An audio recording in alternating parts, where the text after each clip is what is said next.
Parties can be seated. Court calls case number 12, State of Hawaii versus Gerhardt Konig, 1 CPC-25-373 for further jury trial. Counsel, can I have your appearances, please? Good morning, Your Honor. Good morning, ladies and gentlemen. Deputy Prosecuting Attorney Joel Garner for the state. Also present is Deputy Prosecuting Attorney Franklin Don Picaro, Jr. Good morning, Mr. Garner. Good morning, Mr. Picaro. Good morning, Judge. Good morning, Your Honor. Good morning, ladies and gentlemen. Thomas Otake and Matthew Dirks on behalf of Gerhardt Konig, who is present. Good morning, Mr. Otake. Good morning, Mr. Durst. Good morning, Dr. Konig. Good morning, Your Honor. Gentlemen, all of you can be seated. Ladies and gentlemen of the jury, good morning to all of you. Welcome back to courtroom 15. We will, I believe, continue on with the presentation of evidence in this case. Mr. Otake, you indicated the defendant wished to present evidence in this case. You may call your first witness. Thank you, Your Honor. We will call to the stand Mr. John Charles Bustler II. And I think Mr. Dirks is grabbing him.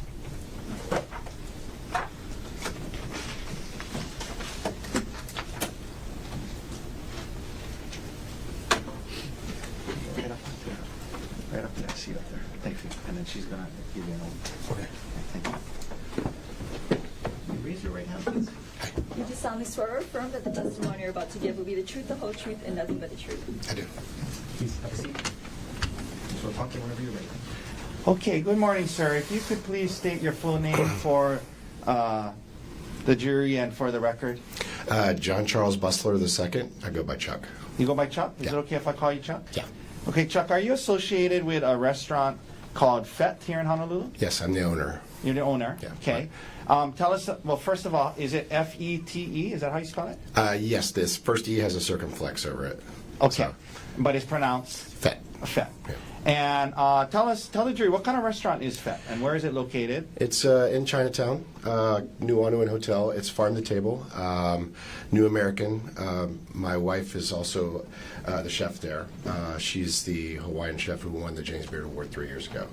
Yeah, I was going to ask you about that. So you guys are a pretty popular restaurant, award-winning restaurant? Yes. And your wife, well, what's your wife's name? Robin my E. And she won the James Beard Award? Yes. Okay. Pretty popular place nowadays. We're doing all right. Okay, Yeah, good. yeah. Sir, in the course of your business, do you keep records of reservations? Yes. So we use a platform called Open Table, which if you've been out to eat, there's probably one of two platforms you use most. That's the largest in the world. So that integrates with a lot of our systems, including our point-of-sale system as well. And did you receive a subpoena from my office in this case for the reservation records for the night of March 24th, 2025? Yes. Okay. Can I approach, Your Honor? Yes. With what has been marked as Defense 137. Okay. Yes. Okay, sir, I'm going to show you this. Is that the reservation record from your restaurant from March 24th, 2025? Yes. Okay. And is this a fair and accurate depiction of the reservation records you turned over to us? Yes. Okay. And, sir, in looking at, well, why don't we publish it, Mr. Dirks, please?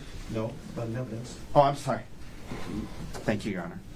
We moved D-137, offered D-137 into evidence. Mr. Garner.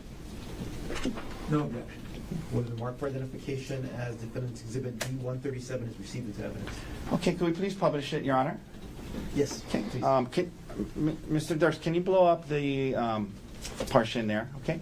Let's blow up can you blow up the whole line? Or no? Okay. Yeah.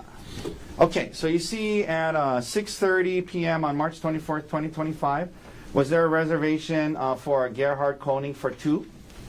Yes. Okay, and that was made through this platform prior to that night, correct? Correct. All right.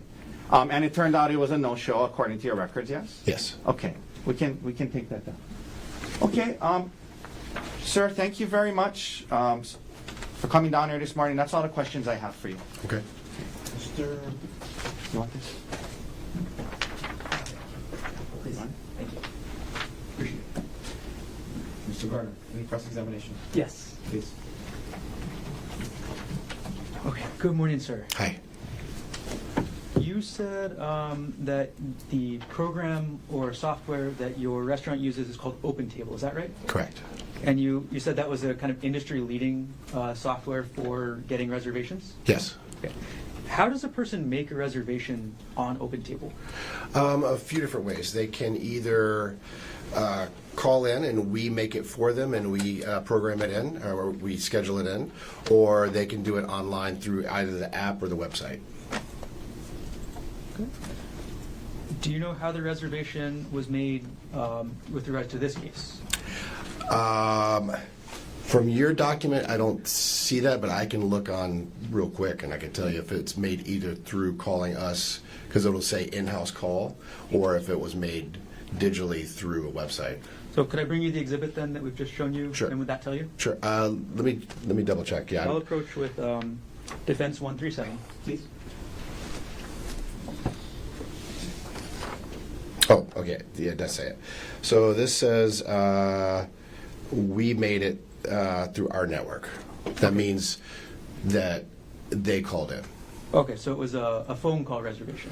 A phone call, or somebody stopped by and made it, like talked to somebody at the front or something like that. Got it. So essentially an in-house reservation. Yeah. Oh, I'm sorry. I'm mistaken. No, that means the phone in-house is that one. Your network means it came through our website linked to OpenTable. That's what that means. Got it. Okay, and I'm going to leave the exhibit up there with you just in case I have more questions about it, okay? Okay. So then, looking at this, your business record, that means that the reservation that we're talking about here today for Gerhardt Konig was made either on the OpenTable app or the OpenTable website. Is that right?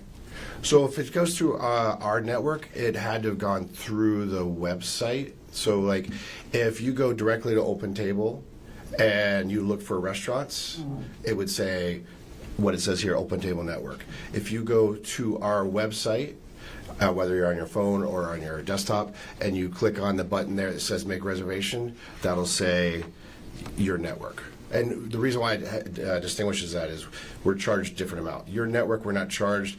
The other one is a random search, and they see that as marketing. Got it. Okay. And again, just sorry to keep clarifying this. So the reservation for Gerhardt Konig was, quote, your network. Is that right? Correct. Okay, that means that the person who made that reservation would have gone onto the website for FET. Is that right? It has to be affiliated somehow with FET, yes. Okay. How does somebody make that reservation through your website? What sort of information do they have to fill out? Let's say you are looking, you want to go to FET. You're like, oh, how do I make a reservation? Different people use different reservation systems. They click on our website. If you are on our cell phone version of the website, it'll say book now or make reservation or something like that. If you're on the desktop version, it has a button in a different place. But basically, they both say make a reservation. Okay. I'm really getting at here, sir, is it's easy to make a reservation, right? Yes.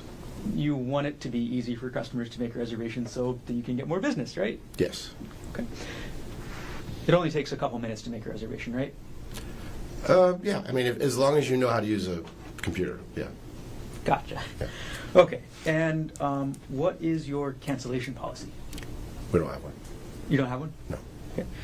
Does this reservation system you have send any confirmation texts or emails on the day of? It sends a confirmation email, I believe, the day before, and a confirmation text either the day before or day of, depending on how far in advance it is. And then it sends a reminder, and then for us, if somebody's running late, then we can actually manually send your table is ready quote to them. Okay. All right. I know you said you don't have a cancellation policy. Just to be clear, there's no like, you got to pay $50 if you cancel? No, we don't charge anybody to make a reservation. I hate that personally. I like people to want to come to our restaurant, and I feel like they're penalized if something comes up at the last minute, because it does happen all the time. Gotcha. Okay. Thank you for answering my questions, sir. Sure. No further questions. Just very brief follow-up. Go ahead. Sir, Mr. Gardner, the prosecutor, was asking about how it's pretty easy to make reservations and how that takes, we can do it pretty quickly. When we were talking this morning, when you got here, were you able to determine when this reservation was made? Yes. And was it, I think you told me it was like March 18th or something like that? It was a week before. Okay, Yes. thank you, sir. Okay. Any requests? No, thank you. Mr. Bustler, thank you very much for being here. Okay, thank you. Watch that first step. Okay. Thank you, we can go. Yeah, thank you. Oh, Mr. Otaki. I'll just...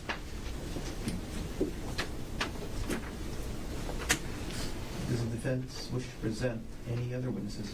Yes, Your Honor, at this time we will call Dr. Jonathan Arden to the stand.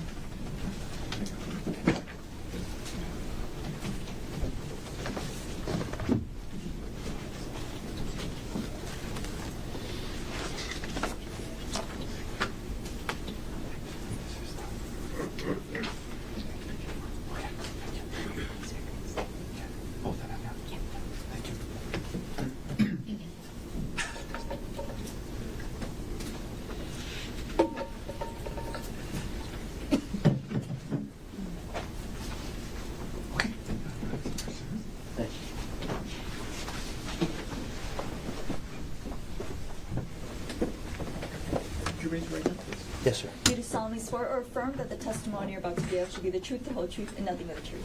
I do. Thank you. Have a seat. Thank you, Your Honor. All right, good morning, sir. Morning. Could you please state your full name for the record and for the jury? I'm Dr. Jonathan Arden, A-R-D-E-N. And Dr. Arden, are you a medical doctor? I am Where do you reside? in Fort Lauderdale, Florida. I'm going to walk through a little bit of your experience and qualifications for a few minutes, sir. Where did you go to medical school? I attended and graduated from the University of Michigan Medical School. I graduated in 1980. 1980. Did you do a residency after graduating? I did 2 residencies, actually. In what field? The first was a 3-year program in anatomic pathology at the New York University Medical Center in New York City. And the second was a 1-year program in forensic pathology at the Office of the Chief Medical Examiner for the state of Maryland. Okay. I'm going to take those one at a time. Could you tell the jury, please, what is anatomic pathology? To begin, the field of pathology in general is the medical specialty that studies the changes in the form or function of the human body or its components. And by changes, I'm talking about the effects of disease or injury. Anatomic pathology is the medical specialty that studies the changes of the anatomy, the structures of the body, and that includes things that you can see with the naked eye, hold in your hands, and some things that require a microscope to be examined.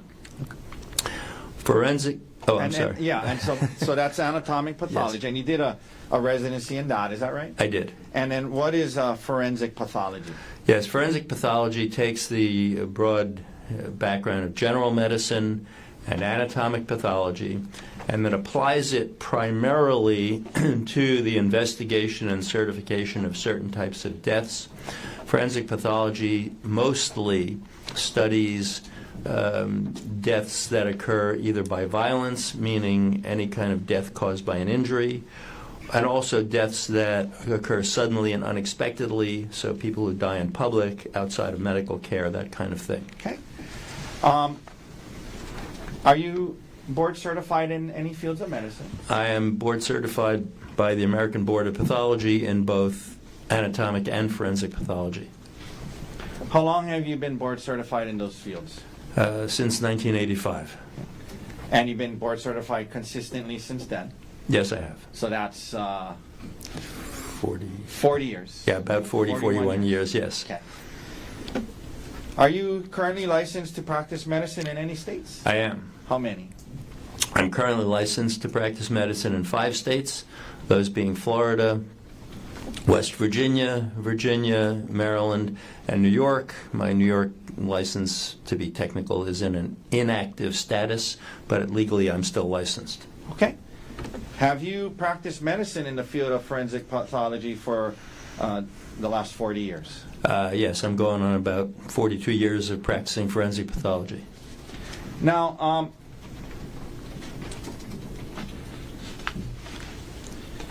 I wanted to ask you, you mentioned forensic pathology often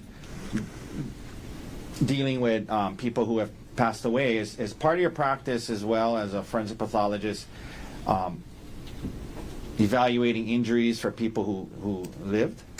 Yes, although the vast majority of the practice of forensic pathology involves figuring out how and why people died under those circumstances, forensic pathology is the only medical specialty that routinely deals with injury analysis, trying to assess injuries for how they occurred, sometimes issues like how old they are, what effects they have on people, because in order to figure out if a person died from injuries, you have to be able to analyze and determine what the effects of those injuries are on the person while alive to figure out did they or did they not explain the death. So injury analysis in living people is part of what forensic pathology does, although in fairness, it's a much smaller component. Most forensic pathologists spend most of their time dealing with death cases, as do I. But many of us and many government offices of forensic pathology do apply that expertise to injuries in living people. Okay. You talked about 40 years of practicing medicine. For the first 20 years or so, what did you generally do for the first 20 years of your practice? The first 20 years of my career after training, I served as a government-employed full-time medical examiner in 4 different offices. I was in an office in Suffolk County, Long Island, New York, for a little less than 2 years. I served in the medical examiner's office in Delaware for 3 years. I then spent 9 years in the office of chief medical examiner for the city of New York, where I rose through various titles, and actually for the majority of that time I was either the first deputy chief medical examiner, the second in command to that system, or actually for a few years before I got the title officially, I was acting in that position. So I spent 9 years in New York City, and then I was the chief medical examiner in Washington, D.C. for about 5.5 years. Okay. I want to ask you about your work for the government. During those years you just mentioned and in those positions, would you have to testify in court? Yes, actually, especially in the latter 2 positions, quite frequently. And in those positions and when you would testify in court, was it typically for the prosecution? Yes, during the 20 years of government service, almost every time I appeared in court, I was called by the prosecution in criminal matters. Okay. Now, after that, did you at some point start something called Arden Forensics? Yes, I did. And tell the jury, what is that? After 20 years of full-time government service, I then pretty much went out on my own, and I now have a a consulting practice in forensic pathology and medicine, the kind of work that brings me here today. And for most of that's been now, we're getting to about 22 years. It's been under my corporate name of Arden Forensics. So that Arden Forensics is my consulting practice in forensics. Okay. And in your consulting practice, providing consultation and opinions in cases, roughly how many times have you served as an expert witness? Well, I know I've been under oath, whether it's in trial, grand jury, deposition, hearings, well over 900 times in my career. Okay. That includes both the government service and the consulting years. Have you been qualified as an expert in state courts across the country? I have. Roughly, a lot, or? I've lost track, somewhere around 25 or 30 states, federal courts around the country, several military courts-martial. Okay. Now, even now in private practice, do you at times testify for the prosecution? Yes, in the criminal consulting aspect, most of the work is for defense counsel because the prosecutors generally have the medical examiner. I do get consulted occasionally by prosecutors and then occasionally asked to testify. As recently as last month, I was called to the stand by the prosecution in the city of Portsmouth, Virginia. That prosecuting office has hired me for review of a series of older cases, several of which have now resulted in testimonial appearances, including one last month. And are you part-time? Do you have a part-time appointment with any state agencies right now? I do. I have a part-time appointment as a forensic pathologist for the Office of the Chief Medical Examiner for the state of West Virginia, and it's a very small part of what I do, but it is still an active appointment. Okay. Your Honor, at this time I move to qualify Dr. Arden as an expert in the medical field of forensic pathology with emphasis on providing injury assessments of the living. Mr. Gardner. May I vote here? Now, please.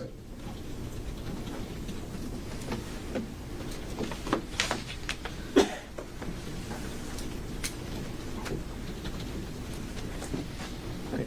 Dr. Arden, good morning. Good morning, sir. Okay, I want to ask a couple follow-up questions about the qualifications you were just talking about, okay? Yes, sir. All right, so you said that you primarily deal with death cases, is that right? Yes, sir. Okay, could you tell us, percentage-wise, how many cases, what percentage of cases do you deal with that involve death investigations? I don't have an exact number for you. It's a very high percentage. I mean, the death cases, both as a medical examiner in my career and as a consultant, somewhere in the high 90s in the percentage. Okay, so high 90s percentage for cases involving death. Yes, sir. Okay. Obviously, that means very low percentage of cases involving investigating an injury for a surviving person. Is that right? Yes, sir. And the second thing I wanted to ask, you were asked about your move to consulting, right? Yes, sir. All right. And since you've moved to consulting, you testified that you primarily testify for the defense. Is that right? Well, Your Honor, this isn't voir dire. This is cross. So it's not to his expertise in the field of medicine. This should be handled on cross-examination. Overruled. Continue. Well, Can we approach? Sure.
Dr. Arden, just to take a step back since it's been a minute. You were asked to speak about your qualifications a couple minutes ago, is that right? Yes, sir. And during that time, you were asked to speak about how much time you've testified for the prosecution and how much times you prosecute, or how much you testify for the defense. Is that right? Yes, sir. Okay, sorry for stumbling. And you were asked about your transition from government work to consulting. Is that right? Yes, sir. Okay, and then since you've transitioned to the consulting being your primary practice, you testify primarily for the defense. Is that right? In half of my consulting. What didn't come out in the prior questioning is that my consulting work is split about 50-50 between civil and criminal work. So in the criminal side, half of my consulting work, I testify mostly, almost entirely, to be honest, for the defense because that's who needs to hire me most of the time. So yes, within that half of my consulting work, the vast majority is defense, not prosecution. Okay, thank you for clarifying that, Dr. Arden. With regards to this witness's qualifications to provide opinion testimony, the state has no further questions and no objection. Then, ladies and gentlemen of the jury, Dr. Arden will be allowed to provide opinion testimony in the field of medicine with the specialties in anatomical and forensic pathology. And continue. So, Dr. Arden, when you just said that you testify primarily for the defense in criminal cases nowadays because that's who needs to hire you, do you mean that's because the prosecution typically has their own medical examiners, experts to work with them? Exactly, yes. Okay. And for 20 years of your life and your career, that's what you did. You testified for the prosecution almost exclusively, correct? Correct. Now, when you say that, 90 whatever % of your work through the years has been on death cases, you explained that part of evaluating a death case is having to understand and know about how injuries affect the living, correct? That's exactly right. Okay. Thank you, sir. Now, Dr. Arden, in your consulting work, you obviously charge for your time to review materials and provide opinions, yes? I do. Does that fact that you're being paid affect your medical opinions? No. My opinions are what they are, and they're based on the facts. They're based on sound medicine and science, and I will reach the same opinion no matter who hires me. I mean, my opinions weren't altered when I was being paid by the government either. Okay. And do you often tell a party that is, either hired you or looking to hire you, do you often tell a party that you cannot provide the opinions they're looking for? Oh, on many, many occasions. Many consultations in my field result in opinions that don't support the side that hired me. My role is to try to help them as best I can, but again, strictly based on the facts and good medicine. So if the facts and the medicine are against them, I can advise them. I can help them deal with that, but I can't offer them an opinion that they want to put on the stand, for instance. And you are getting paid by the defense in this case, correct? Yes, sir. Now, in fact, over the last 20 years, you provided opinion and testimony in one other case that I was working on, correct? That's correct. That's about 10 years ago. Dr. Arden, when I reached out to you in this case, what were you asked to do? When you reached out to me for this case, I was asked to assess the injuries that Ms. Konig had and to compare them to the accounts of how the injuries occurred and to determine the nature and severity of those injuries and whether they did or did not match the accounts for how they occurred. Okay. In order to help you do that, did you review certain materials? I did. By the way, did you prepare a report in this case? I did. And are all the opinions that you're giving today and you gave in your report given to a reasonable degree of medical probability? Yes, they are. I'm going to ask you what you reviewed.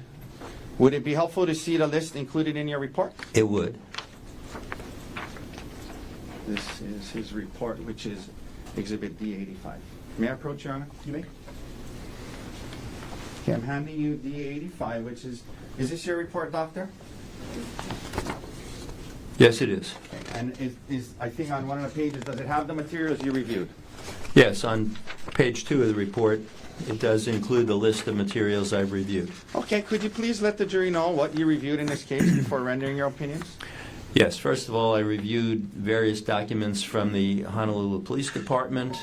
Those included statements and documents related to statements from a Sarah Buxbaum, an Amanda Morris, a statement of Gerhardt Konig. I then was also provided the transcript, the written transcript of recorded interviews of Ms. Konig. There were 4 of those at different dates. Also provided photographs of Ms. Konig and Dr. Konig and the scene and some of the evidence. And then there's a physician's report that was filled out by 2 of the physicians at the Queens Medical Center. That's actually a police document. There was also an investigation report from the prosecutor's office here. And then there were medical records for Ms. Konig, first from the Queens Medical Center, and then from her primary physician, that was the Kaiser Permanente physician. And then finally I was provided a transcript of the grand jury proceedings. Okay. Thank you, sir. I'll just leave a report. Is it okay if I leave the report up there with him, Your Honor? All right. So, getting into your opinions in this case, Doctor, I want to ask you a few questions. You saw in the documentation, and you referenced in your report, that Ms. Konig had a stellate laceration to her scalp. Is that right? That's correct. I want to ask you some general questions about stellate scalp lacerations first, and then get into the specifics of the injury, okay? Yes, sir. Doctor, one of the things you note in your report is that scalp lacerations are notorious for substantial bleeding. Can you explain this to the jury and why that is the case, and what you mean by scalp lacerations are notorious for substantial bleeding? Yes. To begin with, just in case terms have not been properly defined, a laceration, by its very definition, is a blunt impact injury in which, by the nature of the impact, their soft tissue gets torn or split open. So a scalp laceration is therefore a laceration of the scalp on the head. Now, you ask about the excessive bleeding. The scalp tissue is what we call, in medical terminology, highly vascularized. What do you mean by that? Highly vascular. Excuse me. That's fancy language for it has a great deal of blood supply. So, if you damage the scalp tissue, which has a great deal of blood supply, it will bleed excessively. In fact, scalp lacerations are notorious for bleeding tremendously. This is excuse me, something that's even, for many people, common knowledge, that if you get an impact to your head, if you split open the scalp, even a small laceration tends to bleed tremendously, and sometimes it looks pretty horrific. I know you have a cough. Yes, thank you so much. I'm going to hand you this water. Thank you. My apologies. I've been fighting a sinus and bronchitis thing for a while. Okay. Given what you just described about scalp lacerations being kind of notorious for substantial bleeding, my next question is the amount of blood from a scalp laceration a good indicator of how serious the injury medically is? No. And in fact, that's exactly the point when I talk about excessive bleeding even from a small scalp laceration, namely that if a small one will bleed tremendously and there'll be blood on the head and running down the face and it looks horrible, to put it simply, that doesn't mean that is a serious injury. It doesn't mean that there's anything life-threatening about that injury per se. It's an artifact of the fact that those scalp lacerations are known to bleed so excessively. Okay, for example, let's pull up S15 if we can, Mr. Dirks. This is a photograph in evidence, and you see how, doctor, there's a lot of blood. It looks horrible. It does. Again, in this case, when you saw the photographs, but then also reviewed the medical records and particularly the information provided by Dr. Grosjean and Dr. Whitney and the Queen's medical staff.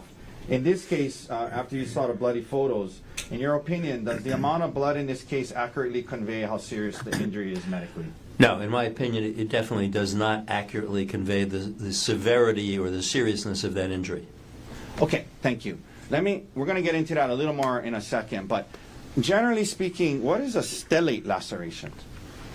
Stellate is an anatomical term that describes the configuration of certain injuries. And the word stellate means star-shaped. So you can see this with some lacerations. Just as an aside, it's not related to this case, you can see this with certain kinds of gunshot wounds where you have, instead of a very simple laceration, which will look like a line. It's a line of interruption of the tissue or splitting of the tissue.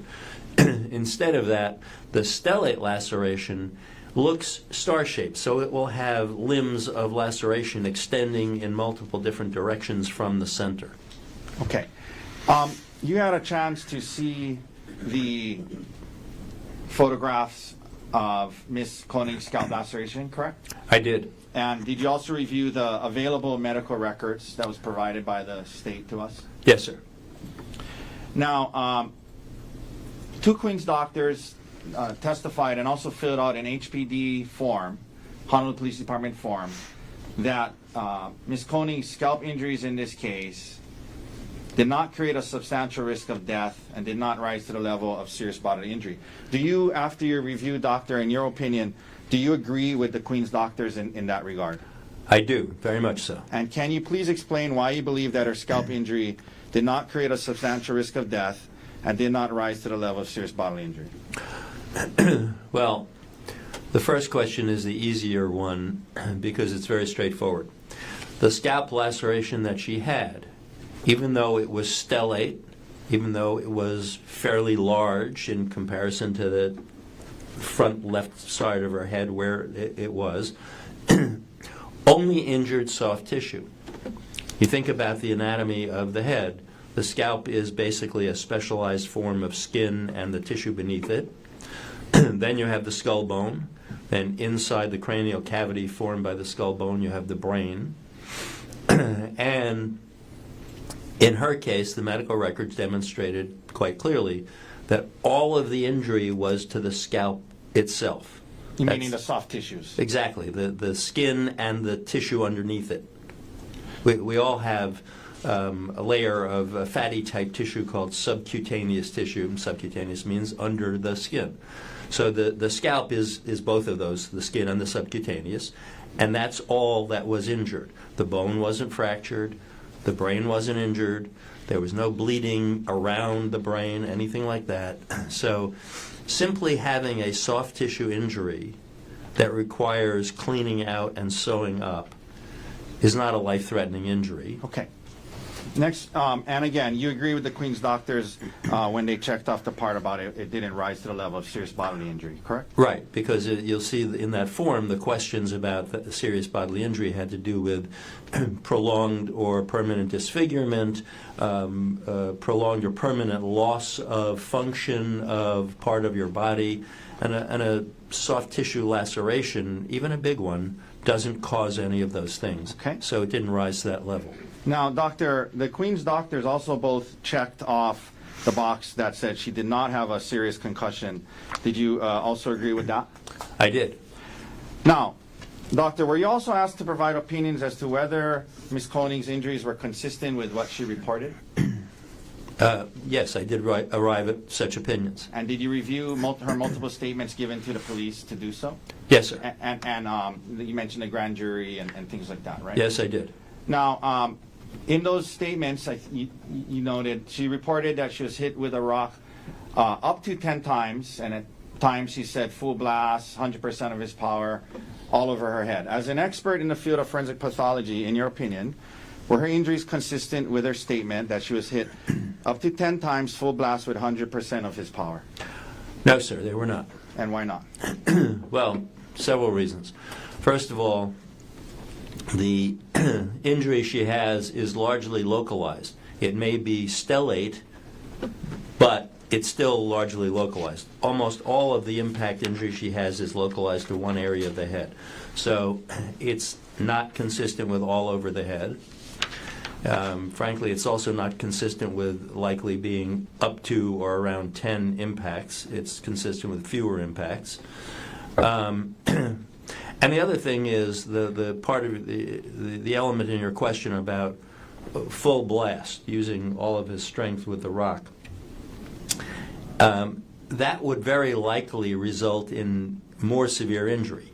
Okay. It would likely result in skull fracture. It would likely result in bleeding around the brain or brain injury itself. Okay. Now, you indicated, not consistent with, up to or close to 10 blows. In your report, did you say that, you say in your report that your opinion is that it reflects several impacts at most. If you can explain what you meant by that. Yes. What I intended to convey with that wording of several impacts is that, in my opinion, that stellate laceration is most consistent with being approximately 2 to 3 impacts with the rock. Okay. So possibly 2? Yes? But to be fair, you indicated that looking at it, possibly could be 3, right? Yes. My best estimate is approximately 2 to 3 as being most likely. Okay, thank you. And that's after looking at her statement. I mean, that's actually after studying the photographs and whatnot, yes? Correct. In the statements that you were provided, did you see where Ms. Konig was telling the detective that her back of the head was being bashed against the ground? Yes, she did state that. And did you find her injuries to be consistent with that statement? No. She had said being grabbed by the hair and having her head bashed into the ground, the back of her head. There's no description of any injury to the back of her head in the medical records, nor were there any brain injuries. There's a particular pattern of brain injuries that could occur if the moving head strikes the stationary ground, such as being bashed into the ground that way, and she didn't have any of those either. Okay.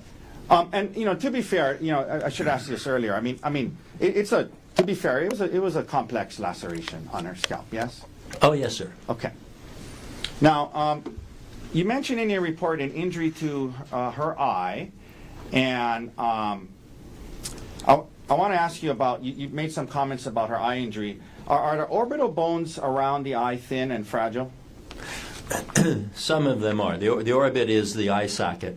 And some of the bones that form the eye socket, especially the roof of the eye socket, as we call it, those are very thin, fragile bones that can be easily broken. Okay.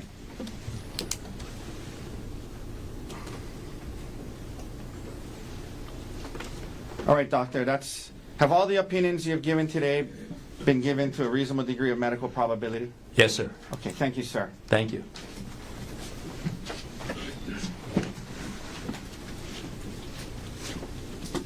Mr. Gardner, cross-examination. Yes, take just a moment to set up. I'm sorry. I had one last question. I apologize.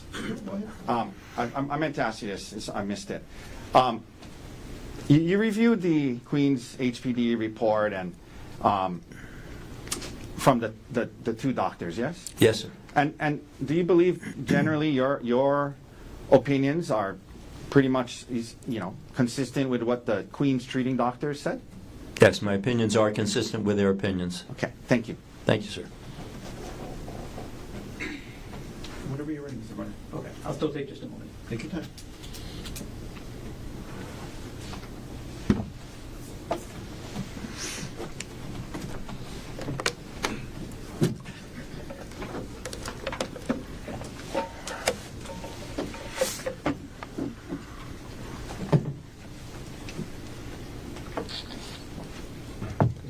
Dr. Arden, before I start with the questions in my cross-examination, I'm going to hand you a binder with several exhibits, including your report, your CV, the medical documents, the transcripts that you said you reviewed. So I'm going to approach you with that now, and previously shown to defense.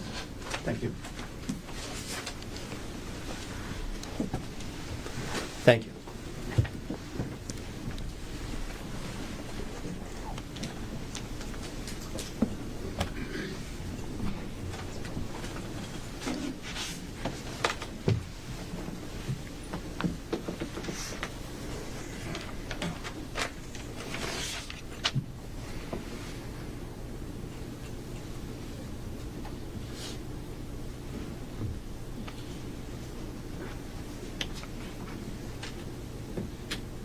Can you turn it off? No, it's still on. Sorry, bear with me.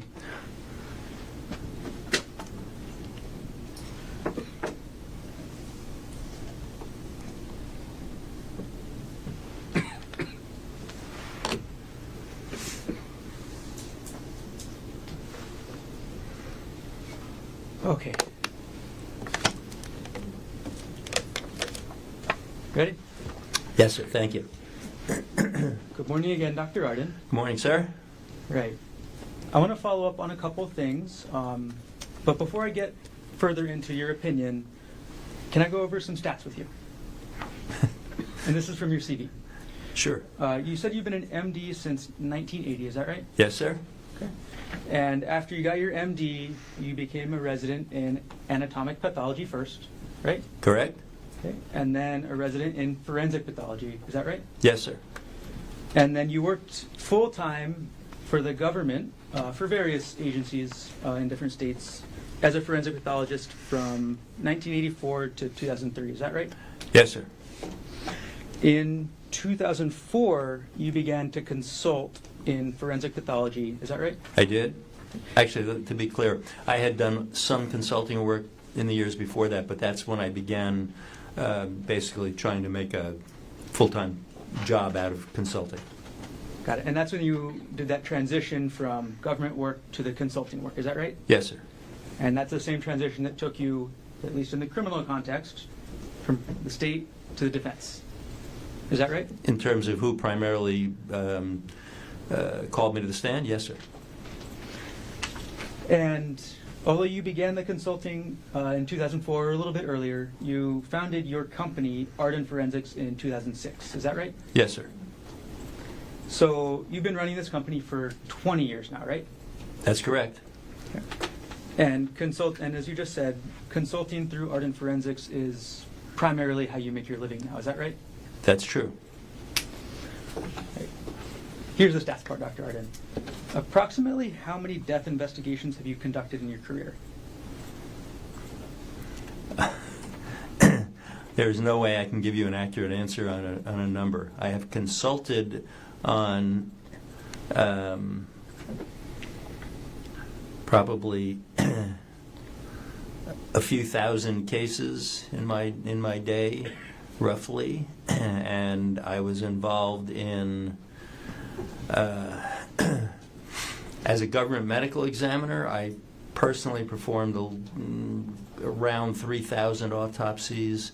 I performed external examinations without full autopsies on roughly another 500 deaths. And I participated in many thousands of other death investigations as a supervisor and as a medical examiner. So it's been many thousands, but I couldn't put a real number on that. Okay. And all I'm asking for is your best estimate. So if the best estimate is several thousands, that's okay, okay? Sure. Approximately how many consultations have you taken in the criminal field since 2004? And again, just estimate, please. I don't keep these statistics, certainly not in my head. Again, if I've consulted on at least 1,000 and probably closer to 2,000 cases since 2004, somewhere in the neighborhood of half of them have been criminal cases. Okay. Thank you for estimating as best you can. I'm afraid I'm going to ask you more and for more estimations. In your entire career, can you estimate how many police reports you've reviewed? No. Too many to count. Too many to count. So more than the several thousand death investigations? Yes, I've reviewed so many police reports, I couldn't put a number on it. More than 10,000? I have no idea. It's more than a few thousand. Okay, similar question, and I'm probably going to get the same answer, but I want to ask it anyway. Over your career, can you estimate how many medical records you've reviewed? You're correct. It's the same answer. More than you can count. It's been thousands. I don't know how many. And as a consultant since 2004, approximately how many reports have you written? I have no idea. Many of my cases do not require reports. A fair percentage of them do as a consultant. I don't keep track of that.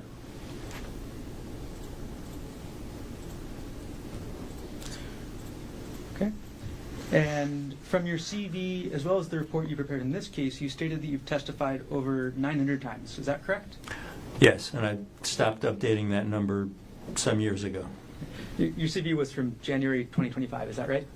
Yes. So it's been at least a year and a couple months since you updated the CV, right? Right, but I've stopped updating that number. It's just, it got to a point where the number was big enough, it wasn't worth puffing myself up. Okay.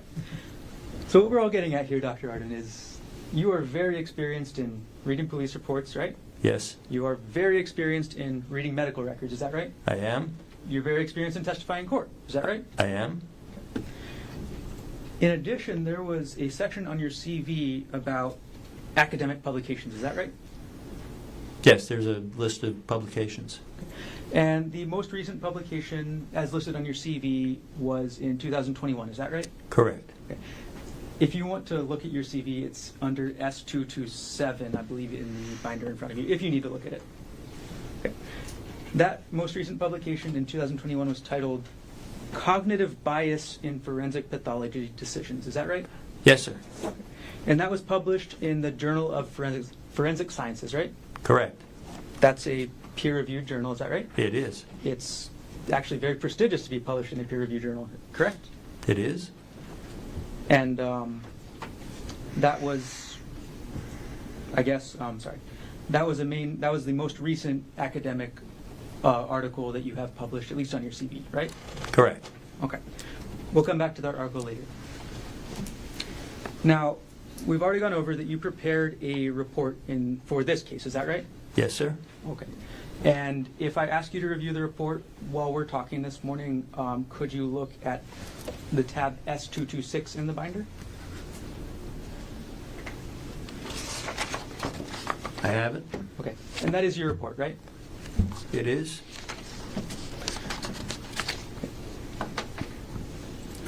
Your report was dated December 27th, 2025. Is that correct? Yes, sir. When did you start writing this report? I don't track those things. Sometime fairly shortly before that. And the report is 4 pages long, is that right? It is. And you said earlier you don't always prepare a report? Correct. But in this case you did. I did.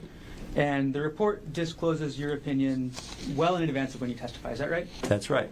And that's a good thing, right? Yes, I guess so. It's a good thing because everybody then knows what your opinion is well before you take the stand, right? I think. Objection, Your Honor. Basis. Argumentative. That's fine. Okay. The report also discloses the materials you reviewed, is that right? It does. And those are the materials that you went over earlier with Mr. Otake, correct? Correct. All right. And a report in this type of report for forensic pathology would also disclose, if applicable, any scientific sources that you cite in support of your opinion, correct? Correct. Only if you're actually citing sources, though, right? Correct. Okay. There were no sources cited in your report for this case, correct? That is correct. Now, this is your business again, right? This is my profession, yes. And you charge money for that, correct? I do. Okay. I'm going to ask you, doctor, how much do you charge per hour? $700 an hour. Is that the charge for the consultation and the report writing? It is. What is your fee for testifying? For a court appearance out of town when I have to travel, it's a flat $7,000 for the day.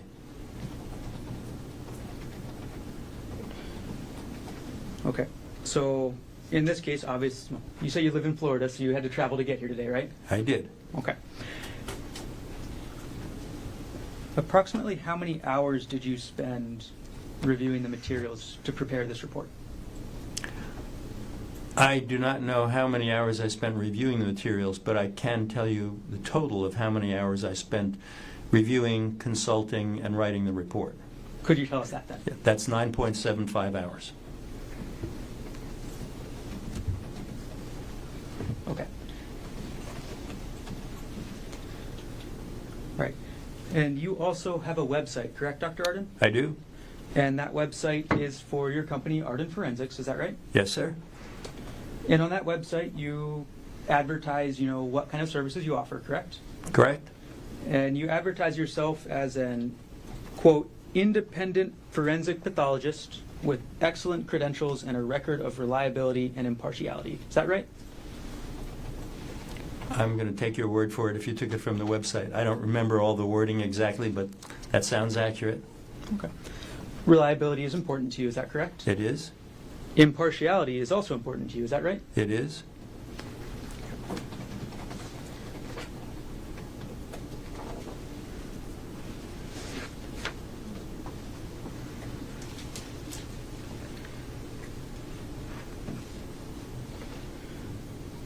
All right. Dr. Arden, I know you already talked about the materials you reviewed in writing this report, but I do want to clarify just a couple of them. You said that you reviewed the transcript of the Oahu grand jury proceedings from March 28, 2025. Is that correct? Yes, sir. Okay. Was that the entire grand jury proceedings or just the testimony of Gerhardt Konig, or what actually from the grand jury proceedings did you review?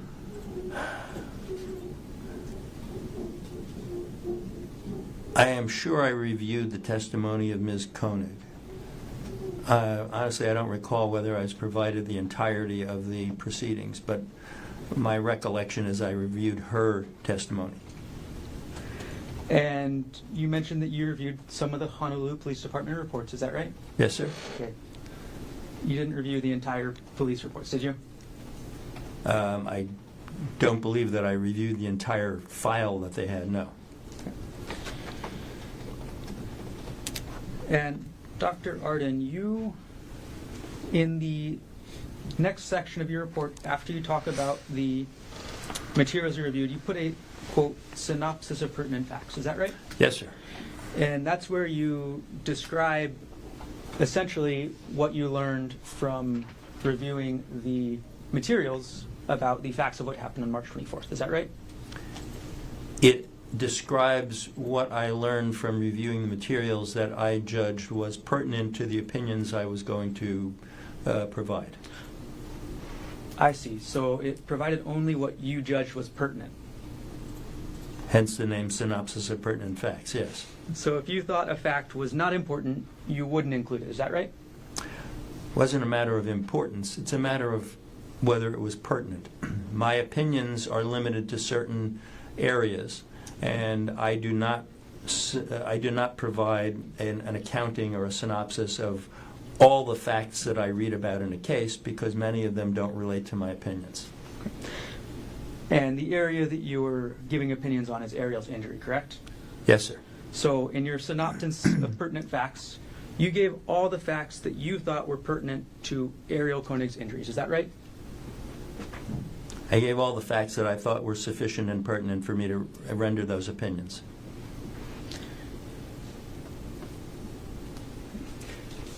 Now, I'm going to jump ahead in your report to page 3, okay? As you wish. And you talk about concussions. Is that right? I do. All right. And you state that, sorry, I gotta zoom in here.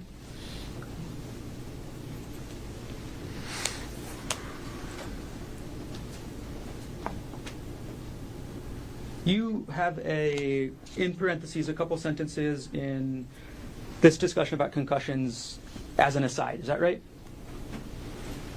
Yes, sir, I found that. It's on Okay. page 3. And in this section, you're actually discussing an email Ariel Konig sent to her primary care physician. Is that right? Yes, sir. And that was an email in which Ariel Konig asked for consistency's sake, for the primary care physician to add concussion or TBI to her chart. Is that right? Yes, that's true. And based on the opinion you gave, concussion and traumatic brain injury are the same thing, right? Concussion and mild traumatic brain injury are equivalent terms. They describe the same entity, yes. So you saw nothing wrong with Ariel's email, right? Right. Well, objection, Your Honor, that's beyond the scope of his opinion testimony. There's something morally wrong with her email. This is cross-examination. And again, you We saw... do object during cross-examination, so my objection is... Come on out.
And Dr. Arden, just to clarify one more time, you didn't see anything wrong with Ariel sending that email to her PCP, did you?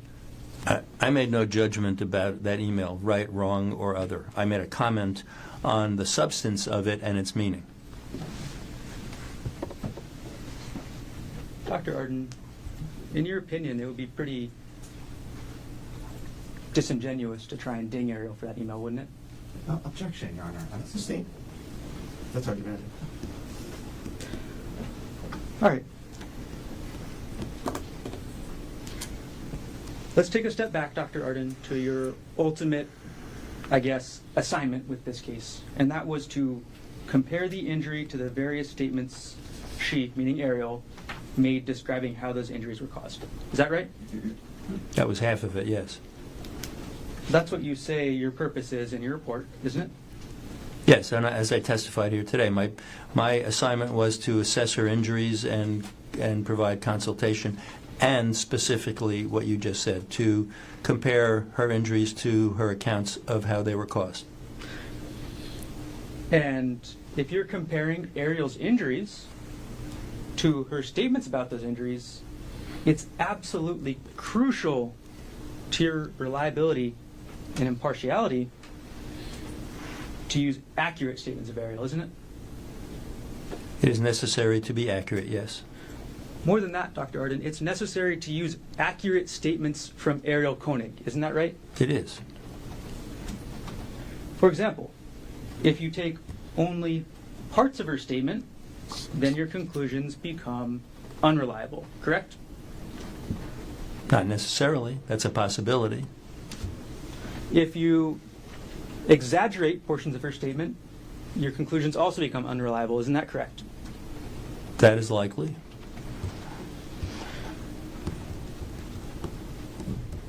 If you misrepresented, hypothetically, parts of Ariel's statement, your conclusions become unreliable. Isn't that right? Again, not a guarantee, but that's a good possibility. Now, Dr. Arden, one of your major conclusions that you testified to and that you put in your report was that you do not believe that Ariel was struck in the head with 10 blows. Is that right? Correct. Dr. Arden, isn't it true that Ariel Konig never said she got hit 10 times in the head? Right. She said up to or about 10 times, yes. The number that she used in the descriptions was 10, but she didn't say absolutely it was 10. She said up to 10. So your conclusion about, oh, she didn't get hit 10 times is not actually based on what Ariel said, correct? Objection, Your Honor. It is based on what she said. I didn't say in my report that she said she was struck 10 times, and that was the only statement she made. But the only number that she cited was 10. And so that was kind of a landmark for me to respond to. That's all. And it's very clear from her statement that 10 times was an estimate, correct? Yes. And it was the maximum number, right? Yes.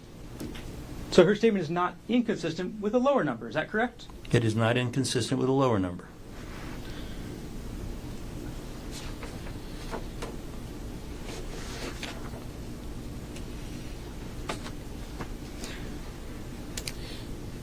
I'm going to take just a moment, and if I can retrieve Exhibit 2.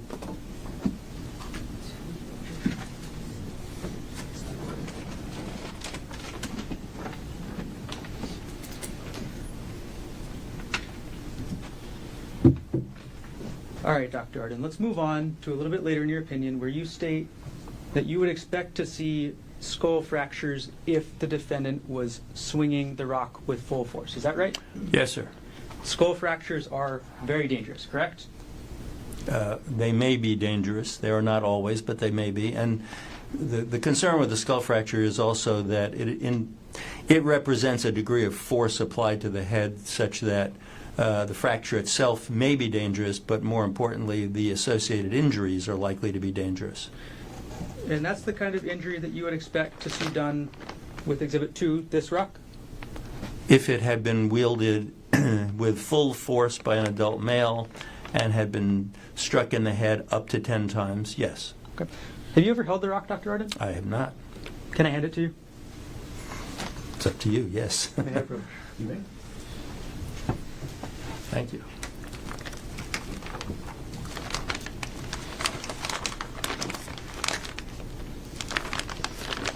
Yes, sir. Okay. Now you've had a chance to hold the rock. Yes. All right. It's dense, right? Yes. It's got some heft. It's solid. Yes. And your opinion is now still that an adult male using full force could cause, or you would expect to see skull fractures, correct? If there had been up to 10 blows with full force, yes. It's let me put it this way. You phrased the question, I would expect. The better way to express an opinion is, in my opinion, it is likely that there would be some skull fracturing and likely some internal head injury. Your actual statement from your report is on page 4. Is that right, Doctor? Can you direct me where you're... Sure. It is the second to last paragraph where you state, had she been struck with that rock with extreme force, quote, full blast, it likely would have caused skull fractures and underlying brain injuries. And then you have a parenthesis, especially if she had been struck 10 times. Is that right? Yes, sir. Okay. So, you would expect to see brain injuries and skull fractures even if it wasn't 10 times. Is that right? Correct. And now that you've held the rock, you still have that same opinion, right? I do. Now, there are some assumptions to unpack when you make that statement. Is that right, Dr. Arden? Well, argumentative, Your Honor. I mean, Oh, it's their yes or no. question. I mean, Overruled. It's a yes or no answer. what's vague? Doctor, you can answer it if you understand the question. I'm not sure exactly what you're asking about. What assumptions? Well, you had to make some assumptions to make that conclusion. Is that right?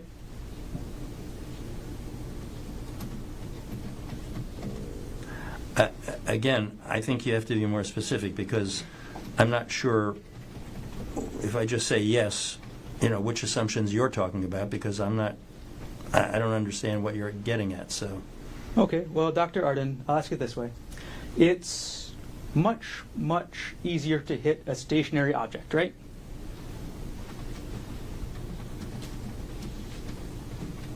I think that's a fair generalization. It's much, much easier to hit a person's head if they are entirely stationary, not moving, correct? Makes sense to me, yes.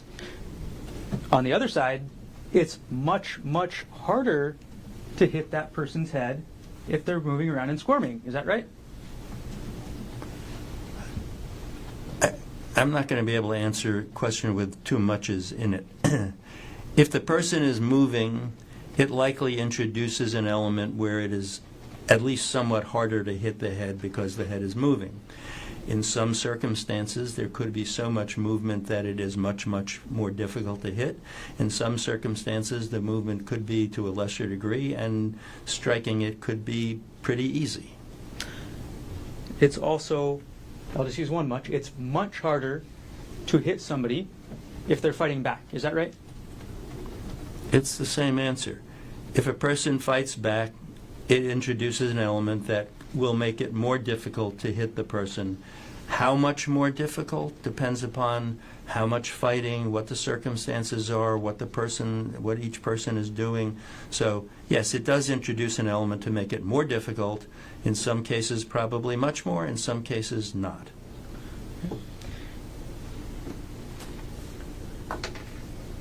And Dr. Arden, the last thing I want to get with this opinion, there's an assumption in what you wrote there that it's a clean hit. Isn't that right?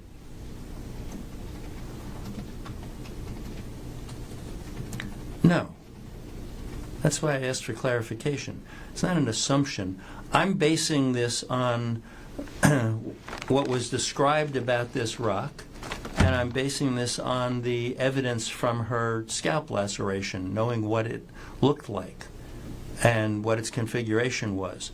So whether there's a clean hit or a clean hit and a not so clean hit isn't an assumption at all. I'm basing it on what actually happened, what resulted.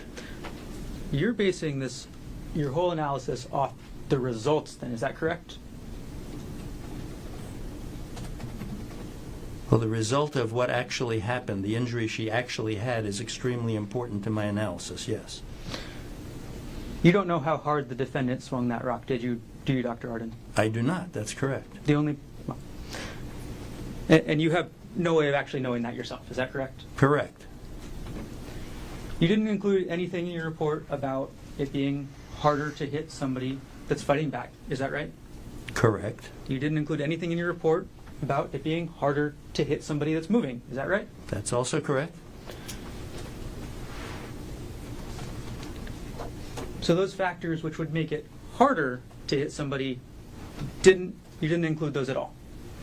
I didn't include those because they weren't necessary to assess the actual laceration that she had.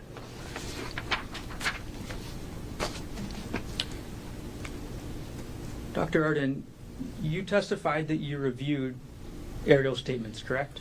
Yes, sir. You reviewed 4 of the transcripts of her recorded interview, correct? Correct.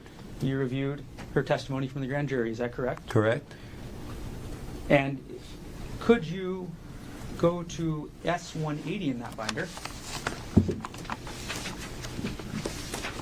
And then when you get to that, go to page 5.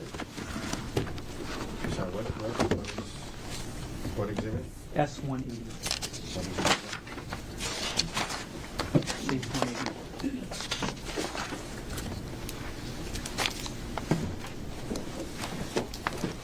Are you at S180, Dr. Arden? Yes, sir. Okay, and can you go to Excuse page me. 5? I have it. Okay. And in that, there's a quote that says, "We kind of just kept wrestling," end quote, Can correct? you direct me to the line? Sure, I'll pull it up here. I won't put it on the screen or anything, but I'll pull it up on the iPad so we can go along together.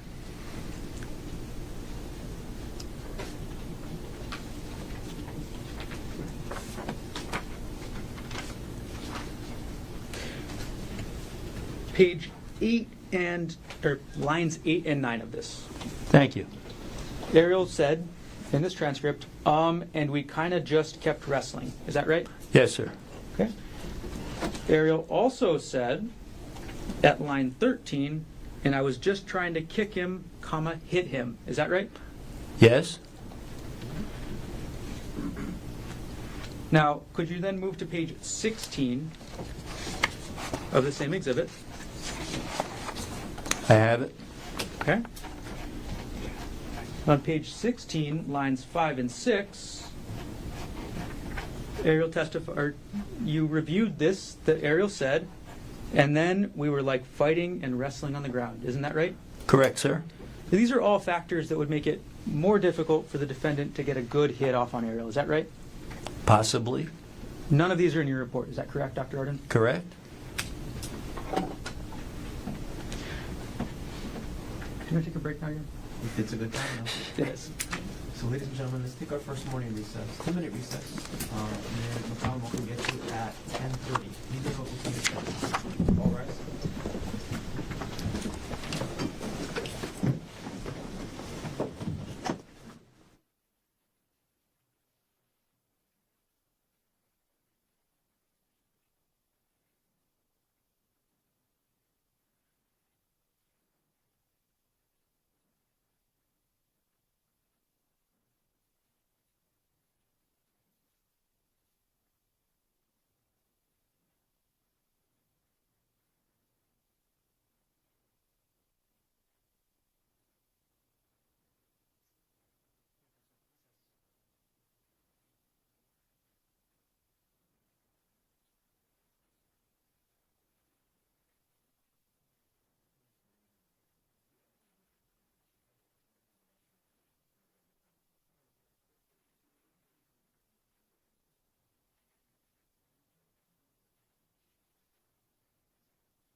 373. Dr. Konig is present in court with all 4 counts of record. All jurors are back in the courtroom. Dr. Jonathan Arden is on the stand and still under oath. And Yes, Your Honor. And Mr. Gardner, whenever you're ready, you may continue on with your cross-examination. Thank you.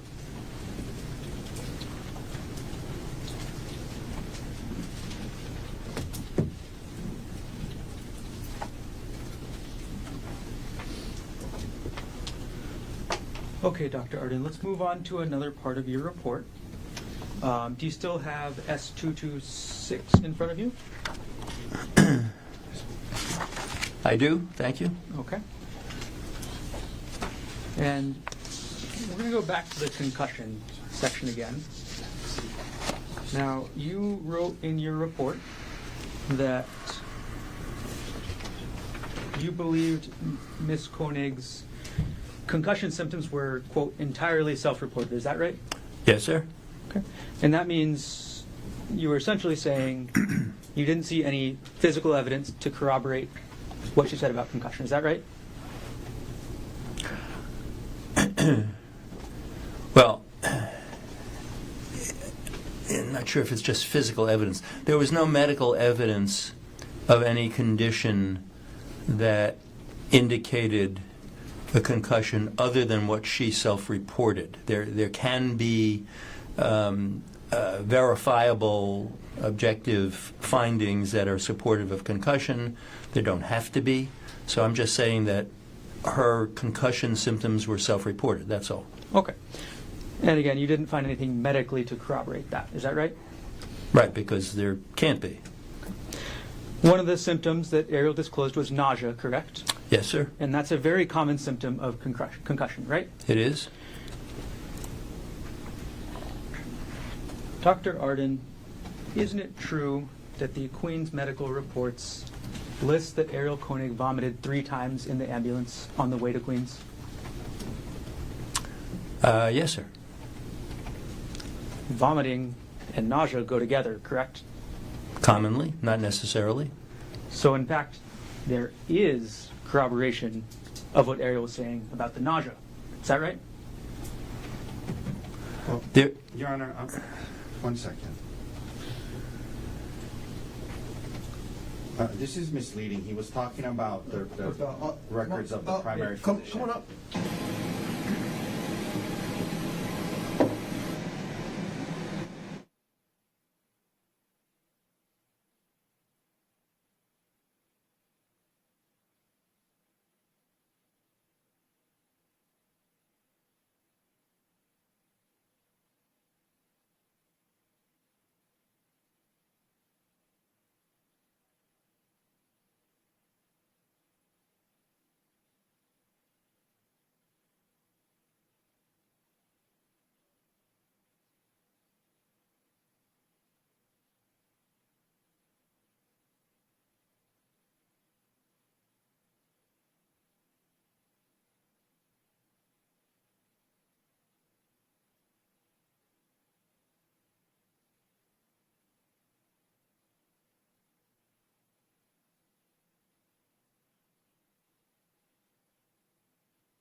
Dr. Arden, could you please turn to S212? Yes, sir. Okay, and these are the Queen's medical reports that you reviewed as part of your preparation for writing your report, correct? Yes, sir. Okay, and on page 4 of that document, which actually has on the bottom left of it page 3, so there's a title page and then it begins, right? Yes, sir. Okay, on page 4, Dr. Grosjean's notes indicate PT vomiting ×3 with EMS. Is that correct? In the middle of the page? Yes. Okay. PT means patient, correct? Correct. Okay. So the medical reports show, and the medical reports that you review show that Ariel was vomiting. Is that right? She did vomit when she was with EMS, yes. And that wasn't included in your written report. Is that right? Correct. And again, vomiting is a symptom of a concussion. Is that right? Vomiting is a symptom of many, many different things. It may be associated with concussion. It may be associated with many different things. All right. Let's keep going on things that are not in your report, Dr. Arden. In your report, you write about, on page 2, and I'm sorry, you can switch back to S226. You write about Ariel's thumb on page 2 of this report, correct? Yes. And you write that there was an, quote, impact injury to the tip of her left thumb. Is that right?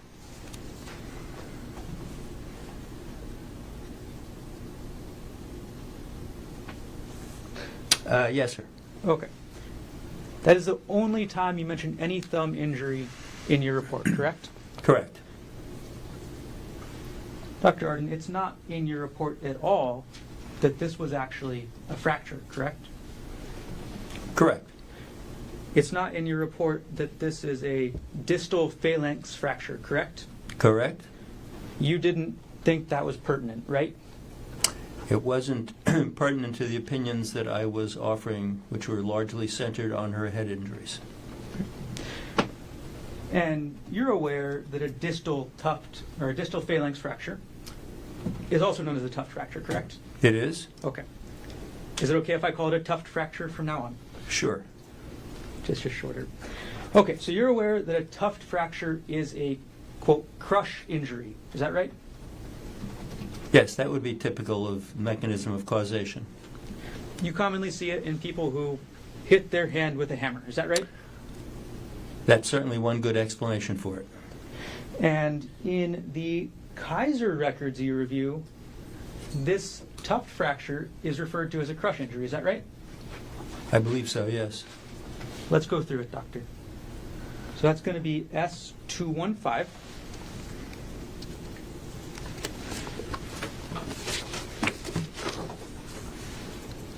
All right, and this document's a little bit longer.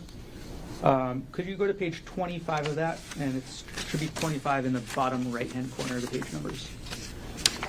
I have it. Okay. Excuse me.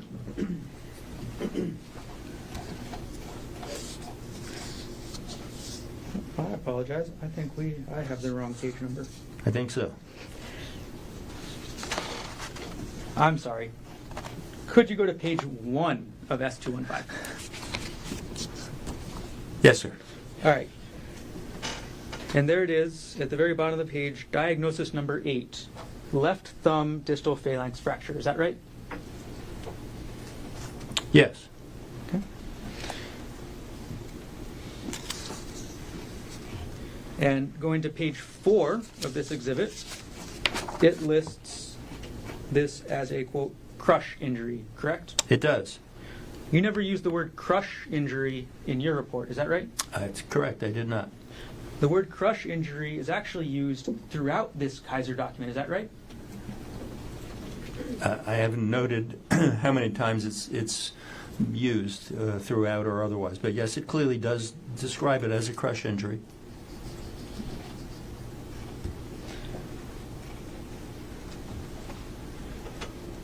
And you thought this crush injury was not related to Ariel Konig's head injury, is that right? It is not her head injury. It's a different injury.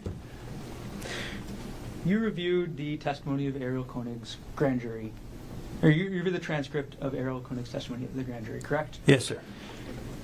And isn't it true that Ariel stated at the grand jury proceeding, I also have a fractured thumb, you know, and finger lacerations from trying to keep the rock off my face so I could maintain consciousness? Yes, that sounds familiar. So you remember that statement? Yes, sir. And that statement is essentially saying that Ariel Konig was trying to block with her hand. Is that right? Yes. Ariel Konig, according to the statement, was trying to block the rock with her hand, right? Yes. And she suffered a crushing injury to her thumb, right? Correct. And this was somehow, sorry, and you deemed this not relevant to Ariel's head injury. I deemed it separate from her head injury. She has a thumb injury. She has head injuries. The thrust of my opinions were assessing her head injury. I didn't ignore the thumb injury. I didn't omit it from the report, but I didn't discuss it or opine on it. You say you didn't omit the thumb injury from your report? No, the part that you just read into the record, I said that there was a thumb injury. You didn't list it as a fracture, is that right? I didn't describe it in any greater detail. I said she had a thumb injury, and I moved on because it wasn't relevant to the opinions I was giving. So, Dr. Arden, you don't think it's relevant that Ariel Konig held up her hand to block her head and suffered a crush injury on her thumb? I didn't say that. It wasn't relevant to the opinions I was offering. I was offering opinions assessing the head trauma in relation to her statements or accounts thereof, and whether she blocked a blow with her thumb or not doesn't change any of that.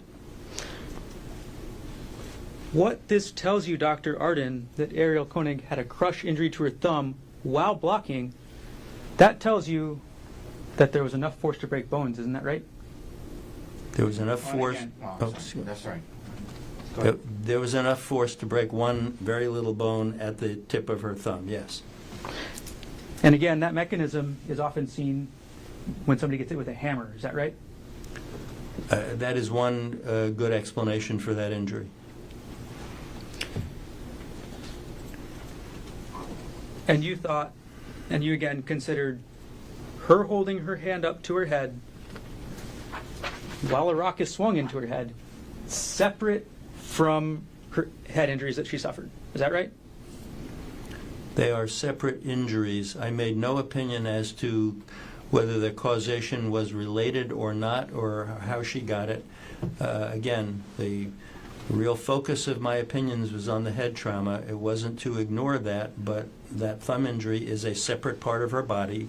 It's a different injury, and its relevance otherwise wasn't part of my analysis and opinions. You provided an opinion about the level of force you believe was used, isn't that right? I provided an opinion regarding Ms. Konig's accounting of her description of the level of force, yes. And the fact that there was a broken bone did not factor into that opinion. Is that right? Correct. Even though that bone was blocking her skull, right? That bone is a couple of millimeters in size. Objection, Where No, non-responsive. let him, he's answering the question, Your Honor.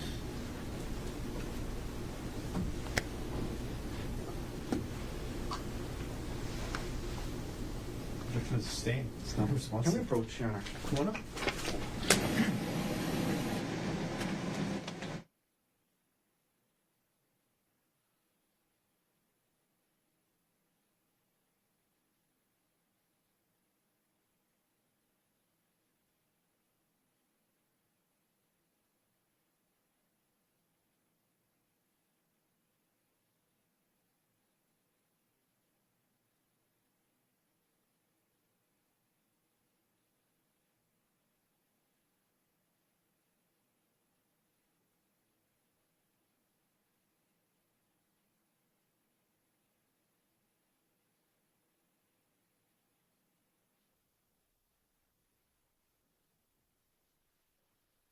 Your Honor, I'm going to ask that he be allowed to finish his answer. He's trying to finish his answer. Objection is sustained. all I was. Oh, no. Oh, I'm The sorry. question is coming. I'm sorry. He's going to ask another question, Doctor. Dr. Arden, if I ask you a yes or no question, can you give me a yes or no answer? Your Honor, he needs to ask a question. Just ask a question. And if he needs to explain it, he's going to do his best. Was that not a If it's question? non-responsive, then the appropriate motion will be made. Please, continue.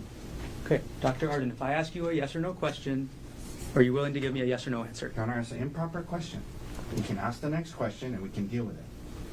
Sustain. Ask the question.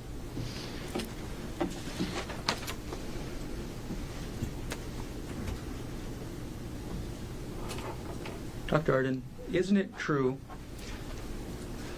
that the fact that Ariel Konig held up her hand to block that rock is highly relevant to the level of injury she sustained? No. You say no. Okay. Hypothetical here, doctor. We've Can talked. you explain? Can you explain his answer? So no, next question. You can ask and redirect. All right, doctor. It's very clear that a blocking hand is an interfering force, right? Objection. Objection. Argumentative. Phraseology of a question. Well, overruled. You can ask the question. A blocking hand is an intervening force. Is that right? No. You don't believe that a block is interfering with the defendant swinging that rocket aerial? It's not what you asked. Do you believe, or isn't it true, that aerial blocking the defendant from that rock that's, I think, still in front of you, with her hand, is an intervening force? No, it is not an intervening force. Isn't it true that aerial blocking helped protect her head? Can't answer it as yes or no. Isn't it true that blocking a hit with your hand protects what's underneath? The real answer is sometimes.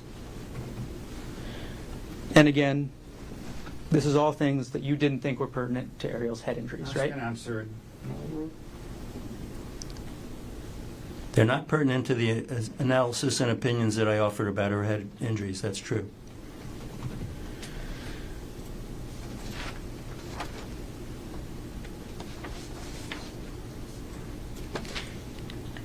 Dr. Arden, there's nothing in your report about the depth of Ariel's injury. Is that correct?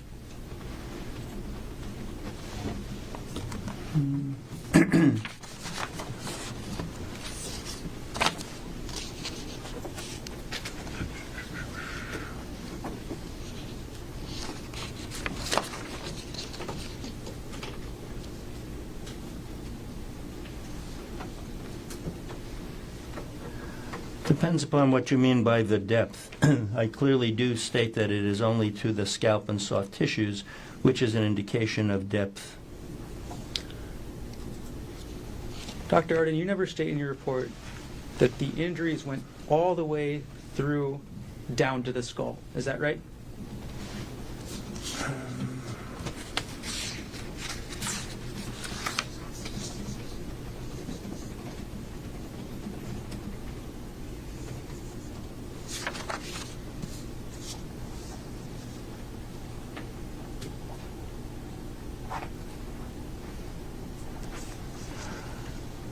You are correct. That specific detail is not in my report. The injuries went through her skin, correct? Yes. And medically, that's the epidermis and the dermis. Is that right? Correct? And then under the skin, you described that there's a layer called the subcutaneous fat. Is that right? Yes? Okay. So the injuries went through the dermis, correct? The epidermis, right? Not in that order, but yes. And the subcutaneous fat, correct? Correct. All the way down to the skull. Is that right? Yes. And if you look at a photo, there's actually a significant amount of depth to that. Isn't there correct? I'm sorry. I'll rephrase the question after I publish the exhibit.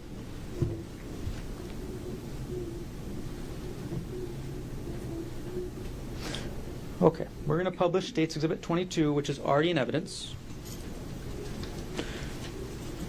Dr. Arden, you'd agree that this image shows the depth of Ariel's injuries. Is that right?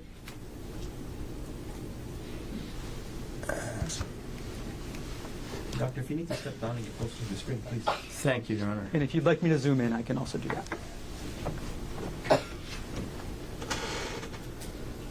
Well, this photograph actually does a very bad job of showing the depth of the scalp laceration. This photo shows a large chunk of her scalp missing. Isn't that right? Objection, Your Honor. This photo speaks for itself. That's an inaccurate description.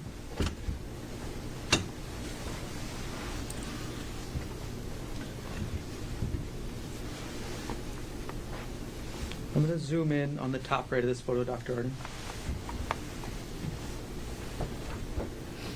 This is the area of impact. Is that right? Part of it. Again, the picture isn't taken for that, and it's not displaying that particularly well, but it's part of the area of impact. And how deep is this injury in this photo, Dr. Arden? I can't tell from that photo how deep the injury is. I mean, we've already established, and I've agreed in testimony, that it went through the full thickness of the scalp down to the skull bone. This photo is not demonstrating that. Dr. Arden, there's also nothing in your report about the presence of rock in her injury, correct? Correct. You didn't include that there's presence of rock throughout aerial scalp injury, is that right? I did not include specifically what foreign material was in her scalp laceration. I did mention it having to be cleaned out, but I did not include that detail.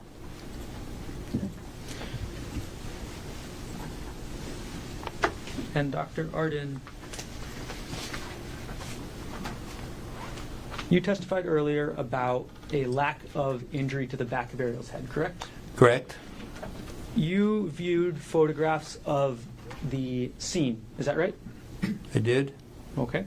And you viewed photographs that included a pool of blood on the ground, is that right? There was blood on the ground, yes. I'm going to publish one of those photos in just a moment.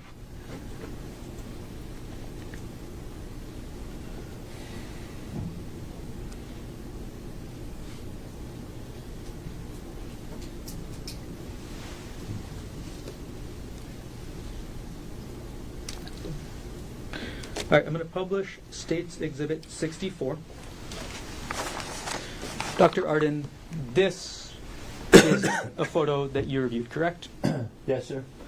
And you stated in your report that there were no injuries to the back of Ariel's head, correct? I did. You said nothing about the environment of where her head was hit on the ground, correct? Correct. You said nothing about whether the ground was rocky and hard, right? Correct. You said nothing about whether there was piles of brush on the ground underneath her head. Is that right? Correct. And either way, that would matter in your analysis, correct? The nature of the surface certainly could matter as to the likelihood of injuring or how the head would be injured in the rear of the head. It doesn't really affect my analysis because my analysis basically pointed out that there was no such injury. Well, the surface could be a reasonable explanation as to why there isn't such an injury. Is that right? It's a possibility. But you didn't do that analysis. Fair? Correct. The bottom line was there were no injuries to corroborate that aspect of her account, and that was what I was commenting on. Now, looking at the ground in this photo, Dr. Arden, it's not rocks. Is that right? Correct. It's brush and what looks like straw. Is that right? Excuse me, what? It's brush and what looks like straw. Is that right? What is? I'm sorry. What's? I don't know what's strong. Hey. It looks like the ground, there's some vegetation. I have no idea if that's straw or not, but there's grassy looking stuff and there's some leafy vegetation, and it's the ground, the earth. This is a softer surface than concrete, correct, Doctor? It is. This is a softer surface than lava rock, right, Doctor? It is. This is even a softer surface than compacted dirt, right, Doctor? That's a maybe. Well, you see the picture, right? I see the picture, but I really am not an engineer. I'm not going to be able to comment on this earth versus compacted dirt. You take the exhibit down.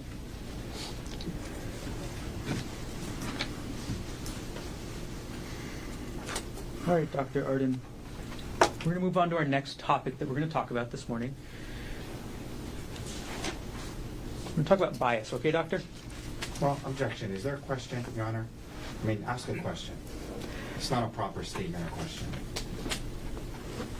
May we approach, Your Honor? My objection is argumentative. Overruled. Can we talk about bias this morning, Dr. Arden? Well, again, Your Honor, that's an improper question. You can ask a question. Your Honor, can we approach? Sure, come on.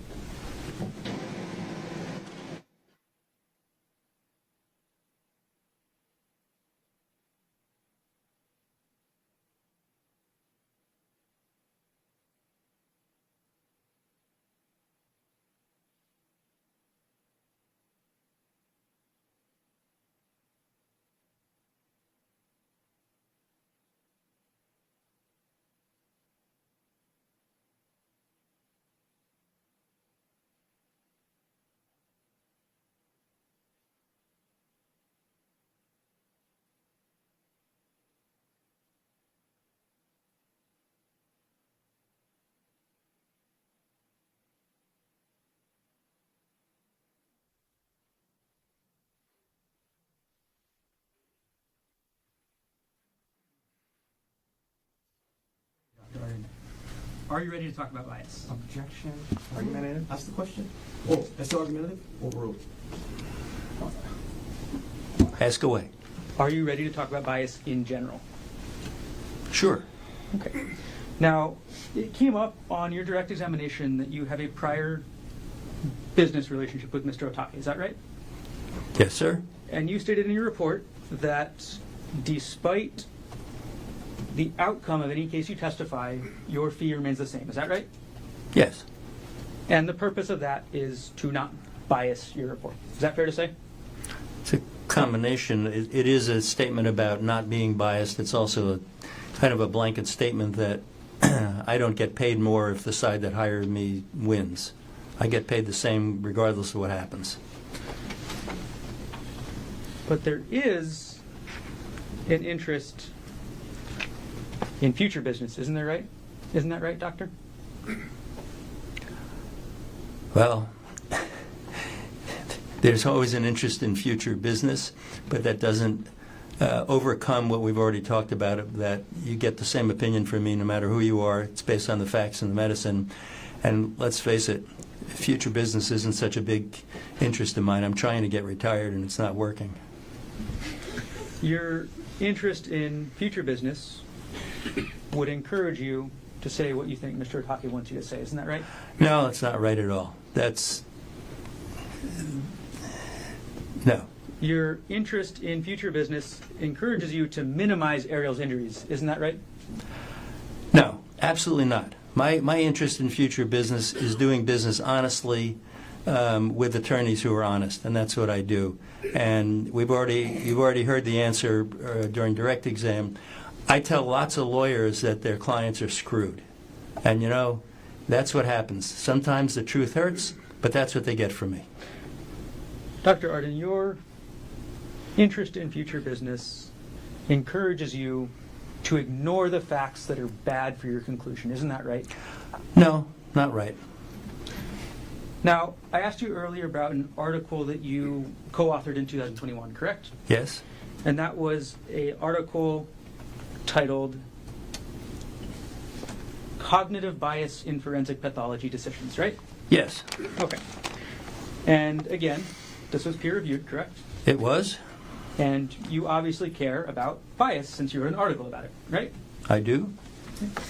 One of the main points in that article was that forensic pathologists should not be considering irrelevant non-medical information. Is that right, Dr. Arden? That is correct. Because irrelevant non-medical information can cause known biases, correct? It can? It can cause unknown biases, right? Well, at this point, I need to know what you mean by known and unknown. It can cause unconscious biases. Is that right? Yes, that's correct. Okay. So sometimes when a forensic pathologist looks at irrelevant non-medical information, it can cause a bias that even the forensic pathologist doesn't know about, right? Right, And that's what an unconscious bias is. correct. And you write, and this is actually a fairly lengthy article, is that correct? Yes, And you write, there should be transparency about if and what contextual information was relied upon. That is, if the pathologist's report explicitly state what non-medical contextual information was known and used in their decisions. Is that right? it is. And you think that's a good practice, right? I do. You think it's a good practice for when a forensic pathologist reviews irrelevant, non-medical information to disclose first what they reviewed, correct? Yes, And second, you think it's important for them to disclose how it impacted their conclusions. Is that right? yes, And generally, it's not favored under this article that you wrote for a forensic pathologist to be looking at irrelevant non-medical information at all, right? correct. It's not best practices, correct? The article doesn't define things in terms of best practices. It is something that should be avoided. I'll tell you, in the real world, sometimes it is difficult to avoid irrelevant or non-medical information because that's how things come to you. But you should recognize which things are irrelevant or non-medical, and you should make strong efforts to avoid being influenced by them.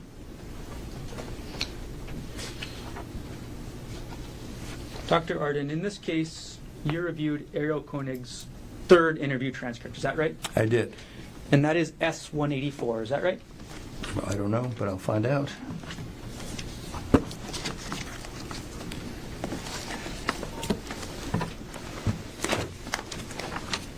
Yes, sir. Okay. So this S-184 that you're looking at is the transcript of the third interview of Gerhardt Konig. Is that right? Correct. Okay. And this is a document that you reviewed to prepare your report, correct? Correct. Dr. Arden, isn't it true that this interview is not talking about anything related to Ariel's injuries, right?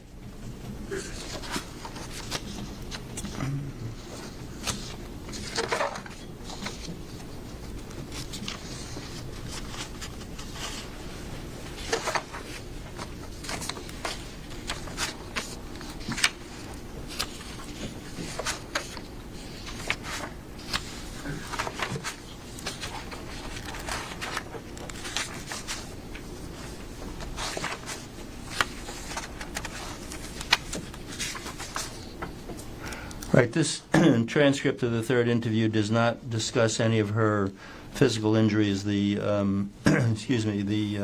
lacerations. So this interview, transcript number 3, is irrelevant non-medical information. Isn't that correct?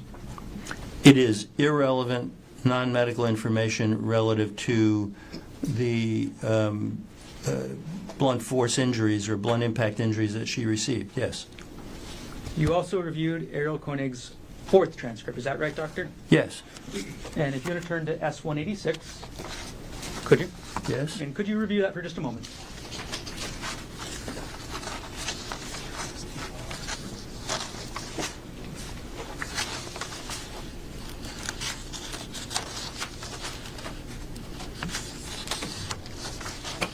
Yes, sir. There's no medical information in this fourth interview about Gerhardt Konig's head injuries, correct? Correct. This is irrelevant non-medical information. Is that right? Correct. So On which Dr. I did not rely for my opinions. You testified earlier that you reviewed it, right? I reviewed it. I review many things. There are many facts and features in medical records that I review that don't become part of my opinions either. Dr. in just a moment, you agreed with me that the forensic pathologist shouldn't even be reviewing irrelevant non-medical information. Isn't that right? I said that you shouldn't be relying on it. And I said that in real life, sometimes it comes to you whether you like it or not. I was presented with Ms. Konig having made 4 statements to the 4 interviews with the police, and I wanted to be sure I hadn't missed anything, so I reviewed all of them. But you'll notice that in my opinions, there's nothing from statements 3 or 4, or interviews 3 or 4, excuse me, that I relied upon or used in reaching my opinions. Dr. Arden, you didn't follow the recommendations in your own paper, isn't that right? No, not really. It's not right.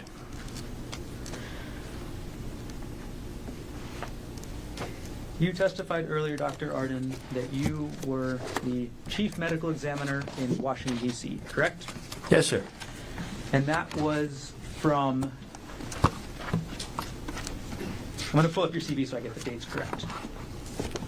And your CV is 227 in there if you want to go along with me. Yes, sir. Okay. You were the chief medical examiner in Washington, D.C. from April 1998 to October 2003. Is that correct? Yes, sir. Normally, that's a 6-year term. Is that correct? Objection, Your Honor. Can we approach?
The office of the chief medical examiner in Washington, D.C. after 5.5 years, correct?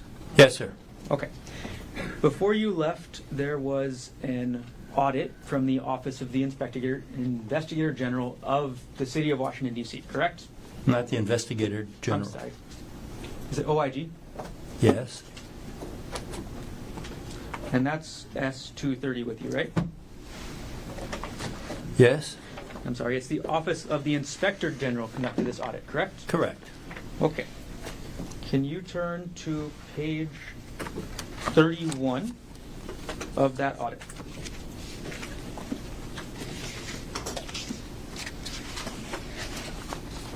Yes, sir. And I'm sorry, page 31 will be in the bottom right. I know there's a couple unmarked pages at the beginning. I have it. Okay. Now, there was a specific finding in this audit about the policies that you set as chief medical examiner, correct? Yes. And the specific finding in that audit, and I'm sorry, before I get to the findings, the acronym OCME is Office of Chief Medical Examiner, correct? Yes. The acronym CME is Chief Medical Examiner, right? Yes. So if I use the word CME, I'm referring to your position, right? Correct. There's also an acronym NAME. Is that right? Yes, That's the National Association of Medical Examiners? correct. Okay. So there was a specific finding in this audit about, I'm sorry, before I get to the finding, the way this audit was done was the Office of the Inspector General interviewed the medical examiners, correct? They interviewed many different staff members throughout the agency. And they made a finding that medical examiners say autopsy procedures lack important criteria and some contradict the CME's verbal instructions. Is that right? Can you point me to where you're reading from? At page 31, near the bottom of the page, under subsection A.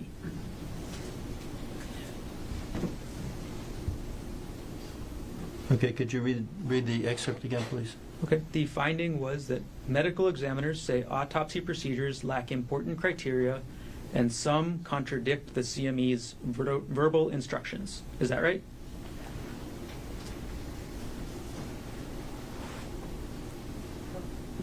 Yes, And the CME again is you. Is that right? correct. And they explain that finding in the next paragraph. Correct, Doctor? Yes,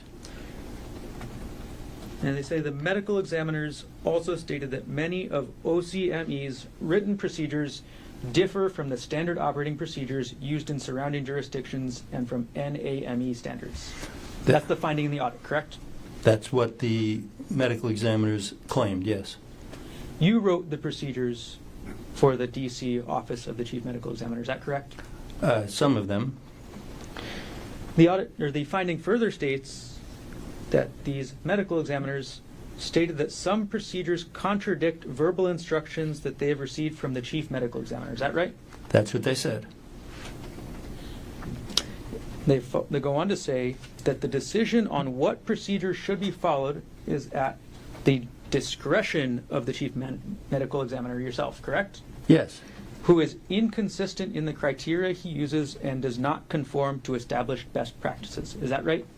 that's what they claimed. This is the finding in the audit by the Office of the Inspector General of the City of Washington, D.C. Correct, Dr. Arden? Right, reflecting what the medical examiners claimed.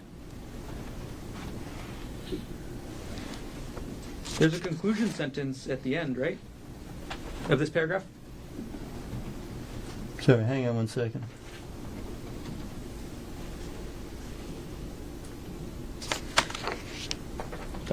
I think that was an unspecific question, Doctor. It was.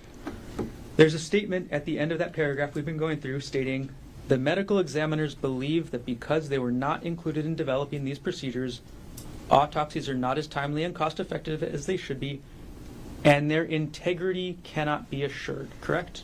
That's a statement, yes. Okay. And again, these are all referring to the policies that you wrote, correct? This is referring to criticisms from employees about policies and procedures that I implemented. And their criticism was that the policies and procedures that you implemented meant that their autopsies, the integrity of their autopsies, could not be assured, correct? Again, that was a claim made. That's not a fact. And I disagree with it. Okay. This is, if you go to the top of the page that we're looking at, it says key findings, correct? Yes. This is a key finding of the audit by the Office of the Inspector General of Washington, D.C., correct? Yes. Well, objection, it's misleading. The findings are in the Right. headings. Come on. There's a summary after it.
the top of that page we've been looking at says key findings, correct?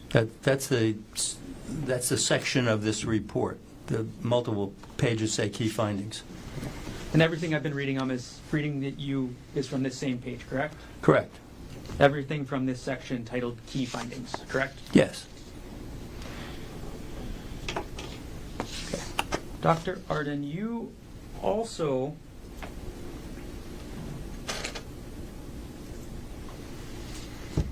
have a long history of going on the news, correct? There was a period of time when I did talking head kind of things on news programs, yes. I haven't done it in a number of years, but for a while I did. You would go on CNN, correct? That was one place. You would go on Nancy Grace, is that right? I did. It's a little embarrassing, but I did many Nancy Grace shows. I'm not going to comment on how embarrassing that would be for anybody or any comment about that. But you were on the show, right? I was. Okay. Now, you did a specific statement in, or could you turn to S229, Doctor?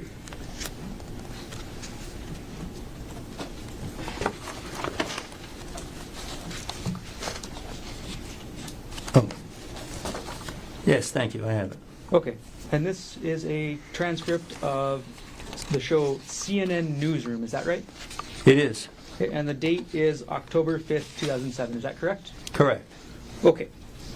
And some of the anchors here are Don Lemon, right? He's one. Okay. And you actually provided a statement in this TV show, correct? I did. Okay. I'm going to direct you to the page because I think it's kind of further in there.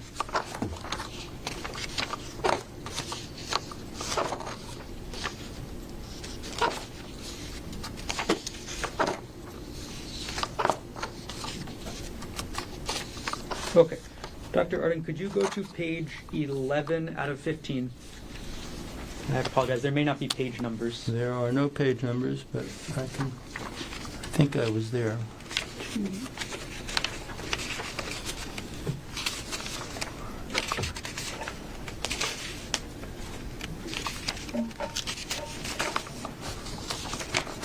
I have it. Okay. And you made a statement to CNN about the Maricopa County medical examiner releasing information, correct? Yes, not the police. I'm sorry, it was... Excuse me. Take a moment, let me know when you're ready. Thank you, I'm ready. Okay.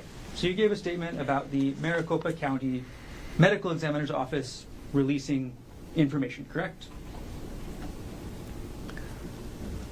I made a general statement about release of information that was related to a question from the Maricopa County medical examiner. Yes.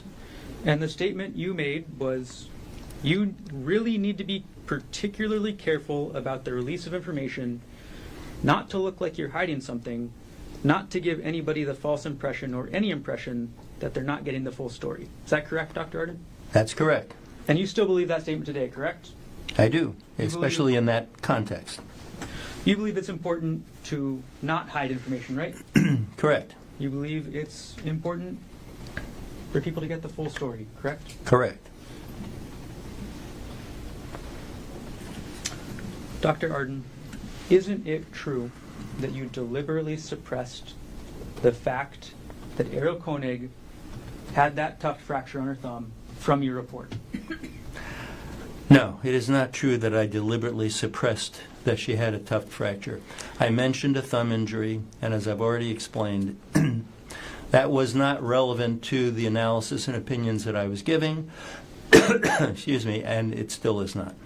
Isn't it true that when you testified this morning, you testified that you would tell the whole truth? I did. And you said nothing in your direct testimony about this thumb fracture, correct? Right. I also said nothing in my direct testimony about many other medical details that she had that were in those records.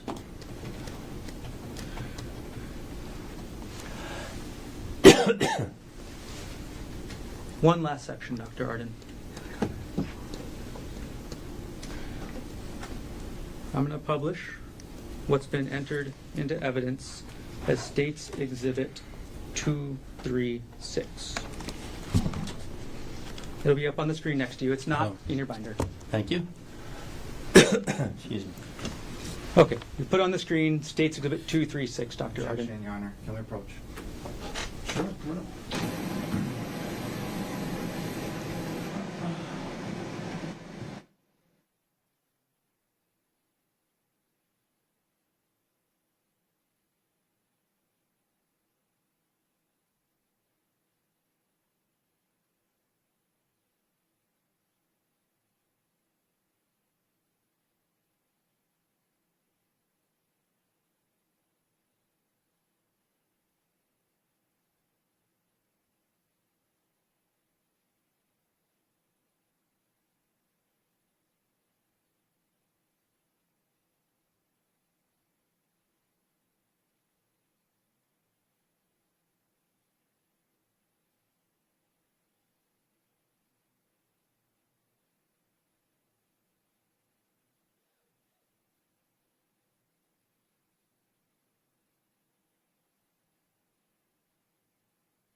I'm going to put that photo back up on the screen, States Exhibit 236. Okay. You did not review this photo as part of your preparation, correct? Excuse me. I do not recall seeing this photo. I may or may not have, but I do not recall this photo. And you were not asked to provide any opinions, and I want to clarify, I'm not asking you to provide any opinions, but you were not asked to provide any opinions about what you see in this photo, correct? Correct. The only opinions you were asked to provide were about Gerhardt Konig, is that right? Correct. Okay. And I'm going to publish now States Exhibit.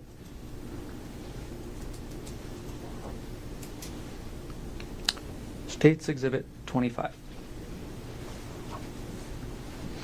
Dr. Arden, this is a stellate laceration that we see on the screen, correct? Yes.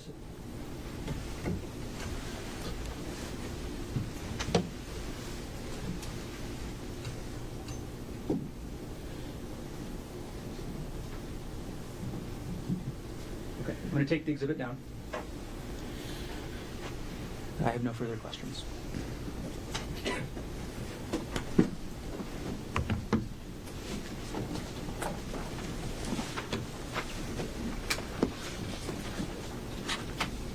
So we're talking three different. Thank you. Thank you, Dr. Arden. I'll try to keep this relatively brief. The audit that you were asked about when you were the chief medical examiner of the Washington, D.C.'s office, that was from, was it 2002? Something like that? 2003. 2003, so 23 years ago? Yes. And as audits do, it pointed out some findings and made recommendations of how to improve. And in the audit, you agreed to the recommendations, right? I agreed to many of their recommendations, and also, by the way, they're statutorily required to include my comments or responses, Okay. which they did, and some of them disagreed with some of the statements in the findings or made by other employees. But Bottom line is, they made some findings. Clearly, the office wasn't perfect. I agreed to many of the actually almost all of the findings, and agreed that we should improve those things. And that was 23 years ago. Correct. All right. Now, one second. I'm just going to kind of run through some areas here that you were asked about. You know, he asked you about testifying mostly for defense, and we talked about how, because the prosecutors have their own medical examiners and whatnot, and I think you said last month you testified for the prosecution. Just last month, right? Correct. You were asked about getting paid, and I think you said $700 an hour. Yes. Which is another reason we're going to try to keep this short right now. But and you said about 10 hours, so maybe $7,000 around there, and Yeah, just short of that. and then 7,000 for the day, right? Correct. Doctor, would you sacrifice your integrity for $14,000? No way.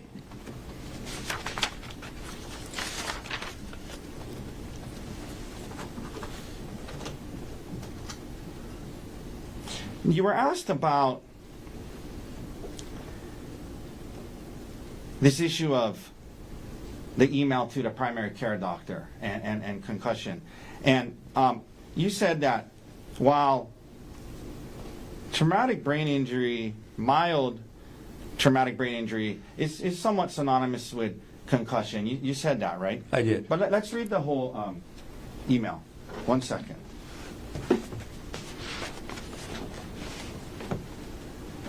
One second, I had it here somewhere.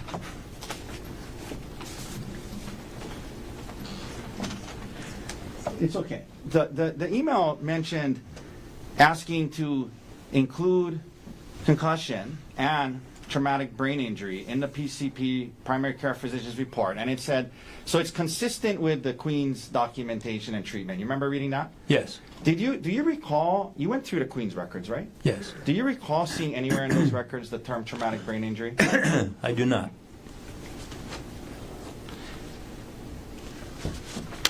You were asked about the statements gave by Ms. Konig where she said up to 10 times and,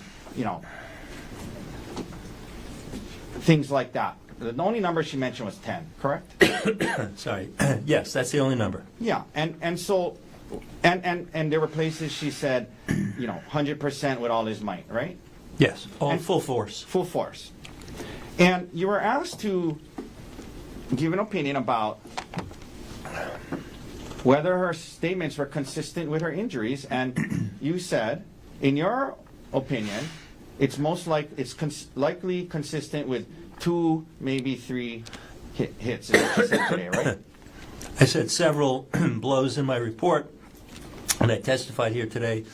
Most probably 2 to 3. Okay, so consistent with 2, maybe consistent with 3, right? Yes. But not likely consistent with 4, 5, 6, 7, 8, 9, up to 10, correct? Those are, excuse me, Yeah. those are unlikely.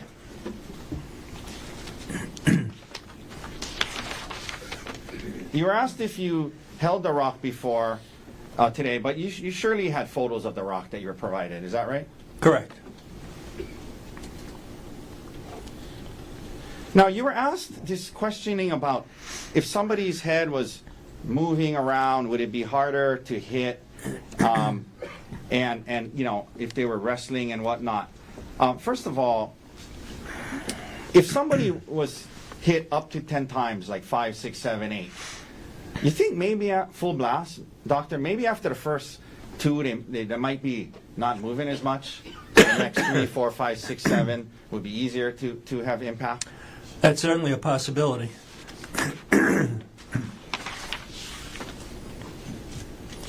Now, I just want to make sure that we're being fair here to you. So you were asked about when you were saying that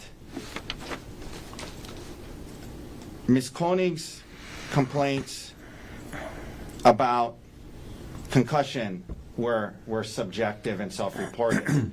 And then he brought up, well, isn't it true at the Queen's she had vomited. Remember that? I do. But isn't it true in your report that he had, when you were talking about that, it said the records from the primary care physician, indicated that Ms. Konig was experiencing post-concussion symptoms of dizziness and nausea. And you said, I note that her complaints were entirely subjective. You were talking about the complaints to the PCP, right? Correct, at a later date. Yeah, you weren't trying to say that there was no vomiting at Queens, right? Correct. You're talking about her complaints to the primary care, right, in your report? That's correct.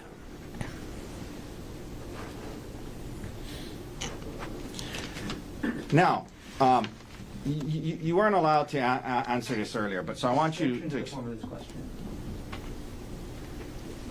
Just ask the question. Sorry. Earlier, when you were asked questions about the thumb, well, multiple questions, there was more you were about to say. I want to follow up with that. You were talking about why...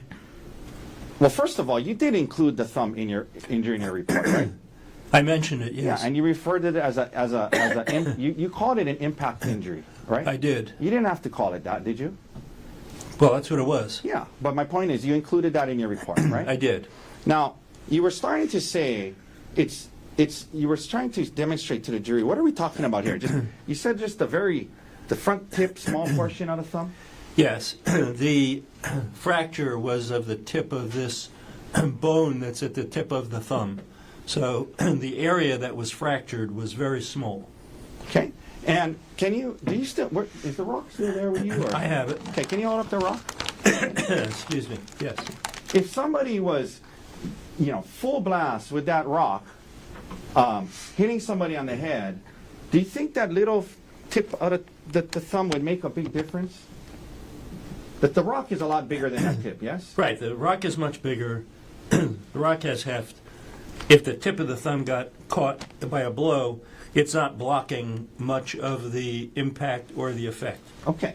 And the injury wasn't she didn't have broken hand bones or anything like that. Just the very tip of her thumb, right? Just the tip of the thumb. Excuse me. Is that what you're trying to explain earlier? Yes. You were asked multiple times about what was in your report and what wasn't. You remember that? Yes. Doctor, when you reviewed hundreds of pages of documents in this case? I did. Okay. And your report is 4 pages long, right? Correct. And in your work as a consultant, is that common, not just for you, but have you also reviewed other expert reports in the course of doing this work? Many. And isn't it true that the report is just a summary of your thoughts and opinions, correct? Right. It's not the recitation of the entire material that I saw.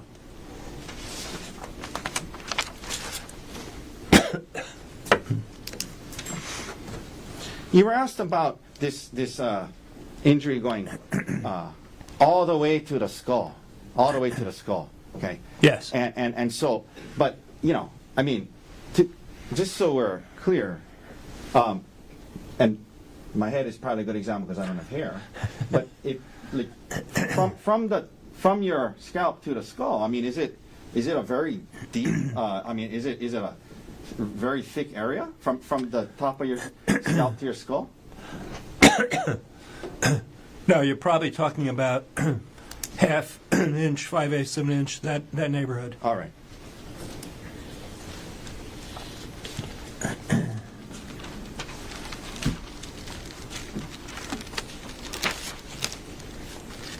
You were asked about the lack of injury to the back of her head, and I guess photo of. First of all, do you know if that photo he showed where that blood was? Do you know if that's where Miss Konig suggested her head was bashed on the ground? I do not. Okay, but even assuming could a head being bashed on the ground multiple times on dirt or a trail, could that cause injury to the back of the head? Sure, it could. Objection beyond the scope. Move to strike. He asked about this very subject. Put it.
As a medical doctor, do you agree that bashing someone's head on the ground, even if it's, dirt or a mountain trail, could cause injury? Yes.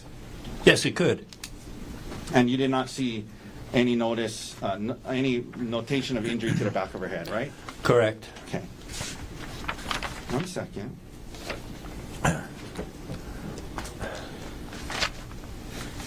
Let me.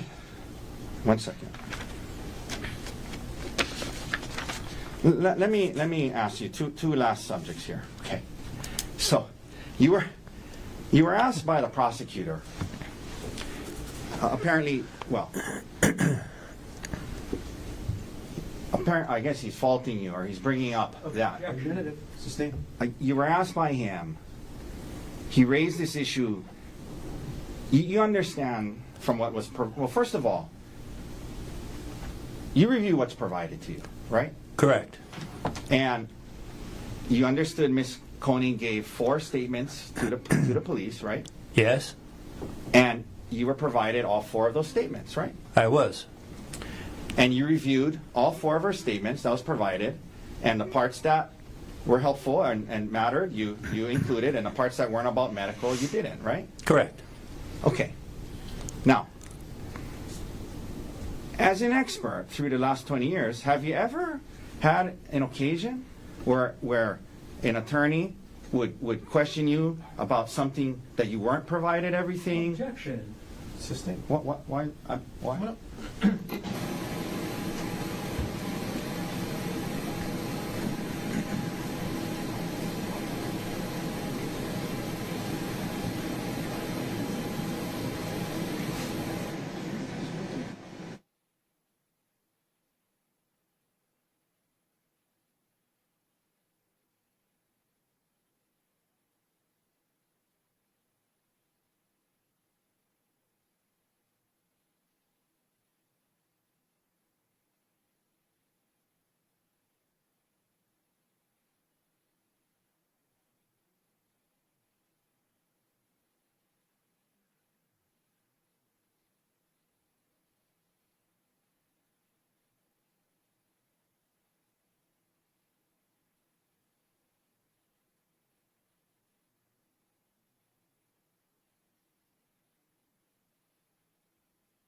So, doctor, in your practice, when you're asked to compare what somebody said to the injuries, it's good practice to review everything they said. Yes. Pretty much, yes. And you can be criticized for not reviewing everything. Correct. Yes, that's true. So, for example, if we didn't give you 3 and 4 statements 3 and 4, he might be cross-examining you that you didn't review everything. Right? Correct. You've seen that happen, right? Yes, sir, I have. Damned if you do, damned if you don't, I guess. Right, doctor? Objection. Argumentative. That's sustain.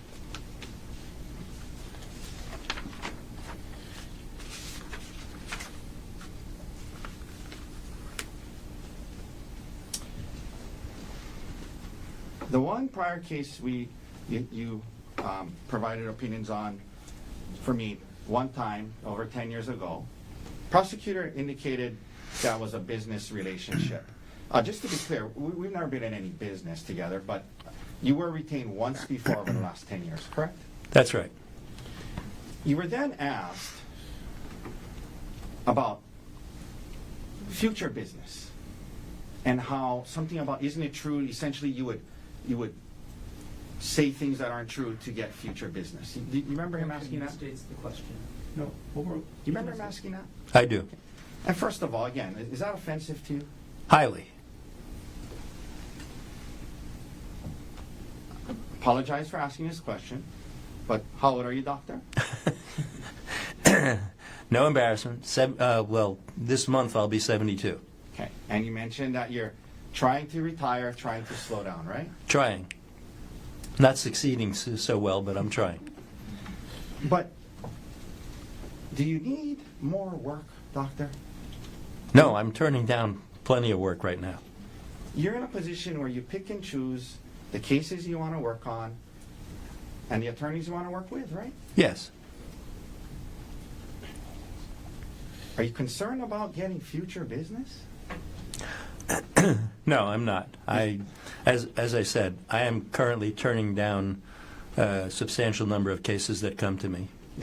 And your wife, who traveled with you, how does she feel about you taking on your cases? Well beyond this goal. Sustained. This goes to his lack of need for future business. I'll ask it a different way. Please. Is it a goal of your wife and yourself to slow down and enjoy yourself a little more? Yes, Spend time with family? correct.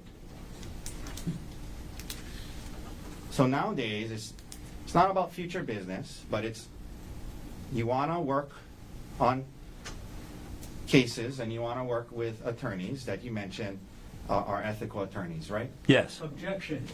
It came out on he asked the question on the record. Absolutely not. Objection sustained? We can approach. And it has to move to strike. Well, let's approach. There's nothing to strike with no answer.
Dr. Arden, thank you for your time today. So as far as this idea that you would say things, for whatever to get future business, it's true that you're in a point in your life and your career where you don't need the work, but you choose to work on the cases that you want to and work with the attorneys that you want to, right? Correct. Okay. Thank you, sir. Thank you.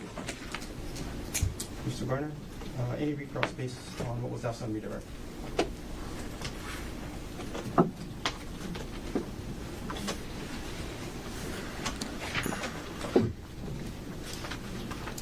Dr. Arden, Hawaii is a good place to slow down with your wife, right?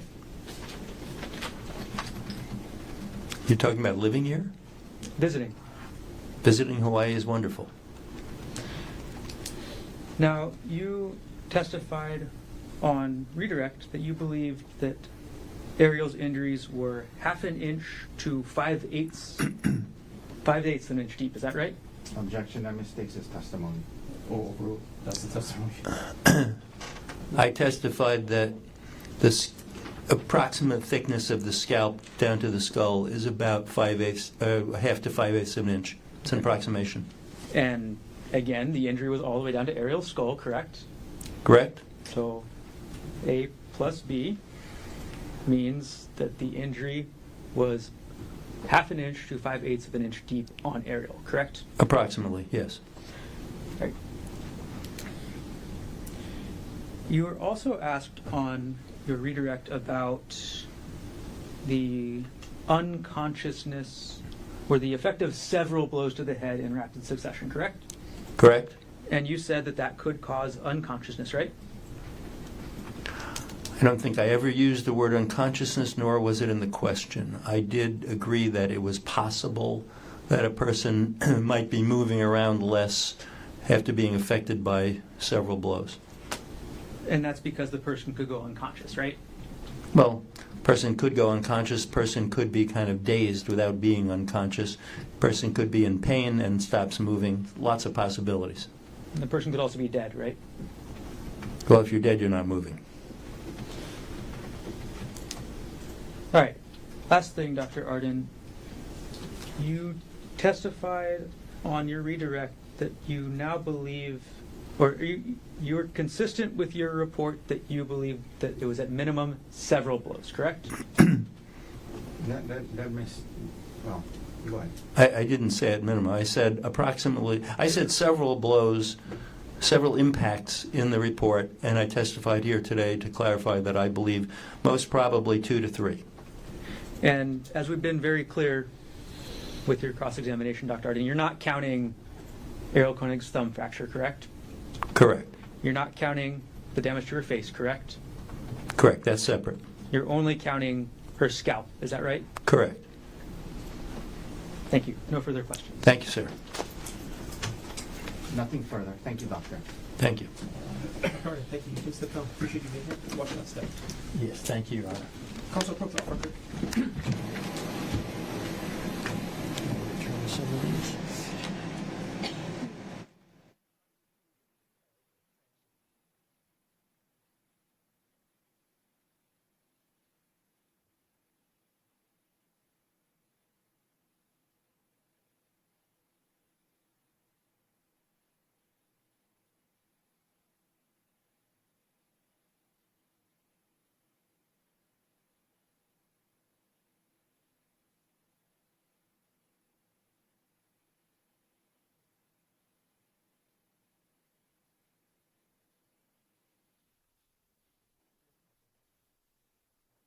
I need to have a more extensive legal discussion with the attorneys. Instead of having you wait, I'm just going to call the early lunch recess.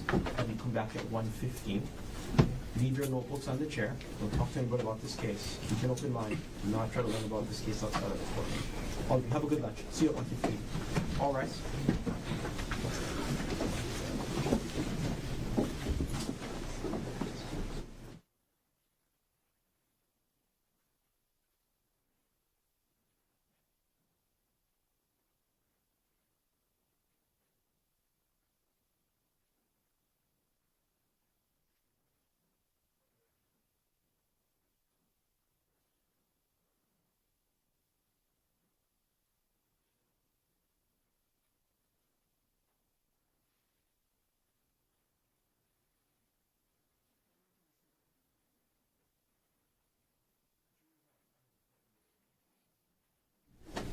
Mr. Otake, other than the possibility of Dr. Konig, does the defense intend to call any other witnesses?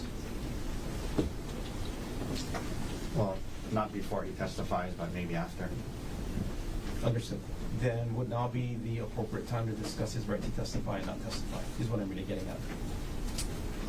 It's up to you, Your Honor. If you want to do it now, that's fine. Okay.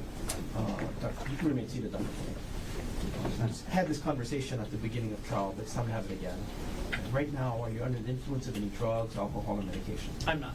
Any problems understanding the English language? No. Are you thinking clearly right now? Yes. When we discussed this trial, when we started this trial, we discussed your rights to testify and not testify. I remember that. You do have the constitutional right to testify in your own defense. Do you understand what that means? Yes. You should consult with your lawyers about your decision. But this is your decision. And if you want to testify, nobody should stop you from testifying. Do you understand that? I understand. And if you choose not to testify, the prosecutor will have the opportunity to cross-examine and question you. Do you understand what that means? Yes.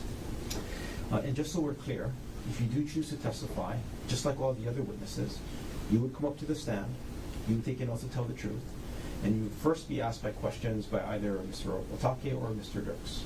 When they're done asking their questions, the prosecutor, probably Mr. Garner, will have the opportunity to question you as well.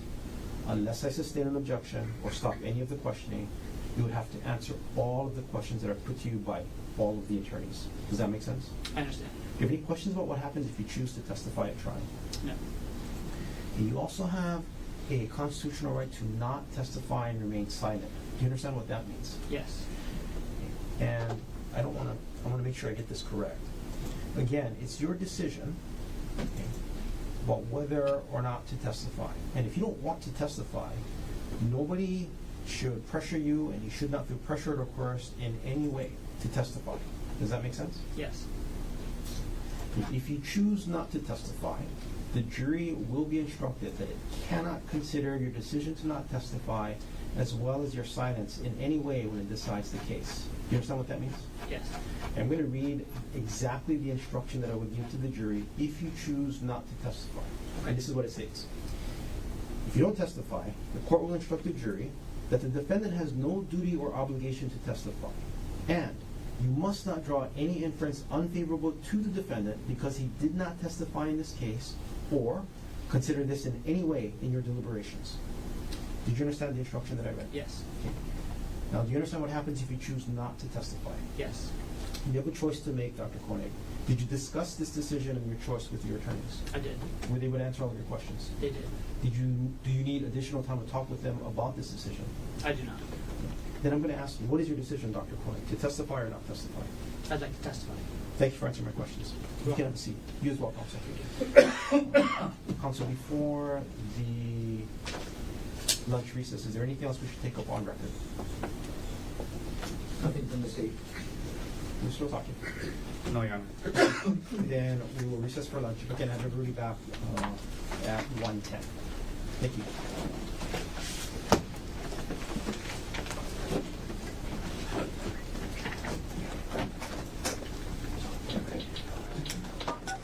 You are muted.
case number 12, State of Hawaii versus Gerhardt Konig, 1 CPC-25-373. Dr. Konig is present in court with all 4 counsel of record. All jurors are back in the courtroom. Thank you for your patience, ladies and gentlemen. Mr. Otake. Thank you, Your Honor. At this time, we'll call Dr. Gerhardt Konig to the stand. Doctor, please.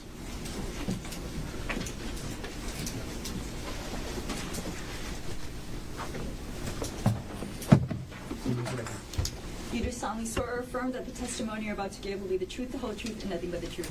I do. Thank you. Please have a seat.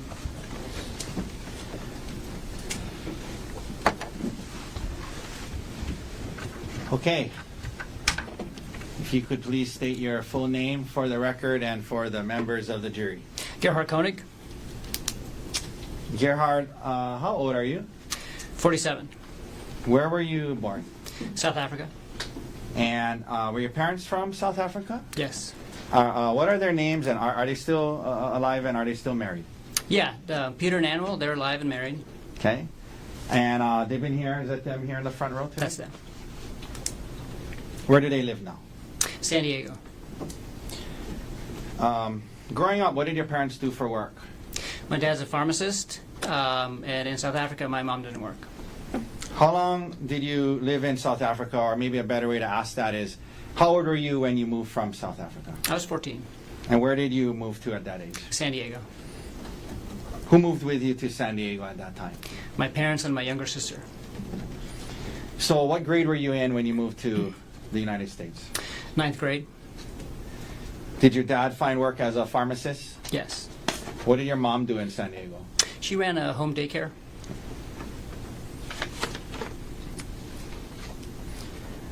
Siblings? Yes, 2 older brothers and a younger sister. What year and what high school did you go to, and what year did you graduate? I went to Rancho Bernardo High School, and I graduated in 1996. By the way, was growing up in South Africa, was English your first language? No, What was? Afrikaans. Okay. After graduating from high school, did you go to college? I did. And where'd you go? UC San Diego, What did you major in? bioengineering. Now, the jury has heard about how later in life you married Ariel Konig. Was that your first marriage? No, Okay. Were you married before that? I was, yeah. And to who? Jesse Patella Ray. Okay. How old were you when you and Jesse got together? 16 or 17, 11th grade in high school. And then how old were you when the two of you got married? 20.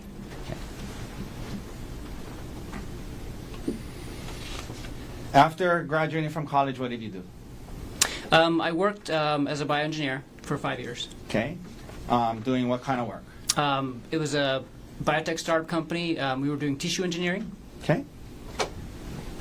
We don't need to get into exactly what that is, but it's in the field of bioengineering. Yeah. So specifically, we were growing tissue-engineered blood vessels, and so we were taking skin cells from a person and culturing them in the lab and growing large diameter blood vessels specific to them, so they can use it for hemodialysis access or cardiac bypass grafts. And where were you living when you were doing this work? In Marin County, just north of San Francisco. Okay, in California, but up by San Francisco. Yes. Did you and Jessica have kids while you were working and living in San Francisco? Yes, 2 kids. What are their names? Ophelia and Emil. Okay. And what years or how old are they? Ophelia is almost 25, and Emil is 20. Now, the jury has heard that you're a medical doctor. After doing this work in tissue genesis for a while, where'd you go to medical school? At the University of Pittsburgh, in Pittsburgh, Pennsylvania. And is that a good medical school? It is. It has a really good reputation, yeah. So Ophelia and Emil were born before you started medical school? Or? Yes. Okay. Yeah. Why did you choose Pittsburgh? Because of the reputation of the school and because the cost of living in Pittsburgh was low. Okay. And you had Yeah. the 2 young kids. The two young kids, and I wasn't going to make any money, and it was a great place to go to school. Did you graduate from medical school in 4 years? Yes. What year did you graduate from medical school? 2010. After graduating from medical school, what did you do? I did a 1-year internship, and then I did a 2-year research fellowship. What was the research fellowship in? It was an NIH-funded fellowship at the University of Pittsburgh, and I did mostly blood transfusion research. Specifically, I was working on autotransfusion. It's when you take a patient's own blood that they're losing in the operating room, and I was figuring out ways how to give it back to them safely. Okay. Did you and was that in the Pittsburgh area? Yes. Did you eventually do a residency? Yes.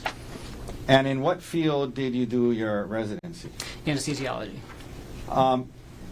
If you could explain to the jury, what is anesthesiology? I mean, we all kind of know what it is, but generally, how do you define anesthesia? Yeah, anesthesiologists are, it's a specialty of medicine, and we're trained to acutely treat organ system failure and techniques to limit pain and awareness. And so basically what we do is we take care of patients that are either very ill or injured, and we keep them alive until they can get patched up.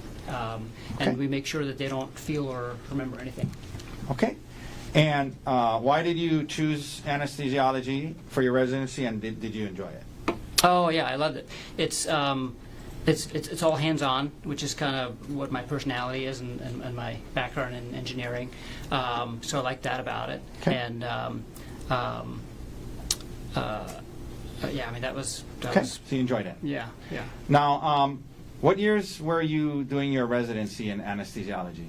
2013 to 2016 And where was your residency at? in Pittsburgh. Now, you mentioned your residency 2012 to 2016. Did you at some point you and Jessica got divorced? Yes. Or approximately when was that? Or when did you separate? We separated in 2014. Okay. Was that during your residency? Mm-hmm. Yeah, after 15 years of marriage, and we tried to make it work. We got Okay. married very, very young. Okay. And, Did we're you apart. after that you guys were both living in Pittsburgh, Yes. and were you involved in Emil and Ophelia? Oh yeah, Okay. 50-50 custody. 50-50 custody. Mhm. You finished your residency in 2016. What did you do for work when you were done with your residency? I was hired as an anesthesiologist by UPMC. I worked at UPMC McGee Women's Hospital, and then I was also hired by University of Pittsburgh as a part-time assistant professor. As a part-time what? Assistant professor. Okay, so in terms of your work that you were you doing clinical work, actually treating patients in the hospital? Yeah. So 4 out of 5 days, I was doing clinical work, anesthesiology, and basically 1 day a week. So 20% of my time, I was doing teaching and research. And so teaching, who were you teaching? Anesthesiology residents, mostly at the hospital. And for the last 3 years that I was in Pittsburgh, I was the site director for the anesthesiology residency at my hospital. So I was in charge of the teaching of the residents at the hospital there. And that was all in Pittsburgh? Yeah. Okay, now, after separating from your first wife, did you at some point start dating again? Yes. And did you try out dating apps? Yes. How'd that go? I used some free dating apps in the beginning and met some people and finally signed up for a paid app, eHarmony. eHarmony. Mm-hmm. And after you signed up for eHarmony, is that how you met Ariel? Yeah, she actually found me on there, and we connected on there and chatted on there for a little while. And I think we connected in February of 2016, and then we met in the bar at the end of March 2016. Your first time you met her, first date-ish, what you want to call it, was at a bar? Yes. In Pittsburgh? Mhm. Okay, and then did you guys continue to see each Yes. Is that a yes? Yes. Okay, sorry, I should correct you. And after that, did you guys continue dating? Yes. I think you said you met in 2016? Yes. Okay. When did you and Ariel get married? 2018. Between 2016 and 2018, where were you living? We were both living in Pittsburgh in like kind of different suburbs of the city. She lived north of the city, close to where she worked, and I lived kind of to the west of the city. We were about an hour apart, but so we spent 1 week at my house with the kids when we had the kids, and then we'd spend 1 week at her townhouse up Okay. north And that was in Pittsburgh? in Pittsburgh. Okay. Yeah. And you were working in the job you just described to us? Yes. Now, after your first divorce, you had 2 kids. Did you want to have more kids with? I with, did. With Yeah. Ari? Yeah. Okay. Yeah. I had that in my profile on online dating and. That you wanted to have more kids? Yeah. Okay. And did you and Ms. Konig have kids together? Yes, 2 kids. And what are their names? And tell us when they were born. Olin was born right in the middle of COVID, May 2020. Okay. And Vigo was born just a few weeks before we moved to Maui in 2023. Just a few weeks before Maui? Yeah. Okay. In 2023. Yeah. So you guys are still living in Pittsburgh when, well, at least Olin, 2020, you guys are in Pittsburgh. Did there come a time when you and Ariel decided to make a move and move to Hawaii? Yeah. Tell us about why that came up and what was the interest and if it was a joint decision. Yeah, it was a joint decision, and this was something that we kind of bonded over ever since we met, and we both love Pittsburgh and love the city and the town and Steelers fans, but we wanted to move somewhere where the weather's a little nicer, and she knew I had family in California, and so we had talked about that for a while, and then after we started having kids, we started talking about it some more and realized that actually our main priority is safety and just finding kind of a place where we can raise our kids in a safe environment. What do you mean by safety?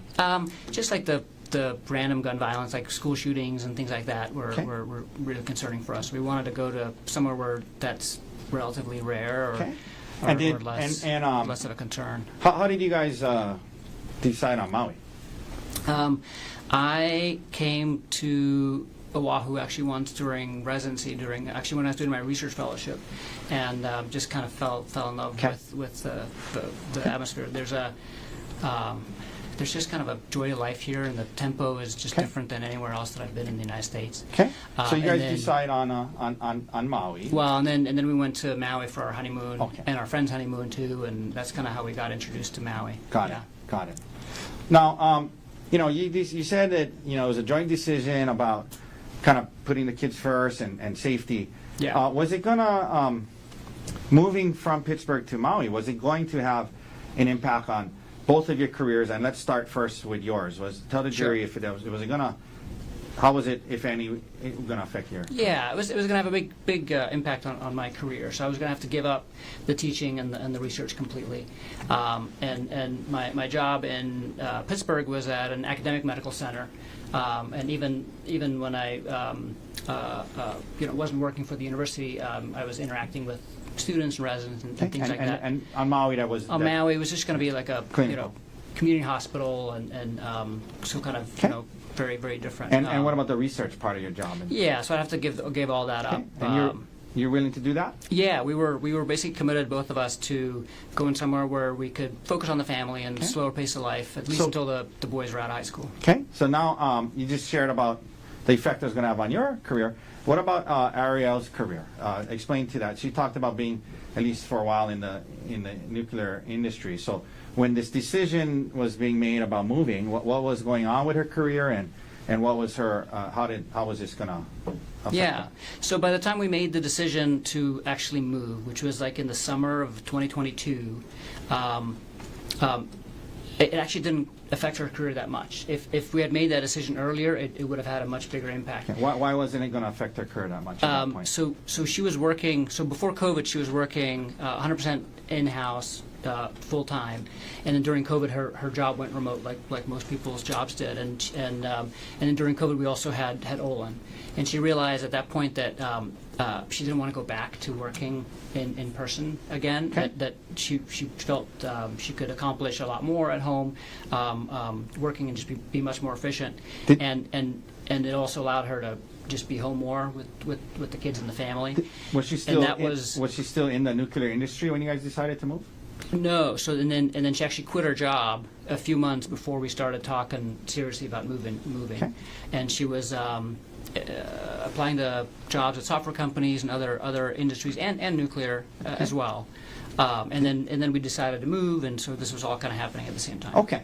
And was she able to get this job? She talked about a TerraPower that allowed her to work virtually? Yes, and so she was actually hired, I think, like as I was interviewing in Maui, she got hired at TerraPower. So she started her job at TerraPower while we were still in Pittsburgh. Okay. But they were going to allow her to... And then after the move, yes. So she got a fully remote job based out of Pittsburgh for this company that's based in Seattle. And then we moved to Maui, and then she kept working for the same company. Okay. I want to ask you, Emil. So Ophelia is older than Emil? Yeah. Okay. So when you guys start thinking about moving, how old was Emil, and how did that factor into the timing of when you were going to move and if? So Emil is actually the reason we moved when we did. Okay, so, explain that. Yeah, so Ari and I had talked for a while about moving out of Pittsburgh, and the trigger was going to be when Emil graduated high school. You guys are waiting. You guys are going to wait till he graduates. Yeah, because we didn't want to leave Okay. him, and we didn't want to ask his mom to if we could take him. So what happened? He basically talked us into letting him ask his mom, and because he's like, if you guys are going to go somewhere sunny after high school, I want to go with you, and I want to go before high school is over because I want to move somewhere earlier so I can make friends and kind of get connected to the community. And I said, I don't think your mom's going to let you leave. And he said, let me just talk to her. And after months of that, I said, okay, if you want to ask her, you can. And he asked her, and she actually said yes. And so that triggered us to kind of say, oh shoot, now we can move now. We can move earlier. And so let me ask you about that. So at this point, Emil was about what age? 15. Okay. Yeah. And so he talked about how you were married and while he was growing up, and then how old was he roughly when you guys got divorced, you and his mom? Roughly.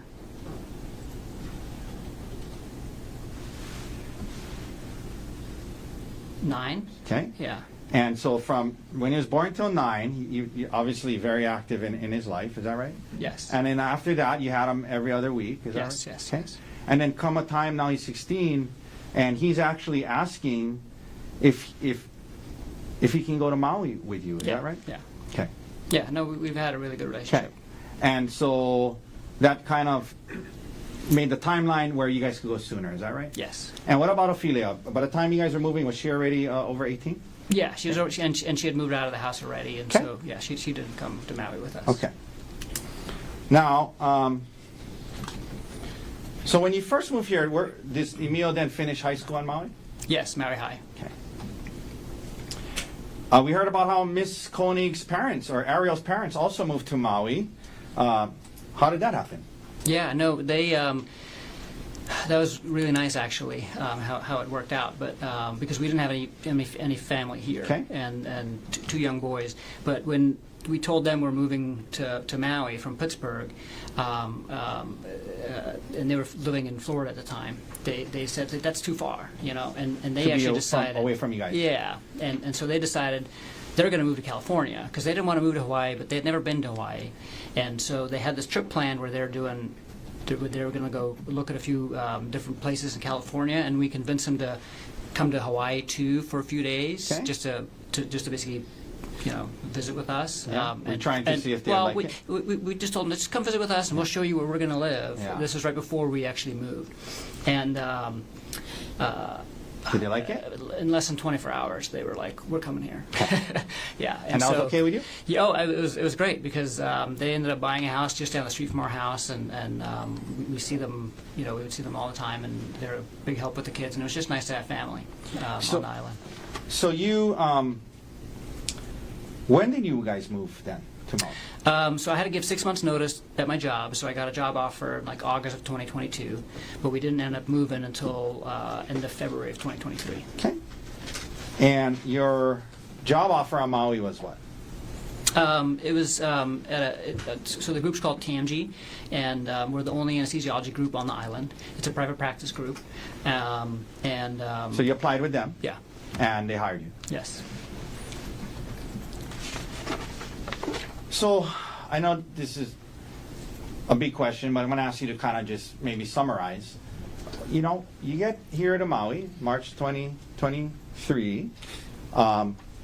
You know, you got these 2 young kids. Your son's here. Your in-laws are here.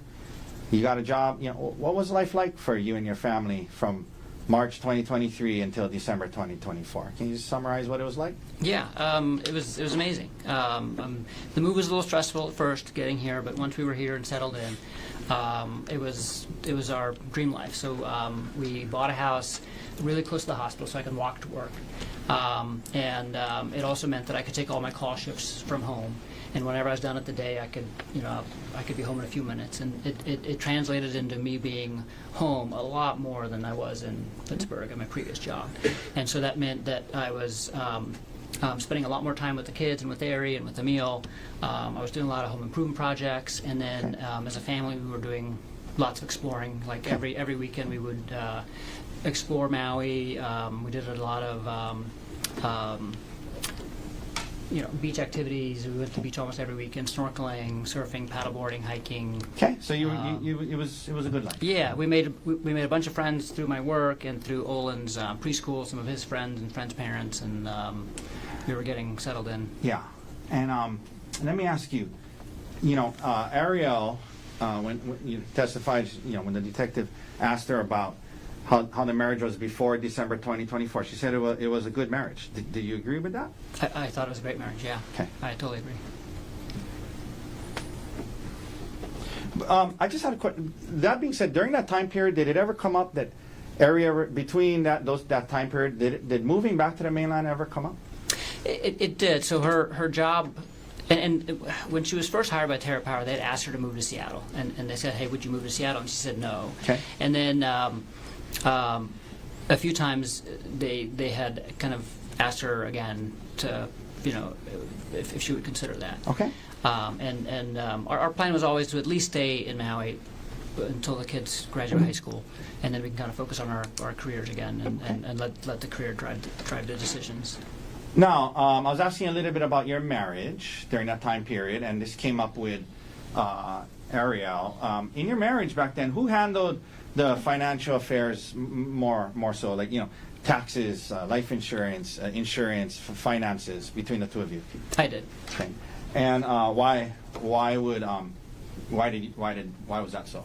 I'm a very meticulous kind of person that keeps track of everything, and Okay. so it's just kind of more naturally in my, Yeah. Pretty organized. Yeah. Did you have, like computer files with different, insurance, Yeah, taxes, yeah. all that stuff? And all of our things were joint. We didn't have any separate anything, and so I ended up taking care of most of those things. And those computer files. And they were all in a shared drive that we shared, and so she had access to everything, and she contributed and as well. But Okay. I took care of most of it. Okay. And you would kind of from time to time look into the files or update the files or. Oh, all the time. Okay. Yeah. All the time. Yeah. Okay. Now, you just described a great life and great marriage. Did there come a time in 2024, Gerhardt, when that changed? Yes. First of all, in 2024, at some point, well, let me ask you this preliminarily. Did Ariel have to travel for work? She did. Yeah. Okay, and that's because she was working virtually? Yeah. Just like three or four times a year. Okay. Did there come a time in 2024 when Ariel traveled to South Africa for work? Yes. Do you remember when that was roughly? At the end of August of 2024. And who was she going with, to your knowledge, at the time? It was a pretty important trip for her because it was just the CEO of the company, another man that was high up in the company called Jeff Miller, and herself. Okay. Now, I want to ask you this. By the way, when you guys were on Maui working, and she was working virtually, like, where was she actually doing her work? Like, when she was working? Yeah, she had a home office set up. But it was in your house? in our house, Okay. but it was in our bedroom. So, and there was no divider or anything between it. So her desk was basically right next to our bed. So like a third of the space in the bedroom was taken up by her office. And when what were her hours? Was she on Seattle time? She started? Mostly West Coast time, sometimes East Coast time. So she would usually get up Early. either 4 or 5 a.m. and start work around there, and So- then work until around 2 p.m. So were you, because it was in your bedroom, were you exposed a lot to A lot. her yeah. work and her things she was doing and the Yeah, people? she has a huge monitor on her desk. She has one of those desks that can go up and down. Okay. And it's facing into the room, and all of her meetings are on speakerphone. Okay. Prior to this, leading up to this South Africa trip, you mentioned did she go with a man named Jeff Miller? Yes. Did you have any concerns about Jeff Miller at that time? No. I know you mentioned no concerns, but was there anything weird on that trip, behavior-wise, that you took notice of? The South African trip? Yeah, it was a really quick trip. It was just 2 nights. But the one weird thing was that on the second night, I remember noticing that she never contacted me at the end of the day, and that's kind of out of character. Whenever she went on work trips, she would always kind of check in at some point. At the end of the day, even usually we would check in several times during the day as well, and just do text. We would text a lot. Okay. And the one night on that trip, she never reached out. And I was at work, and by the time I got home and realized that she hadn't reached out, I knew she was asleep, and so I didn't reach out to her either. But normally she would reach out to me when she's done with her work day. Did you see much of it at the time, or? No, Okay. I took note of it, and I asked her about it, and she just said, like, I'm so sorry. We got back late from dinner with the hosts who were hosting us, and I'm sorry, I should have texted, but I didn't. Now, she returns from South Africa. Later on in 2024, did you and your family go on a trip to Kauai? We did, yeah. When was that, roughly? In October, I think it was October. Yeah, we told Emil as a graduation present we'll take him to one of the other islands that he hasn't been to yet for a little trip, and he picked Kauai. He picked Kauai. Now, did anything happen on this Kauai trip that made you become concerned to a degree about Mr. Miller? Yeah, a little bit. What happened? Tell the jury what happened. Yeah. So we were there at the end of I think from like Thursday to Monday or something like that. So it overlapped with her work week a little bit, and she was able to take most of the time off, but there was a few meetings that she still had to do that she couldn't. And so and they're early morning meetings because they were West Coast time, and I just overheard her talking to him on the phone and from the other room, and it just seemed that they had a very familiar tone, more so than what I was used to, the way that she used to talk to him and the way that she talked to her other work colleagues. Now, you get back from Kauai after the trip. From October to December, did you notice any other red flags or concerning behavior? Yeah. So what happened? The biggest, the only thing that I noticed was that she was constantly on her phone. She was just constantly on her phone. Was that more so than usual? Yeah, much Okay. more than usual. And she would hide the screen from me. So What do you mean by that?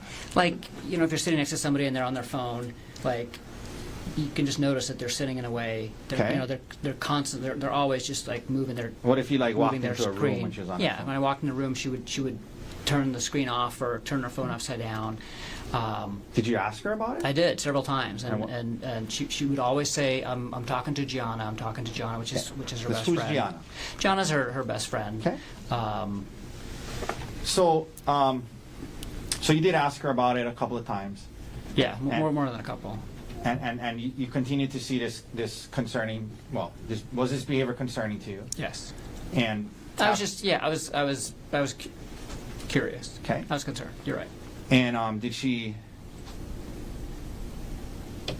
told you it was, don't worry, it was just Gianna? Yeah, and she was like defensive about it. Okay. Now, what did that lead you to do in early December? All this Yeah. behavior, red flags. No, when she kept doing it and she kept being defensive, I unlocked her phone. Okay. And while she was sleeping. Now, do you recall when you did this? There's been talk about a San Luis Obispo trip, right? Were you guys going to go on a trip in December? Yes. And with who? With our friends Brant and Gianna. And so, what day of the week were you going to leave for the trip, if you recall? So, Ari and Gianna were going to be there on Wednesday. Okay. And Bryant and I were going to join them on Thursday. So the And then girls we were going first? Yeah, To and then we're spend- all staying there until Sunday. The girls were going to go spend a night together. Yeah, so they had like a girls' day planned, and they wanted to just go for the first day. The trip was mostly for Gianna's birthday. So that was going to be on a Wednesday. When did you look into her phone? On Monday night. Okay.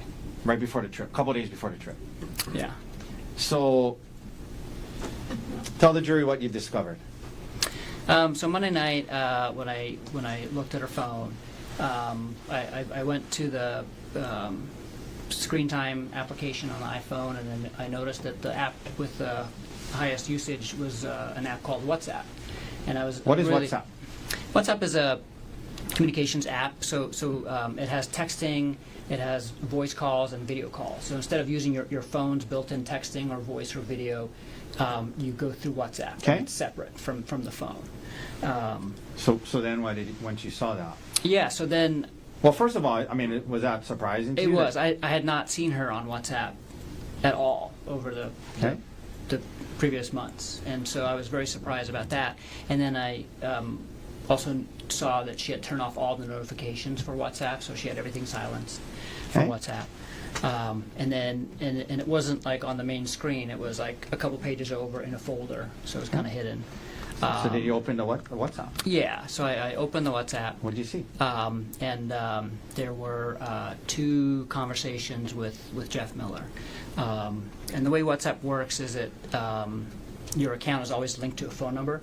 And so the one conversation was a conversation with his work phone, and the other conversation was a conversation with his personal phone. Okay. And so let's talk about the conversation with his personal phone. Tell the jury what you saw. Yeah, it was. So what I saw. So this was Monday night.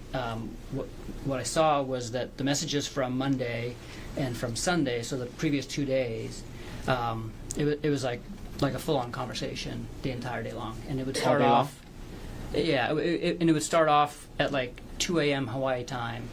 So and Jeff Miller lives in Maryland, and he travels extensively for work. Like he probably travels 3 out of every 4 weeks, and I know this because I'm always hearing them on the phone and Okay. talking about that.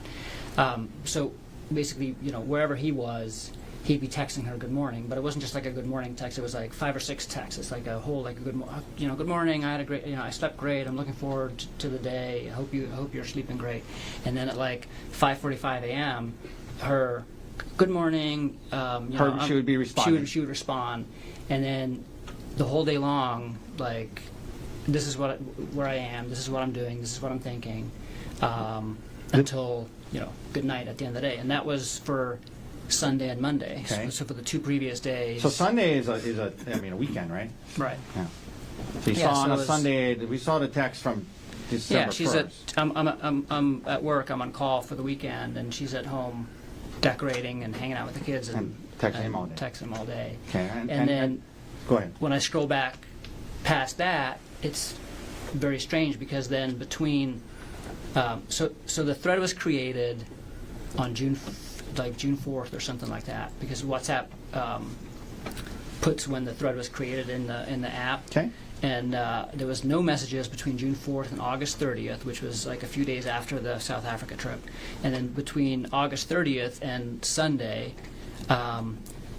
it was very strange because there was like fragments of conversation or little short things, and then mostly just pictures and songs and links. And it was basically Jeff sending her a bunch of pictures of himself, a bunch of song links that she had saved, and her sending him like a bunch of pictures too of Did you, when you said it was strange because there were things missing, did it seem to you like things were being deleted? Well, yeah, because obviously that was, I mean, there was an abrupt cutoff between like what's before Sunday and Monday and that conversation and everything else that was on there. Let me ask you this.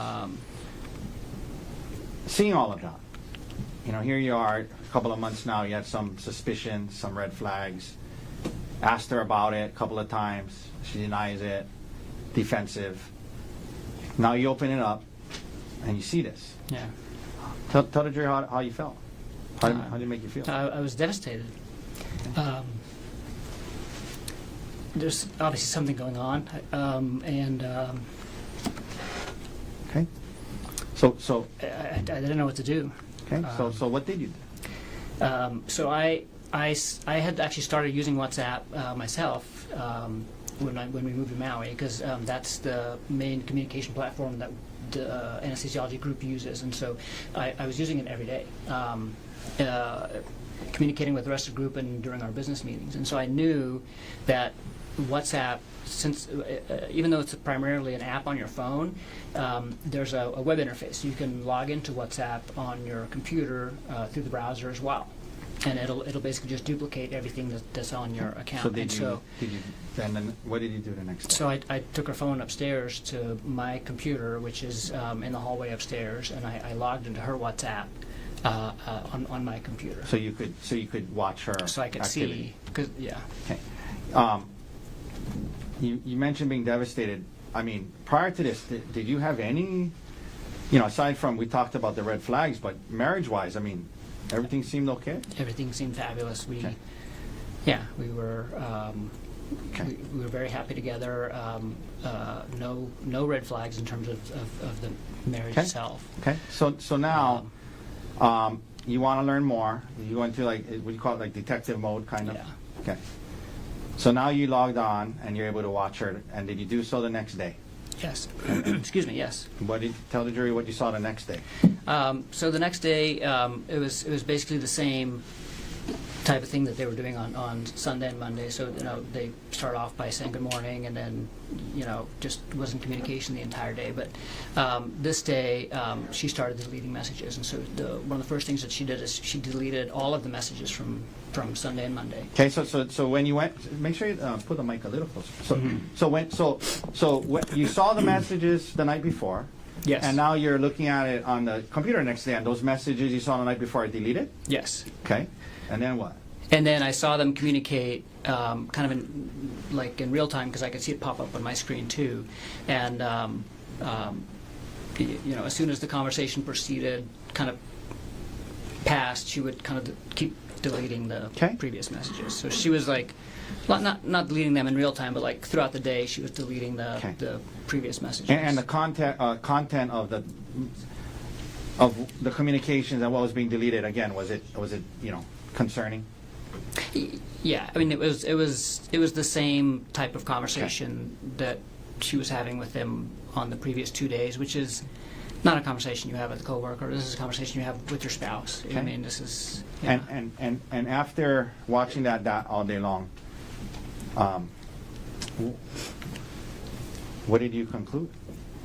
I mean, in terms of what was going on. Did you believe? I mean, she was having an affair. Okay. Let me ask you this: while that was, did you, because she was deleting these things, did you try to save some of the messages? Yes. So the first thing I did, actually, the night that I unlocked her phone, because on WhatsApp you can also export the thread basically and save the thread, and so I exported the thread to my phone. So I had copies of what was on there when I first discovered it, and then the next day on my computer, the only thing I could do on the web interface is take screenshots. Okay. And you took some. Yeah. All right. So now you are faced with, this. You got this trip in a day or two. Do you confront Ariel right away? Not right away. So the way that this was happening was that our trip to San Luis Obispo, there's no direct flights from Maui to San Luis Obispo, and so we coordinated that the layovers were going to be in Phoenix, which is where Brian Gianna lives. Okay. And Ari was taking a red eye on Tuesday night.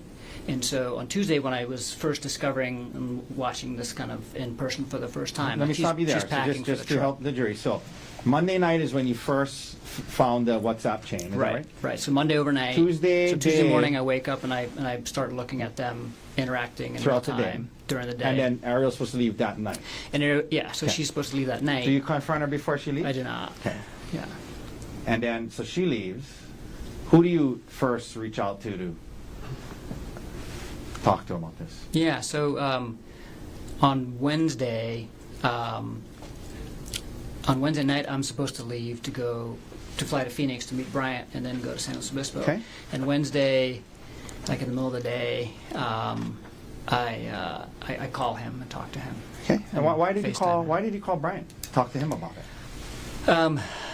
Few different reasons. One was that we were, about to go on this trip with them, and I wasn't able to. Like, I knew I was going to have to confront her as soon as I got to San Luis Obispo. So now it's Wednesday, and I'm convinced of, I'm seeing what they're doing, especially what she was sharing with them on Wednesday. So on Wednesday, she was spending all day in San Luis Obispo with Gianna, and she's basically keeping him up to. I mean, first thing is, like, as soon as she lands in Phoenix in the morning, she's like, just landed. I have an hour and a half. If you're free, we can chat. Can't wait to talk to you. Is she texting you, keeping you up to date? Like, I'm getting. I also got a just landed text, but like nothing else. Okay. And but she's like, reaching out to him, and on WhatsApp, like, you can see when a message has been read, and so as soon as she saw that he read her just landed text, she called him, like, right, she didn't wait for him to respond. Okay. And stuff, and like, I'm not getting a call, I'm not getting any of this stuff, and then during the day, she's sending him pictures of the places that they're of her and Gianna doing stuff, So you're seeing this. So I'm seeing this, and that's at that point I'm just like, I can't go to San Luis Obispo and not confront her about this right away. Like, And going back to Bryant, right? So I know. Yeah. Did you guys have like fun activities planned? It was supposed to be a fun couple yeah. trip. So I mean, it was supposed to be a couple's trip, right? And it was Gianna's birthday, and actually Ari planned it because she used to work for, one of the power plants that she.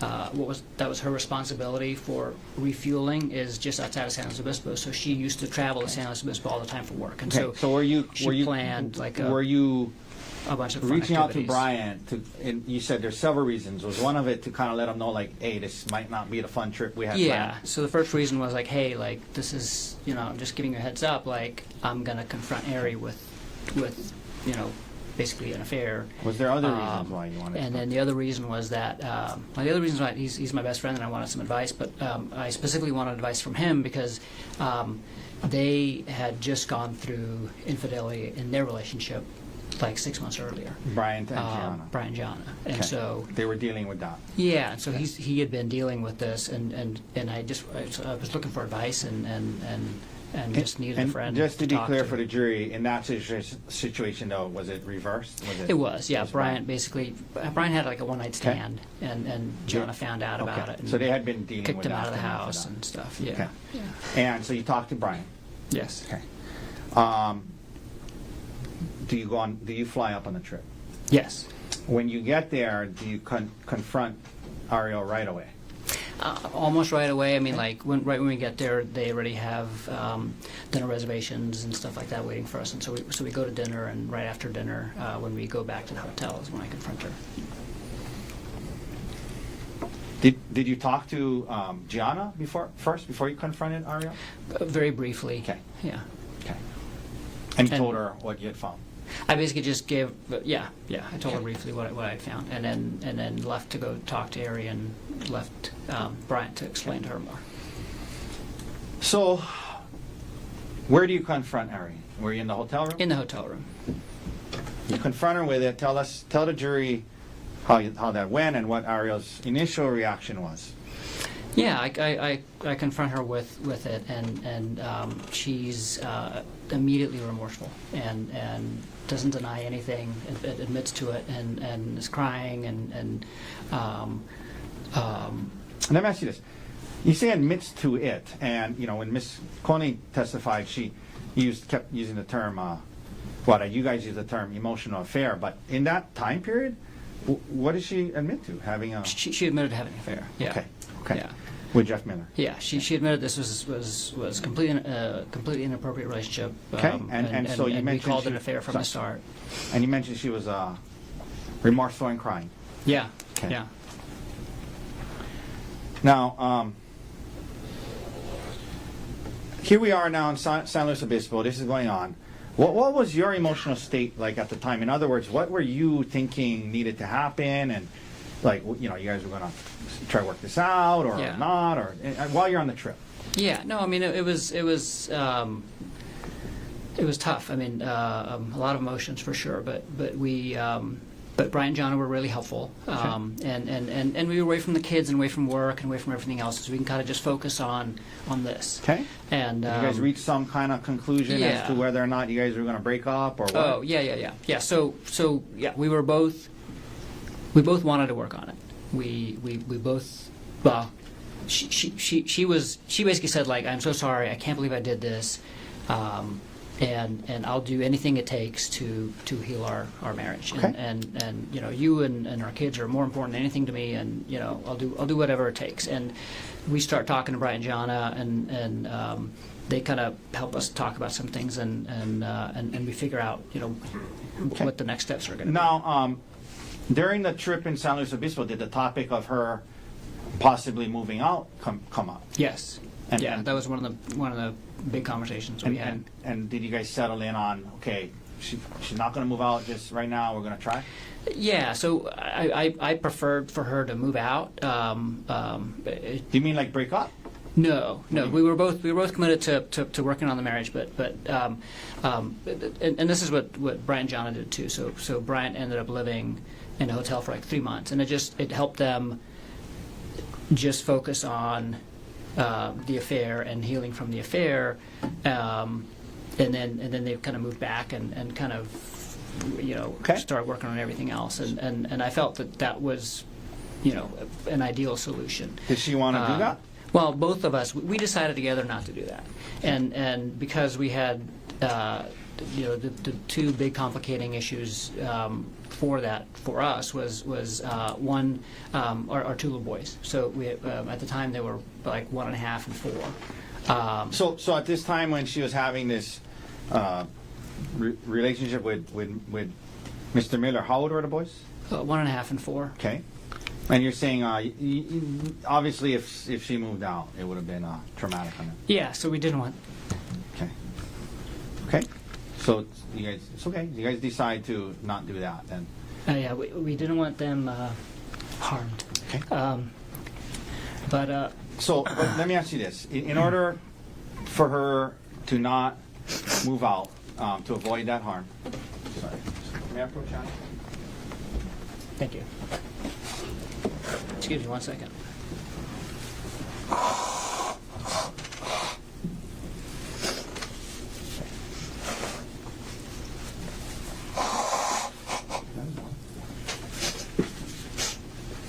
You want water? Yes, please. You mentioned the kids. Was there a?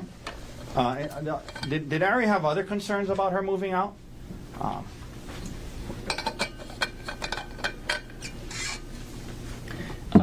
Yeah, and the other concern, and again, this is a joint decision, is that we wanted to protect her reputation with family and friends, and so Bryant was able to move out, and really nobody else knew. It was just Ari and I actually that knew, and that was it. So in other words, if Ari moved out on Maui, you talked about you guys had formed a pretty good, close group of friends. Her parents. We did, and everybody lived right there, and it's a small community, and I mean, people were going to know that she moved out and would ask why, and So that was part of the joint decision. yes. So you guys are up there, San Luis Obispo, decide that we're going to try. It's not going to move out. What about where there's some talk about if we're going to do that, at least initially, was there some talk about what was needed to happen as it related to Jeff Miller and her job? Yes. What was that? Tell the jury about that. Yeah, so I mean, she obviously needed to terminate the affair immediately, but also to terminate all contact with Jeff Miller, and that would involve her quitting her job and getting a new job.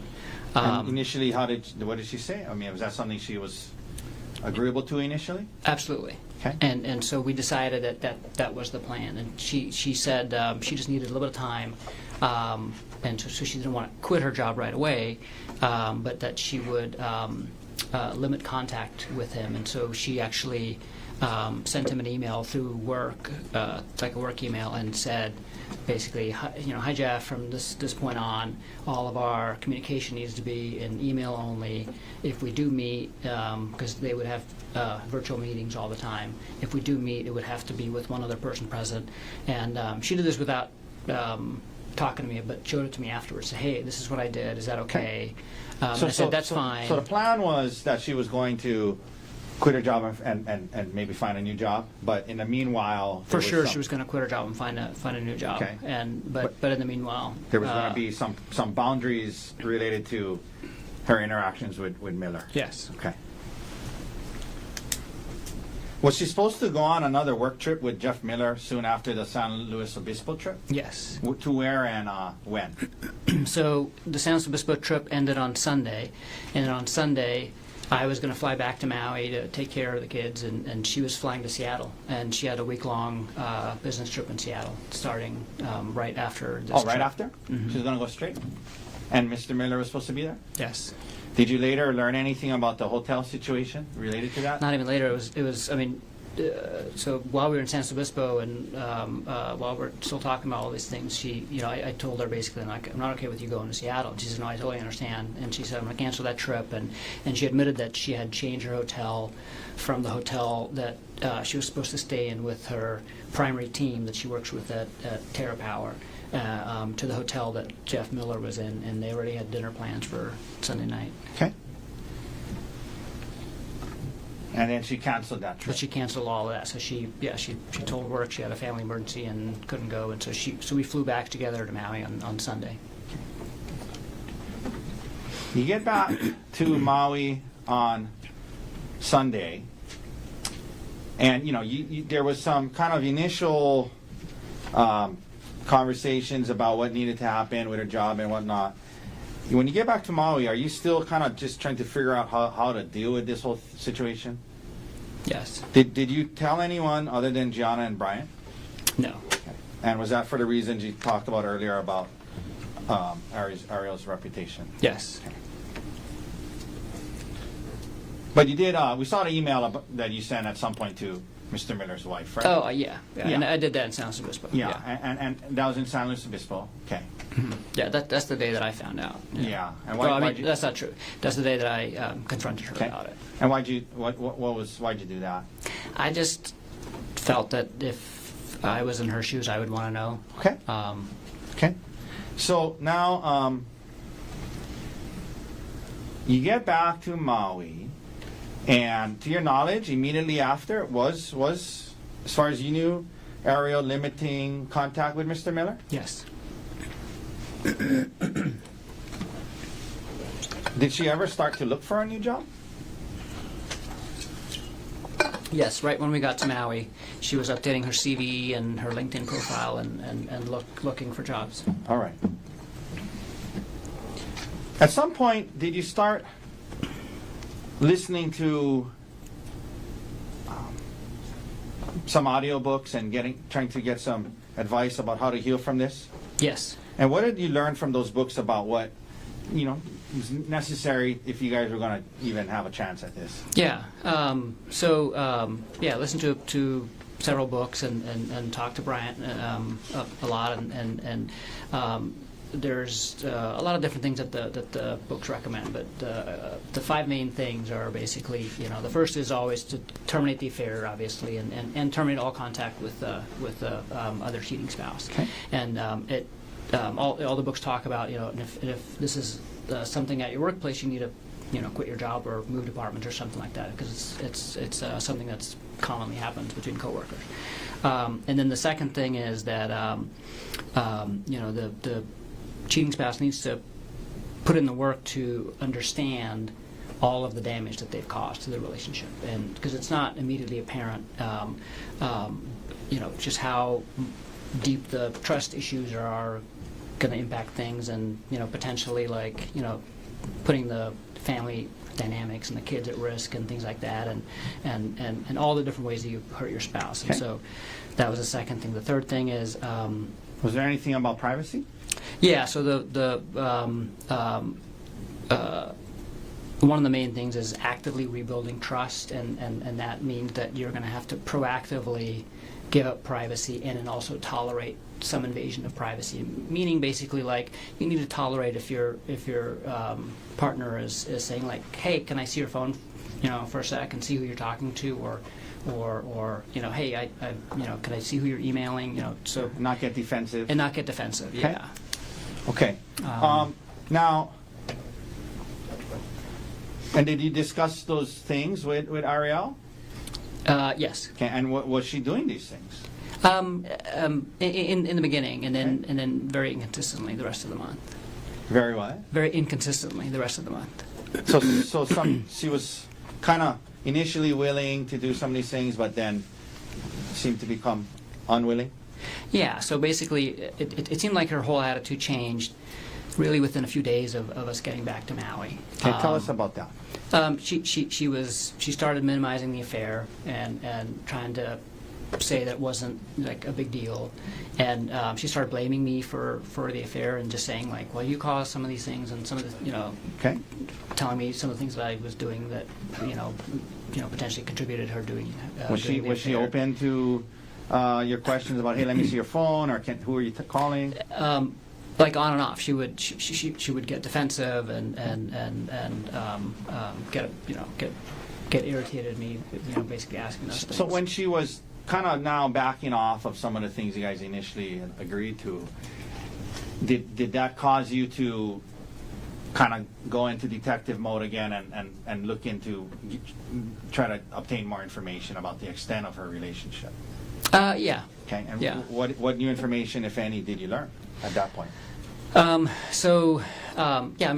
trying to talk to her about the affair, just trying to get more details, because we didn't talk about it in detail in San Luis Obispo. We were just kind of talking about big picture. Are we going to stay together? Okay. Are we going to move But out? she admitted all to these it, though, things. right? Yeah, she admitted to it. And then later, a few weeks later, I was looking, and the two main things that I found out. Let me just back up. So I was trying to ask her more questions about the affair, and she wouldn't, but basically engage Okay. and answer questions. And so everything that I found out is I basically found out on my own, and I found out that when they were in South Africa on our phone bill, actually, there's records of them texting just through regular text, up through past 10 o'clock on that night that she never got back to me. Okay. And then again, a 1-minute phone call at 5:30 the next morning, local time, and I was like, that seems odd. And then Okay. in that combined with in the work thread that they had on the WhatsApp, not the personal one, the work one, the next morning they're talking about work stuff, but then they're also talking about how they can barely stay awake and they're both so tired and Okay, so that made things. you wonder. Yeah, I just. Okay, what that else did made you me, learn? What else new things did you learn? concerned. And then the other thing was just the sheer scope of the number of deleted messages, because I saw that WhatsApp has a statistics area where you can go to for the app that shows you how many total messages have been sent or received since the last reset So what did you of the see? app, and she had deleted over 10,000 messages Over- during that time. Over what period of time? I'm assuming during, Okay. you know. So the thread was created on June 4th, and I'm not sure when. She said that the affair started after the South Africa trip, is what she admitted Okay. to me. So it was either over 3 months or 6 months. Okay, you just start doing some But it's like, rudimentary you know, math 50 in your to head. 50 to 100, or like 60 to 120 messages a day. Okay. During that time if it's averaged throughout the whole day, and then Okay. 19 hours of phone and video calls too. Okay. This is probably a dumb question, but did that make you feel better or worse about the situation? You know, it made me feel worse, and I was just feeling worse about the whole situation overall, because it takes some time to kind of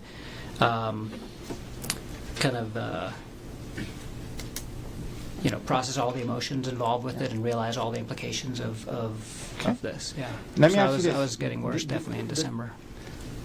The new information that you discovered, did you discuss it with her or try to? I tried. And how did that go? She wouldn't. She really wouldn't engage about anything with the affair. She kept saying like, "Stop asking me questions. You know, you're. It feels like you're asking me 21 questions. Like, you know, things like that." After, you know, this new information and now it's kind of seems like it's regressing, her attitude, did you ever ask her to move out in December again? I did. Okay. Yeah. Tell us how many times 2 times. and what happened? So the first time was around the middle of the month, and I just told her, like, you know, you're not doing what you said you were going to do, which is to take accountability for your actions and to basically do whatever it takes to heal the marriage.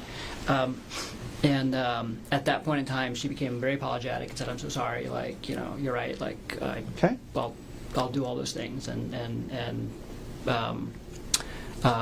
But again, that didn't last, and so.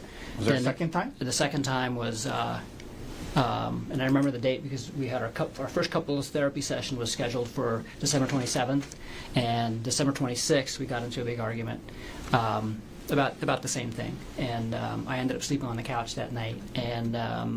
Did you ask her to move out? And yeah, so I asked her to move out, and I ended up sleeping on the couch that night. Okay. And again, okay, so Yeah. when you would bring up moving out, then she would say, "Okay, I'm sorry," and then she would say she would recommit. On the 26th, nothing Not was resolved that Okay. night. We just kind of got in a big argument, and I left and went to go sleep on the couch. Now, were you having? I mean, you know, again, probably a dumb question, but were you having a hard time with all of this? Yes. Did you? Could we pull up State's Exhibit S-105 that's in evidence, please, Mr. Dirks? Did you turn to any sources to try and help yourself get some advice, get some healing? We talked about the audiobooks. There was this exhibit about Reddit as one after infidelity. What is that about? Were you looking at this? And tell the jury why, if you were. Yeah, no, it's just a thread about people that are struggling with finding out their spouses had cheated, basically, Okay. and advice and also just kind of sharing stories so you feel like you're not alone. Were you trying to get to a point where you could feel okay? Gerhardt? Yes. Okay. Yes. Was that what you're trying to do? Yes. Okay. Wow. In other words, you didn't rush straight to get out of here. I don't want to see you again. Kick you out of the house. No, not at all. Okay. No. But it was hard. Was it hard? It was extremely hard, and But you were the audiobooks, Reddit. You were trying to get to a good place. Is that right? yes. Okay. Okay, we can take that down. By the way, there was this mention about the word Darvo the other day by Yes. Inuma. What is? I mean, Did it come up on the Reddit thread? It did. And what is that about? And I don't remember the acronym, but basically it was I came across it, and it's basically something that quite often happens. And so basically, the person that got caught having the affair, sometimes in the weeks after, they would try to turn the tide. So they would try to kind of take the spotlight off of them and move it to the other person, and basically say like, "Wow, but but you did this and this," Okay. And so it's a fairly common thing that Yeah. people try to do to just to deflect defensive. Yeah. I think it was like attack. I forget what, but basically, it's there was actually a term for it. Yeah. And from what you read, it's when the person who did the cheating tries to deflect and kind of turn it back on you. Exactly. Did you Did that resonate with you when you learned about that term, Yes. Darmo? Yes. And why was that? Because that's what she was doing. Like, Okay. so throughout December, it just felt like she was, minimizing what she had done, and then she started bringing up all these things about our relationship, other things. Okay, and I'm going to get to that. The audiobooks, can we pull up Exhibit D 126, please? Did you both listen to an audiobook called How to Help My Spouse Heal from My Affair? Or How to Help Your Spouse Heal yes. from Your Affair? See that? Yes. And these are text messages between... I'm sorry, what exhibit is this? Sorry. D 126. I believe it's in evidence.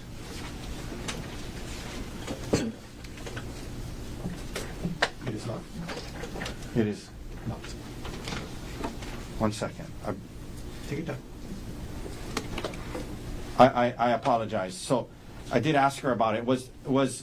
There was text messages between the two of you guys about an audiobook called How to Help My Spouse Heal from My Affair, correct? Yes.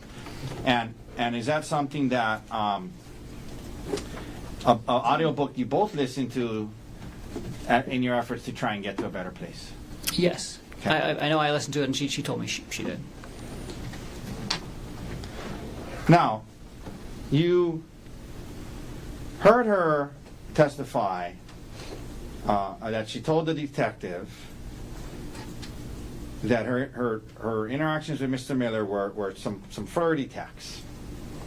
From what you saw back then and discovered, was that an accurate description of the extent of her relationship with Mr. Miller? Not at all. Proper impeachment. No, overrule. Prior inconsistent. Understand. Overrule. Let me ask that again. You had conversations with Ariel where she admitted to the affair, yes? Yes. You saw the communications that she had with Mr. Miller, correct? Yes. There was all this stuff you just talked about. You heard her say, and when the detective asked her about it, she said there was no affair, and she described it as flirty text. From everything that you learned about this situation, was that an accurate description of what was going on between her and Mr. Miller? No. Calls for opinion. Sustained. That's answer strictly. Isn't that? I'm sorry, I apologize. That's not the same question I asked a second ago? No. Okay, let me think of what that last question was then. From what you, let me ask you this. I apologize. Let me ask you this way. From everything that you learned and you knew, was her relationship with Mr. Miller, can it accurately be described as just some flirty text? No. Objection. Sustained. From what everything you learned and knew, was all that was going on between them flirty texts? Objection. Same objection. Slightly different question. Overruled. No.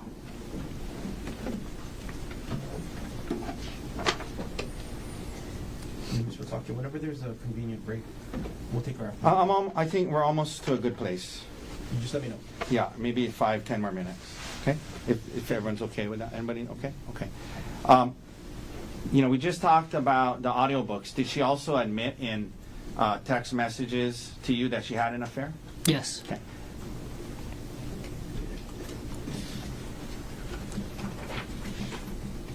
Now, at some point, do you guys start counseling?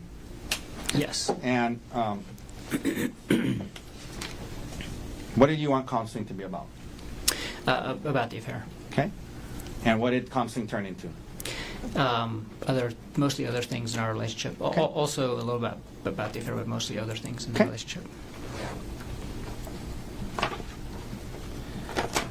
This might be a good time for a break. Okay. Ladies and gentlemen, let's take a 15-minute recess. Ms. McCallum can get you at 2:40. Leave your notebooks on the chair. All right.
presenting case number 12, State of Hawaii versus Gerhardt Konig, 1 CPC.25.373. Dr. Gerhardt Konig is present in court on the stand and still under oath. All four counsel of record are present. All jurors are back in the courtroom. Mr. Taki, you may continue on with your direct examination. Thank you, Your Honor. All right, Gerhardt, before we get back into the counseling, there were two exhibits I wanted to introduce, or at least attempt to introduce. This is Exhibit 126. May I approach, Your Honor? Yes. So, Gerhardt, we're talking about the audio books that you and Ariel were kind of reading to get, bouncing off each other, learning from. Did you guys text each other about it? Yes. And can you just look through this text and look through this document and let me know, is that a fair and accurate depiction of the text messages you guys are having back then related to some of the audio books you were listening to?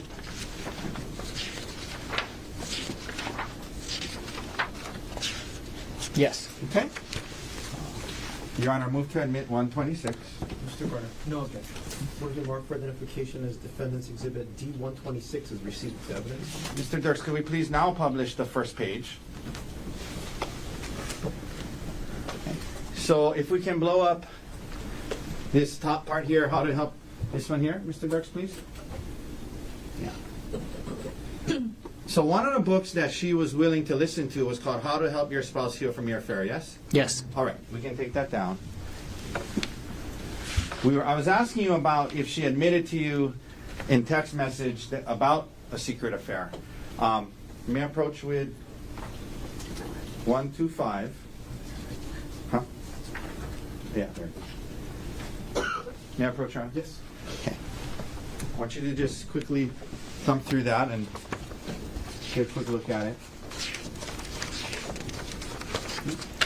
Is this a fair and accurate depiction of the text messages between the two of you on December 9th about the affair? Yes. Okay. Your Honor, move to admit 125. Mr. Gardner. No objection. Word has been marked for identification as defendant's exhibit D125 is received as evidence. Can we, Mr. Dirks, publish it starting on the second page for now? Okay, can we blow up the top part? Just that first message. Okay. So this, Gerhardt, was this a message that you sent her? Yes. You engaged and continued an elaborate secret affair instead of coming to me and asking to work on our relationship. Okay, can we take that down? And then at the bottom there, Mr. Dirks, can we blow up the response?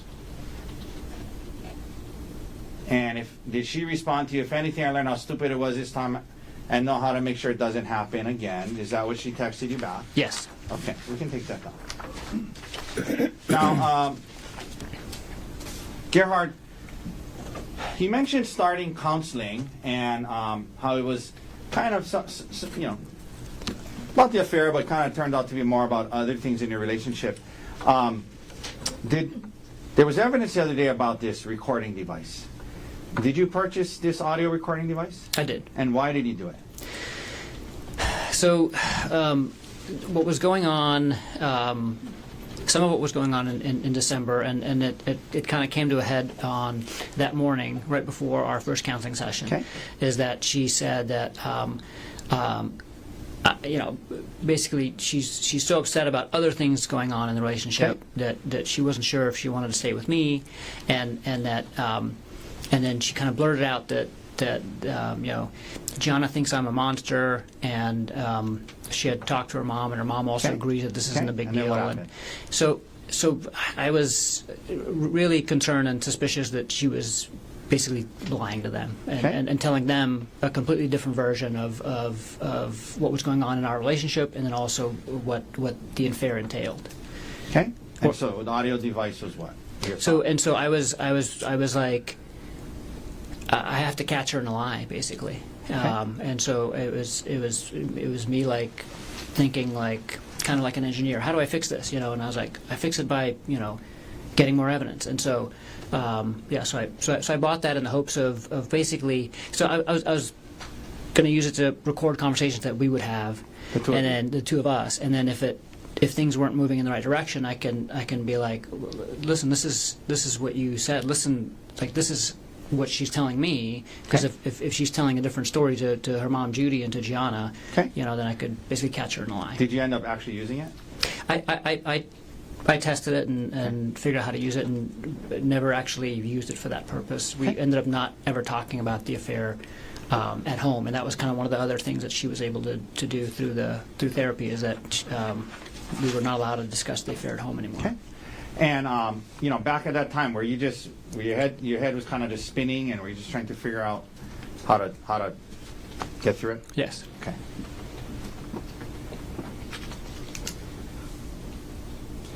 So you start counseling, and you mentioned that you guys weren't talking about the affair at home anymore.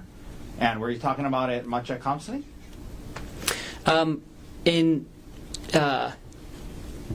little bit. Okay. So the counselor that we went to on Maui, the first couples counselor, was fantastic, and it was in-person counseling, and she really listened to us both, and made us both feel hopeful, because she basically said, like, this isn't the end of the world, everything that I'm hearing, and as long as you guys are both committed to making this work, like, this is, we're going to get to a better place at the end of this, and so it felt very, very hopeful in that sense. Okay. But the counseling sessions themselves were focused on other things, Okay. and then also on like general kind of relationship building things. All right. So heading in those now, first few months. in February, heading towards March. Overall, how after I guess they're in counseling for a little bit, and overall, how were things going? Good, actually. I mean, I felt really hopeful, and in kind of hindsight, I would describe it as taking Tylenol when you're sick, right? It makes you feel better. It's not actually addressing the illness. It's not actually, you're not doing anything about the disease itself, but it felt better because we were learning, communication techniques. We were doing a bunch of exercises to kind of define what we wanted our relationship to be like at the end of this, and things like that. And you we weren't were really also you mentioned not talking too much about the affair at home. Yeah, and so we weren't allowed to talk about the affair at home either, so it kind of made home life easier. Okay. In that sense too. Let me ask you this: heading into March, were you still committed to trying to make this work? Yes. Heading into March, were you still hoping that you guys could work through it? Yeah. Okay. So now we're into March, and as we've learned, Ariel's birthday is in March. The trip to Oahu, how did it come up? I have to schedule my vacation basically 1 year in advance. So we plan vacation as a group, and we have to cover a bunch of different sites and stuff. And so we have like a vacation lottery like a year in advance. And so I had the week off of her birthday already. Oh, you had scheduled from before? You had scheduled your vacation around her birthday? Yes. Okay. And so I had the week off for her birthday. That's one of the weeks that I had gotten off, and I always do that. I try to get her birthday off and my birthday off and things like that. So I asked her, what do you want to do? And she said, well, we don't have to do anything, but I've never been to Oahu. I would like to go to Oahu at some point. It doesn't have to be this trip, but Okay, let me stop you there. So the concept of going on a staycation to Oahu was first floated by who? by her. Okay, but to be fair, she said, but we don't need to do it. I don't know if it's the right time. And what did you say in response to that? I said, I mean, there's no reason not to. I have the time off, and she could take the time off, and. Did you think it would be a healthy thing for you guys to do, given everything you've just been through the last couple of months? Yeah, I thought it was great. We had just been to California for a week with the kids, and that went really well. And so we had taken like a nice family trip, and it just seemed like it would be nice to take a couple's weekend away. Had you forgotten about the affair and Mr. Miller or anything like that? Not at all. Okay, but you were still hopeful and working towards a better place. Yes. And you thought the trip might be a good part of that. Yeah. Okay. So she brings it up. She says maybe it doesn't have to be now, but you say, no, let's do it. And do you start to plan the trip? Yeah, I do. What day were you guys going to get to Oahu? Sunday. And what airline were you going to? Well, you flew over on an airline, obviously. Mm-hmm. Yes. From the Maui airport? Yeah, I can't remember which airline. Okay. But from the Maui airport? Yeah, from Maui to Oahu. Did you And Ariel, check bags or carry-on? Just carry on. Did you go through the TSA checkpoint with her and your carry-on bags? Yes. Were there any problems going through the TSA checkpoint? Not at all. No, the bags weren't searched or anything. You land on Oahu on Sunday now, I think you said? Sunday morning. Sunday morning. What was planned for the first day? The first day, we were gonna do like a couples spa therapy, like a couples massage at the hotel, Okay. and then just walk around Waikiki and shop and just kind of explore Waikiki. And was that what you guys did? Yes, And how'd it go? it went great. Yeah. 1 second, Your Honor. This is 172. Your Honor, may I approach with what's been marked as Defense Exhibit 172? Yes. Okay, I want to show you this. Gerhardt, you recognize that? Yes, What is that a photo of? it's a photo of us at the hotel. Okay, on the day, this, at the top it says March 23rd. Does this look like it was the day you guys got there? Yeah, this is right after we got there. Fair and accurate depiction of how you guys looked that day you got there? Yes. Your Honor, could I please move into evidence Defense 172? Mr. Barner? No objection. Was it marked for identification as defendant's exhibit 172 is received into evidence? Could we please publish? Okay. Could we zoom in on the photo, Mr. Darks, please? Okay. So this is the day before March 24th, right? Yes. You guys had a good day? Yes? Yes. Okay. Did you plan this trip on Oahu to try and kill your wife? No. Okay. Were you trying to do something nice for her birthday? Yes. Okay. Okay, we can take that down.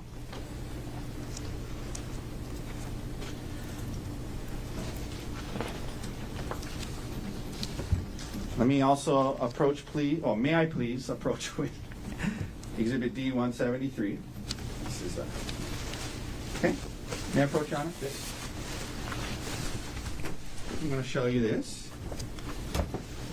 What is that a photograph of? That's a photo of us in the hotel room. Okay. On the 23rd of March. Yes. Is it a fair and accurate depiction of how you guys looked the day before this incident? Yes. All right. Your Honor, I'd move to admit D 173. Mr. Barner? No objection. Was it marked for identification as defendant's exhibit D173 is received into evidence? May we please publish? Yes. Okay. Let's zoom in again. Is this the hotel room you guys are in? Yes. Okay, and it's the day before the hike, yes? Yes. Okay. All right. We can take that down. Did you go to dinner the first night? Yes. Second day you guys are going to be there. Were you planning on going on a hike? Yes. And why? Why a hike? How did that come up? Tell us about that. Is that something you guys would do often? Tell the jury about that, hiking. Yeah, so we would hike often, and we would travel often too. So we pretty much wherever we went, we typically would hike at some point during the trip. And we weren't like crazy campers or anything like that, so we wouldn't do like a bunch of overnight things. But we like to do hikes, and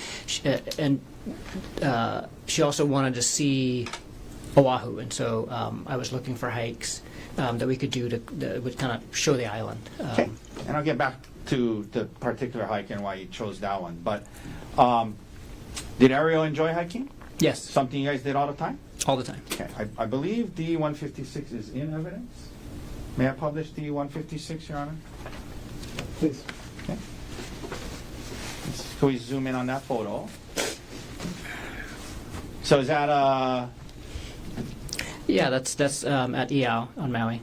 okay? And that's a hike you guys would do. It's like a secret hike behind the Iao monument that you can do if you know where it is. Some steep cliffs here and there? A lot of them, yeah. Okay. All right, we can take that down. You know, there was testimony about how the hikes that day on the Palipuka Trail, it made her feel uncomfortable, Ariel. Had you guys been on hikes or activities before with equal or greater heights and cliffs? Definitely. Did you guys ever go bungee jumping? We did. Okay. Tell the jury about that, where that was, and what that was like. Yeah, so we got engaged in South Africa. We did a 2-week trip there and met a lot of my family and friends and did a lot of sightseeing and got engaged. And as part of that trip, How was the bungee jumping? we went bungee jumping. Yeah. Off of what? It's called Blokran's Bridge. It's a bridge that spans a beautiful canyon in South Africa, and it's a 700-foot bungee jump. It's one of the tallest bungee jumps, And- one of the tallest commercial bungee jumps in the world. And Ariel did that? Yes. Okay. Could we please also pull up Exhibit D-149? That's already in evidence. Let's let the clerk confirm it. Please. Okay, thank you. Okay. Would you guys go zip lining? Or Yes. have you gone zip lining? Yes. Okay. Yeah, that's Costa Rica. That's in Costa Rica? Costa Rica? Yes. Okay. We can take that down. In your entire relationship, when you know, there were, whether it would be bungee jumping, the hikes with steep cliffs, zip lining, had she ever expressed any concern about hikes before? We are both very cautious people, and we stay safe, and so we don't end up going close to the edge. Our friend Gianna likes to go and Okay. pose for crazy pictures, and we didn't pose for the super crazy pictures, but we would always do the hikes and without any concern. Okay. As long Even as- ones with steep drop-offs? Yes, for sure. Okay. Now, there was testimony from Detective E. Numa about some of the searches you did on hikes. And first of all, there was some searches in there about Maui hikes. Why were you searching hikes about Maui in that early March time period? I was looking for hikes on Oahu, and then while I was looking at hikes, I just started kind of looking at hikes that I had meant to look up in Maui too. We hiked a lot on Maui, and had done all of the kind of the ones that are easier to find out about, and so we were talking to a bunch of people that are from Maui and getting recommendations for hikes. And so when I was looking up hikes, I was looking up some of the Maui hikes as well. I also looked up some hikes on Kauai that I'd heard about that I wanted to do in the future. Did you also hike with Emil? All the time. Okay. On Maui? On Maui, yeah. He loved hiking and jumping off waterfalls. Okay. So you do the research. Do you come across the Palipuka hike? Yes. And what did you learn about it, and why did you choose that one? What were the things that made you choose that one over the other ones that you researched? It just seemed like a really cool spot that you end up in, where there's this hole in the mountain you can look through and take pictures.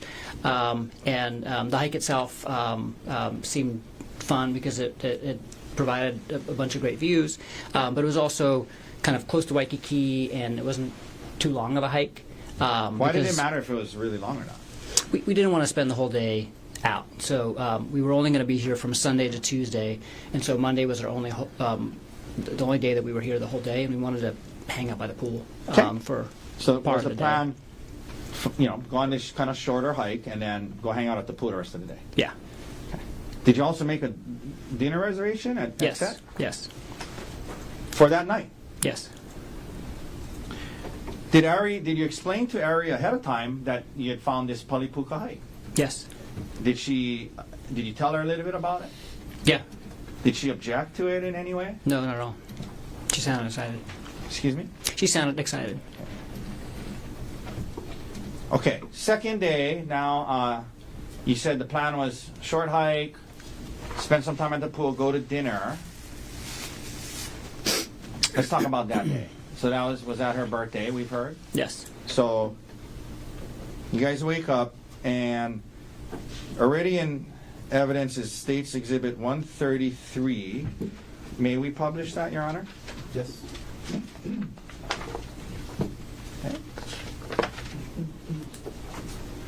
Okay. Did you give her a birthday card that day? Yes. Yes. Okay, we're not going to read the whole thing, but did you mean the words you wrote in there? I did. Okay. We can take that down. Did you also get her a birthday present? I did. What did you get her? It was a necklace, like a Koa wood silver necklace. Okay. You wake up, what do you do before heading out to the hike? We had breakfast at the hotel, and then next door to the hotel was a bakery where we got some coffee and some pastries. Okay. May I approach with D175? Yes? What is this a photo of? Well, do you recognize it? Oh, that's Ari at breakfast at the hotel. Okay, is it a fair and accurate depiction of how she appeared on the day before you left for the hike? Yes. All right. Could we please admit D175 into evidence? Mr. Garner? No objection. What has been marked for identification as defendant's exhibit D175 is received into evidence. Can we please publish? Okay. So this is a photo from that morning before the hike? Yes. Okay. All right. We can take that down. Thank you. Now, as you're, were you going to drive to the hike? Yeah, we had a rental car. Now, did you receive an email that morning that you shared with Ariel before the hike dealing with life insurance? Yes. So, first of all, let me ask you, let's back up a little bit. You talked about January, February, and you guys kind of get to this place where you're in counseling, and you guys decide you're going to be together, and you're working on it. Did there come a time when part of what you did during that time was assess the life insurance situation of you and Ariel? Yeah. So tell the jury about that. And really, it was pulling the trigger on life insurance. So I used to have life insurance in Pittsburgh through my employer, and didn't have life insurance when we moved to Maui, and it was always on the to-do list, and just got busy with life and other things. Originally looked into it the previous year, but never went so far as to contact the life insurance agent and actually go through with it. And in January, we were kind of working on big picture relationship things, and I was like, oh shoot, we still have to get life insurance. Okay. And so I talked to Ari, and we both applied for life insurance at the same time at the end of Did January. you get the same amount? No. Why not? The idea was that if one spouse would die, the other one would be able to continue on and live in the same house. And so it was, since I made significantly more money than she did, it was basically enough money that she could pay off the house if I would die. So what so what was the plan in terms of the amount you were trying to get on your life for her? $1.5 million. Okay, and then when you guys did the analysis of what, if something happened to her, you would still have your salary to pay for the house and whatnot. That's right. So what was the amount that was decided for her? $250,000. Okay. And the 1.5 million that you were trying to get on your life, was she the beneficiary? Yes. Okay, and vice versa? Yes. Okay. So 250 if something happened to her, but 1.5 million to her if something happened to you. Is that right? Yes. Now, when you went about securing the 1.5 million on your life for her, did it happen in two parts? It did. And so the first part was for how much? $1 million. And when did that roughly get approved in relation to March 24th? A few weeks before. Okay. The morning of March 24th, did you receive an email about the other 500? Yes. And what was the email? That policy had gone through, and I needed to DocuSign the final document to make it effective. And did you DocuSign it that morning? Yeah. Okay. Your Honor, can I approach with D116? Yes.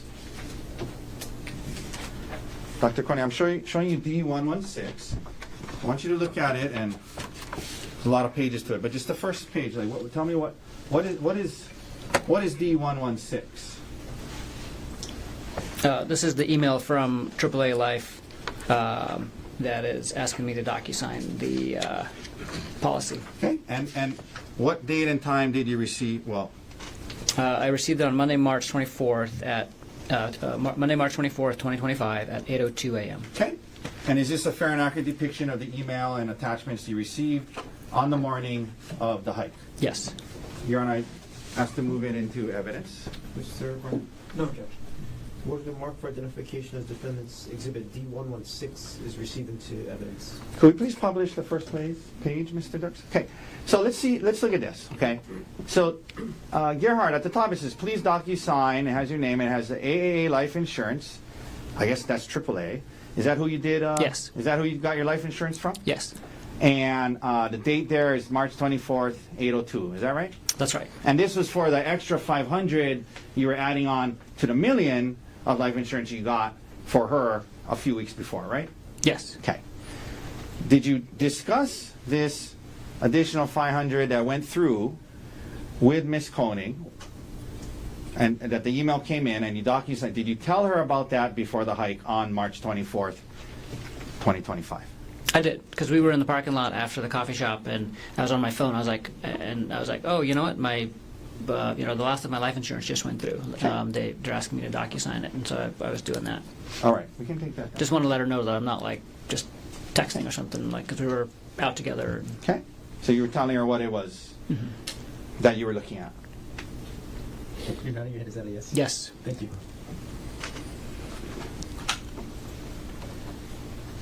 And so, from that point on, if something happened to you and in an accident or whatnot, she would get $1.5 million, correct? That's correct.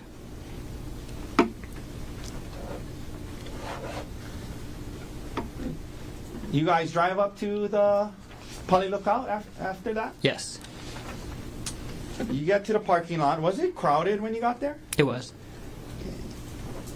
Did you guys go? What did you guys do first after you parked? We went to go. Actually, I think she went to the restroom first. And the porta potties? No, there's a bathroom Okay. at the Lookout, Okay. and then we went to the Lookout. You went to the Lookout. Now, Ms. Konig testified about this thing about how it looked like they were hikers trying to find a trailhead, and then you said, oh wait, we want to be alone. Did that happen? No, How hard is it to find a trailhead? it's not hard if you know where it is. It's not Okay. marked with a sign or anything, but it's right behind the the bright blue porta potties, and there's a permanent rock wall, and it's like rock, like kind of almost like an altar right there. So if you know what to look for, it's really easy to find. After looking at the Lookout, did you guys start the hike? Yes. You head up the trail, and as you're heading up the trail, did you guys stop and take any photos? Yes. Okay, and can we, I believe S-131 is in evidence. Can we publish it? Let's just let the court confirm. Yes. Okay, thank you, Your Honor. Okay, so is this a photo that was on right after you, kind of shortly before you, right when you started the hike? It was, Yes. And who posted that? Harry did. Okay. Okay, let's take that down. Now, you're continuing on the hike. What happens at some point? Did something happen that led to an argument? Yes. Tell the jury what happened that led to an argument. Well, first of all, how far up into the hike was it? Not very far. Just like 5 minutes. Like after about 5 minutes of hiking, you get to a part where it flattens out a bit, and the edge isn't, like, the cliffside isn't open, but there's a couple of spots where you can get to the cliffside if you wanted to. So we're kind of still in that area, the same area that picture was taken. Okay. And Ari says, "Hey, I need to talk to you about something. I'm working on this project with Jeff Miller, and I'm going to need to travel with him again, and I need you to be okay with that. Is that okay?" Okay. And so she was kind of telling you, like, hey, there's just things at work going on. I need you to be okay with this. And asking you to trust her. Yes. Okay.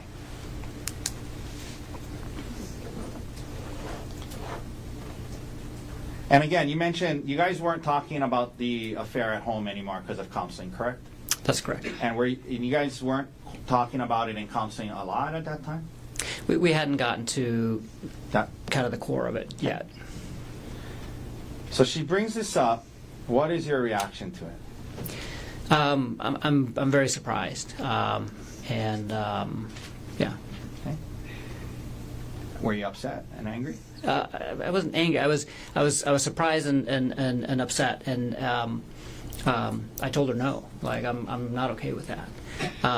And not only am I not okay with that, like, I'm never going to be okay with that. Like, we haven't dealt with that part. Like, the only reason why I was okay with her still even working there is because we had placed these limits on their communication. But in my mind, like, she still needed at some point to quit her job, and this was only put on hold while we were trying to deal with all these other things. She basically said like, well, I can't quit my job right now because I don't even know if I want to stay with you. So we were dealing with like the issues that she brought up first, but it's not like any of the affair had been resolved at all. Like it had just kind of been put on hold. And so How did you feel that she would even think that this would even be okay? yeah, I mean, it made me realize that we were just not on the same page at all in terms of, like, here I am just kind of like sublimating my feelings and focusing on her hurt and waiting patiently for her to do the same to me. And this made me feel like she wasn't intending on doing that ever.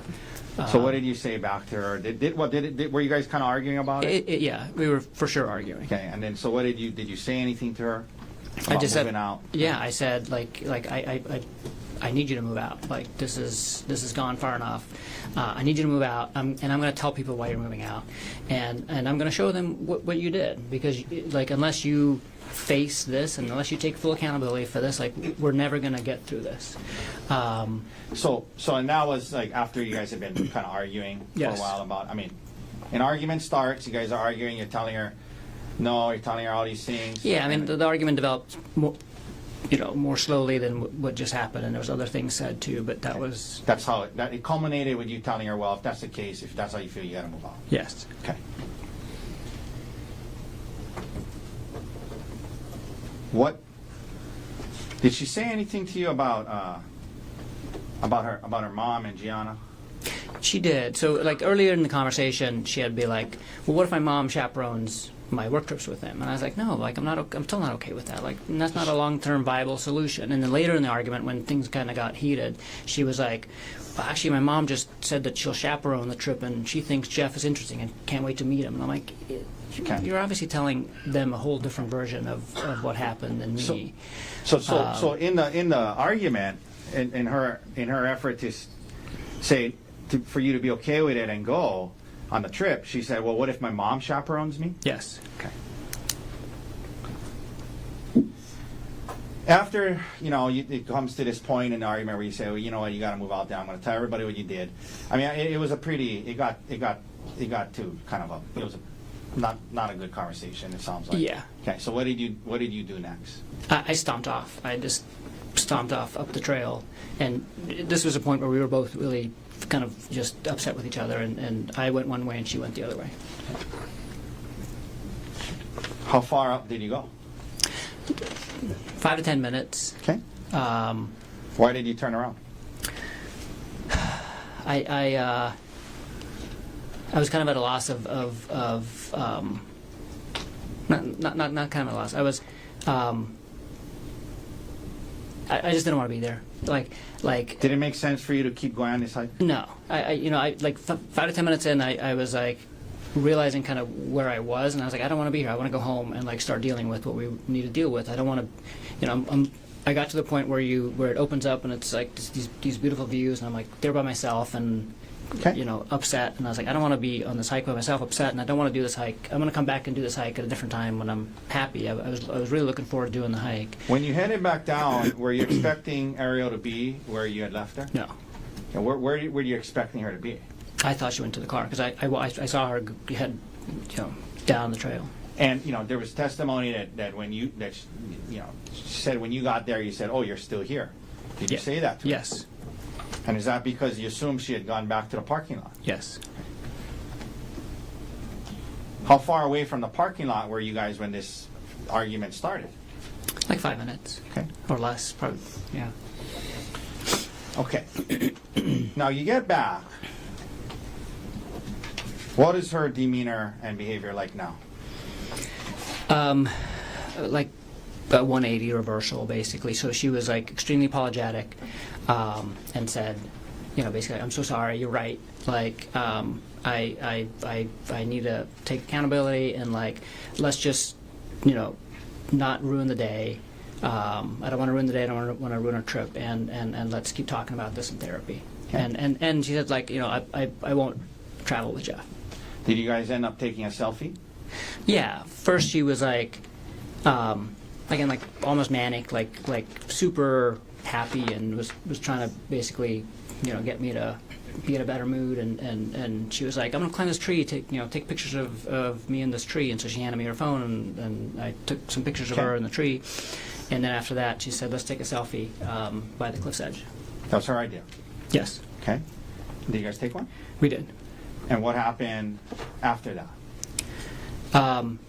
Right after the selfie, I just remember kind of staying at the edge there and looking over the edge and just kind of still in thought about everything that had just happened and what's going on. And then I felt like a shove, Okay.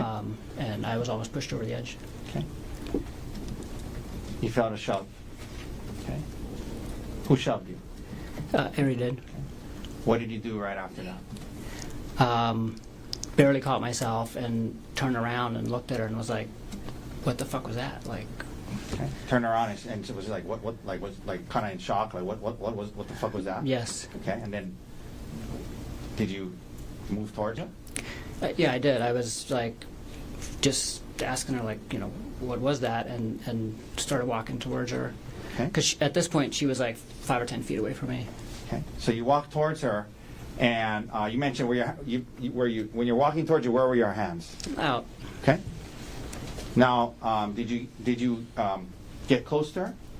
Yes, eventually, yeah. Well, And by the way, when you start walking towards her, is she saying anything?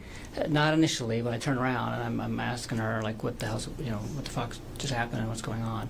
And as I'm starting to walk towards her, she starts yelling. She starts yelling. Yeah, help me, help me. Okay. And then what happens? And then I just keep walking to her, like, what are you doing? Were you And I telling get, her, like, why are you screaming? yeah, what are you doing? And I get to her and I'm like, touching her, just putting my hands on her arms. And I was like, what are you doing? What's going on? What happens then? She keeps yelling, and she kind of grabs my wrists and throws herself on the ground and pulls me down with her. So now you guys are on the ground? Yes. Okay. When you're on the ground, what starts to happen? She's holding on to me, and I'm trying to figure out what's going on, but I'm also at this point trying to let go of, like, trying to get free, because she's like actively holding on to me. Like she has her leg like wrapped around one of my legs, and like is actively holding on to me and is yelling. And so I'm trying to, get free, and I get my one arm free, and I try to use it to get my other arm free, and she grabs me by the testicles. And Okay, let me stop you there. Did you ever, in the course of this whole thing you described so far, ever try to pull her towards, push her off, or drag her towards the cliff's edge? No, not at all. Okay. So you guys you're on the ground. She's kind of holding on to you. You guys are. Would you just kind of like a scuffle going on? Yes. Okay. And her legs wrapped around you. Yes. You mentioned we got right up to the point where you said she grabbed your testicles. Is that right? Yes.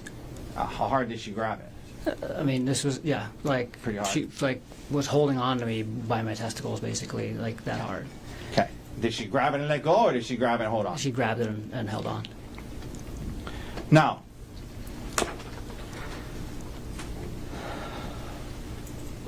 what happens after she does that?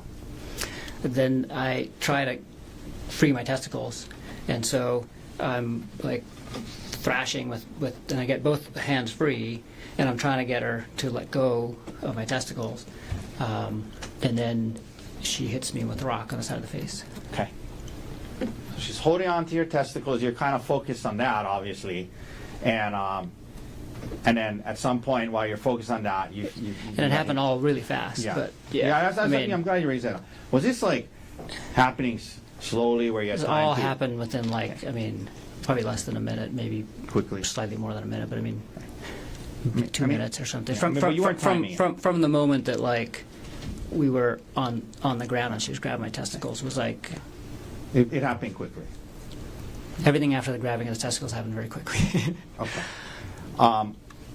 And you weren't timing it or anything. No. This is just your estimate. Okay. So now she's holding on to you. She's squeezing your testicles, and you kind of dealing with that. And she's on the ground, and you're kind of on top of her. Yes. Okay. And you said then you felt you got hit with the rock. Yes. Where'd you get hit? On the left side of my face. How many times? She kept doing it. The first blow she landed really well, and after that I was able to block Okay. fairly well. She did like land a couple more, but not Okay. as bad as the first one. Does she still got your testicles? Yeah, so she's like holding my testicle and just like Okay. hitting me like this. And now do you stop dealing with your I'm testicles? just and you- focused on the rock at this point. Okay. Yeah, Okay. yeah, Did it hurt when you got hit with the rock? you did. Could we publish what's in evidence as Exhibit D30, Your Honor? Yes. Okay. Okay. Gerhardt, is this where you got hit with the rock? Yes. That area? Is that the area? Yes. All right. We can take that down. Now, you get hit with the rock. Explain to the jury what happens next and why. I was able to wrestle the rock out of her hand. Does she still have her testicles? Yes. Still squeezing them? Yes. What do And you do? I was able to like. So we're like she's hitting me and I'm like blocking and then I start like, and I get Is her there a wrist. scuffle over the rock? Yes. Is it near her face? Yes. I mean Okay. it's it's And then what right. happens? And I finally get the rock. What'd you do? I hit her with the rock. How many times do you think you hit her? I hit her 2 times. Okay. And when you did, was she still holding on to your testicles? Yes. At least initially? Yes. Okay.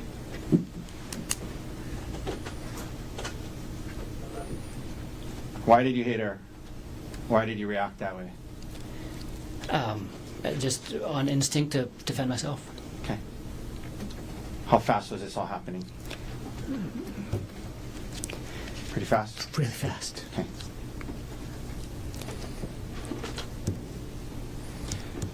In between when she hit you with the rock and in between the time she hit you with the rock and when you hit her with the rock, were you able to safely retreat and get away from her? No. Yeah. Why not? She was holding on to me. Including your testicles? Yes. Did you hit her in the face or the eye with the rock? No. Where you said 2 times, where did you hit her? On the side of the head. Okay. So we've seen these photos of the stellate laceration. You caused that by hitting her, right? Yes. Okay. Did you continue to hit her after those 2 hits? No. And why not? Because she stopped fighting. She let go of my testicles, and I was Okay. able to stand up. And then you stopped. Yes. There was testimony about the 2 witnesses. Did you stop hitting her because the witnesses showed up? No, I didn't know that they were there until after I stood up. Okay. Did you see blood? Yes. Was there a lot of blood? There was a lot of blood. Did you see her kind of scoot down towards the witnesses? Yes. Did you try to stop her in any way? No. You let her get to them. Yes. Did you hear her yelling to the witnesses, he's trying to kill me? Yes. Gerhardt, did you have any syringes on the mountain that day? No. Did you try to poke her or stab her with any syringes? No.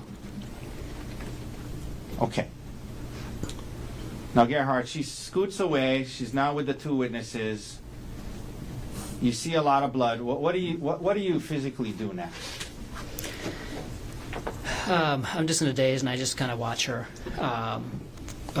crawl away and then leave with the other 2 hikers. Excuse me? Okay, she got the hikers. What do you do next? Was her bag and your bag there? Yeah, so I just kind of reflexively gather up all of our stuff, and then I start walking up the trail. Let me ask you this. At this point, immediately following what just happened, you saw, you guys had this scuffle. You saw a lot of blood. What was your state of mind and emotional state like right now, right at this point that we're at? Severe emotional distress. Okay. How did you feel at that time about the fact that you had responded and defended Horrible. yourself. Let me finish the Horrible. question. Sorry. How did you feel about the fact that even though you say it was, you were defending yourself, how did you feel about that she was bleeding? I felt horrible. Okay. Did you ever plan on hurting her that day? No. Did you ever want to hurt her that day? No. Okay. You reacted to defend yourself in the heat of that moment. You said yes? Yes. Okay. But did you still feel bad about it? Yes. Okay.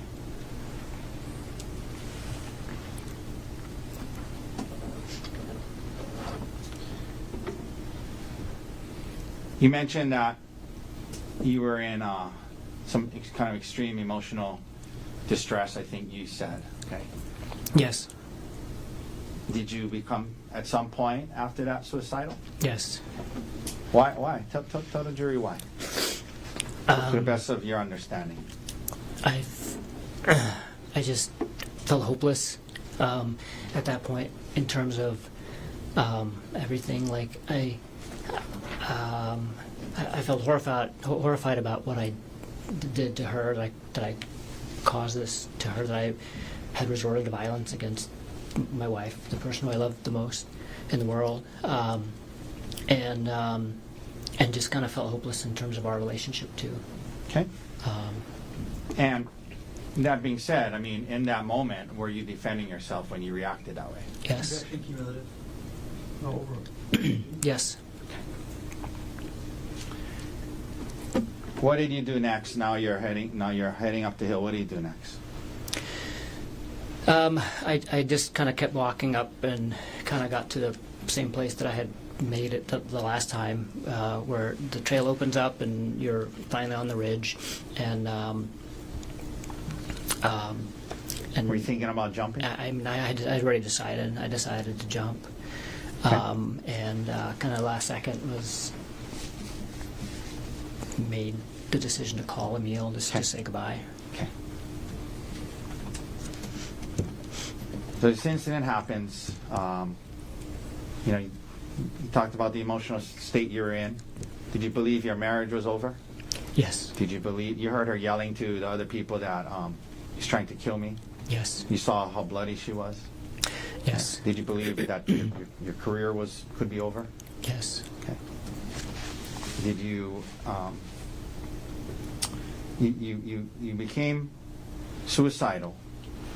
Who's the one person in the world you wanted to call My son Emil. before you jumped? Yes. Okay. Were you in a good state of mind when you made that call? No. How do you feel about the fact that you put him in that position and made that call to him? So many feelings because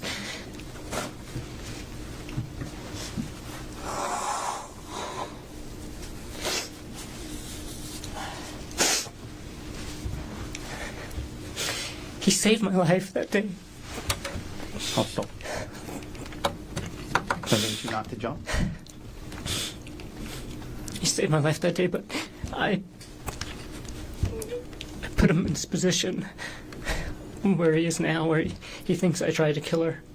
Okay. And for the last year, he's thought that. And You heard him yesterday only refer to you as the defendant and not as dad. yes. Do you blame him? Sorry, one second. You take a break. No, I don't blame him. I had such good intentions of calling him, but In the sense that you wanted to say goodbye. I wanted just to say goodbye and tell him how he's an amazing person and he should live his life to the fullest. And Okay. Okay. Let me stop you there. Okay. Okay. Let's talk a little more specifics about the call. Okay. First of all, where were you when you faced? Well, was it a FaceTime? It was FaceTime, yes. Okay. Where were you when you did this FaceTime call? It was in a spot where the trail wasn't right next to the cliff edge, because the cliff edge at that point wasn't really an edge. It was like a 10-foot kind of sloped part, and then the edge. And so I was basically between the cliff edge and the trail, kind of hanging on to the side of the mountain. Was it a pretty kind of steepish area? Yeah. Very steep. And were you kind of like on the side of the mountain? Mm-hmm. So you gotta. Yes. Sorry. Okay. And so just to be clear, the place you FaceTimed him from, was that the place that the incident took place? No. Okay. On the FaceTime, would it have looked like you were on kind of the edge of a mountain? Yes. Were you on speakerphone? Yes. I mean, like holding it where he could see your face? Yes.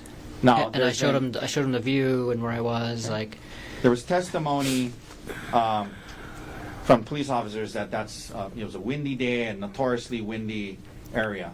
Do you recall it being pretty windy that day? it was windy. Yeah, up there. So you're on the side of a cliff, mountain. You have him on speaker on FaceTime. It's windy. Is that right? Yes. Okay. You were extremely emotional at that time? Yes. Okay. So that's the context of this phone call, correct? Yes. Did you tell him that Ariel you were calling him to say goodbye, is that right? Yes. Okay. Was your purpose to explain to him every last detail of what happened? No. Okay. But you did tell him several things, right? Yes. Did you tell him that Ariel had been having an affair? I did. Okay. Did you tell him that, she got hurt, her head was bleeding? Yeah. After he asked about the blood on my shirt. Now, did the word kill come up in the conversation? It probably did. What do you recall explaining to him about that? I don't recall explaining. The one thing I can think of is that I said that she said I tried to kill her. Okay. So let's break back that up. Yeah. So you told him that the blood was hers, yes? Yes. And you're telling him that you're going to jump. And yes. Okay. And did you tell him something about? We're going to get to the part about the police, but you're telling him about how you're going to jump, and you were saying you heard her say to the witnesses, he tried to kill me. Okay. Were you explaining that to email? No. So What I were was you saying? I was talking to myself at the same time too, and I was basically saying because I remember saying wow, this is so hard because it turns out killing yourself is a hard thing to do once you actually could go and do it. Okay. And so I was talking to him about saying goodbye and she had an affair and those things, but then I was also kind of talking to myself and I think I was saying to myself she said I tried to kill her. She said I tried to kill her. Okay. Were you confessing to him that you were trying to kill Ari that day? No. Okay. Did you have an intention to kill Ari that day? No. Okay. Would you have said it that way? I tried to kill Ari that day. No. Okay. But you don't dispute that the word kill probably came up. No. Okay. And can you understand how Emil in that conversation could have got that impression? Yes. Okay. So what else happens in this first call? What do you mean when you say he tried to convince you not to jump? He just and I mean, to his credit, I mean he just reminded me that I had a choice basically. Okay. He reminded me to have a choice. Yeah. Because he said do you really have to do this? After that, he got off the phone with him. He didn't jump, right? No. Okay. There was a second call an hour later, Yes. and he testified that he was at Ari's parents' house. Is that right? Yes. Okay. Now, during that call, did he tell you what he told to Ari's parents? Yes. What did he tell you that he told Ari's parents? He said, he said, I told them that you tried to kill Ari. Okay. And what was your reaction to that? I was like, why would you say that? Because you didn't mean that in the first call? Right. Okay, so you're telling him why And did I you didn't, tell him? at that point I was so confused at why he would say that. Okay. And then what did you say to him after that? And then I said, I gotta go, I gotta get off the phone. And did you say to him, because you were going to kill yourself again? Yes. Did you say to him, I said, never mind, I got to think about this. I'm probably going to kill myself. okay, did you say something to him about, I gotta go so the police won't find me? Yes. Okay, and what did you mean by that? Why were you trying to avoid the police? I didn't want my choice of killing myself taken away at that time until I had made the decision to either do it or not. Okay. While you were still deciding if you were going to kill yourself, you didn't want to be seized by the police. That's correct. Because once they seize you, you wouldn't be able to kill yourself. Yes. Okay.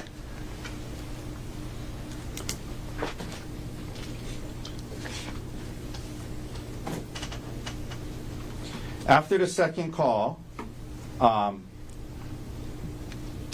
did you do? I just stayed on the mountain, kind of in the same general area. Were you actively moving around, dodging the investigators? Not really. I moved around a few times, but I mostly just sat and actually was in and out of sleep most of the day. Okay. My recollection was that like a couple of hours had passed, and then I realized what time it was, Okay. and it was getting. Let me ask you this. getting There's dark. been some talk about Ariel's bag. Did you initially have the bag? I did. What'd you do? What happened to the bag? I honestly don't remember where I left. I must have left it at some point Okay. on the mountain As you were during that time. During that time. Okay. Now,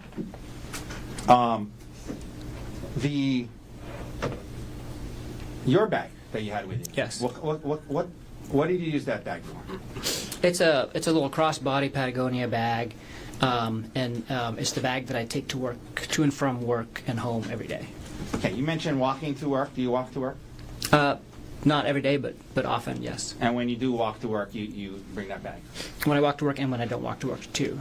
So this is the bag that I take into the hospital with me, and it has like my water bottle for the day, my sunglasses, snacks, Okay. paperwork for work, Okay. You mentioned paperwork and sometimes pens. and yeah.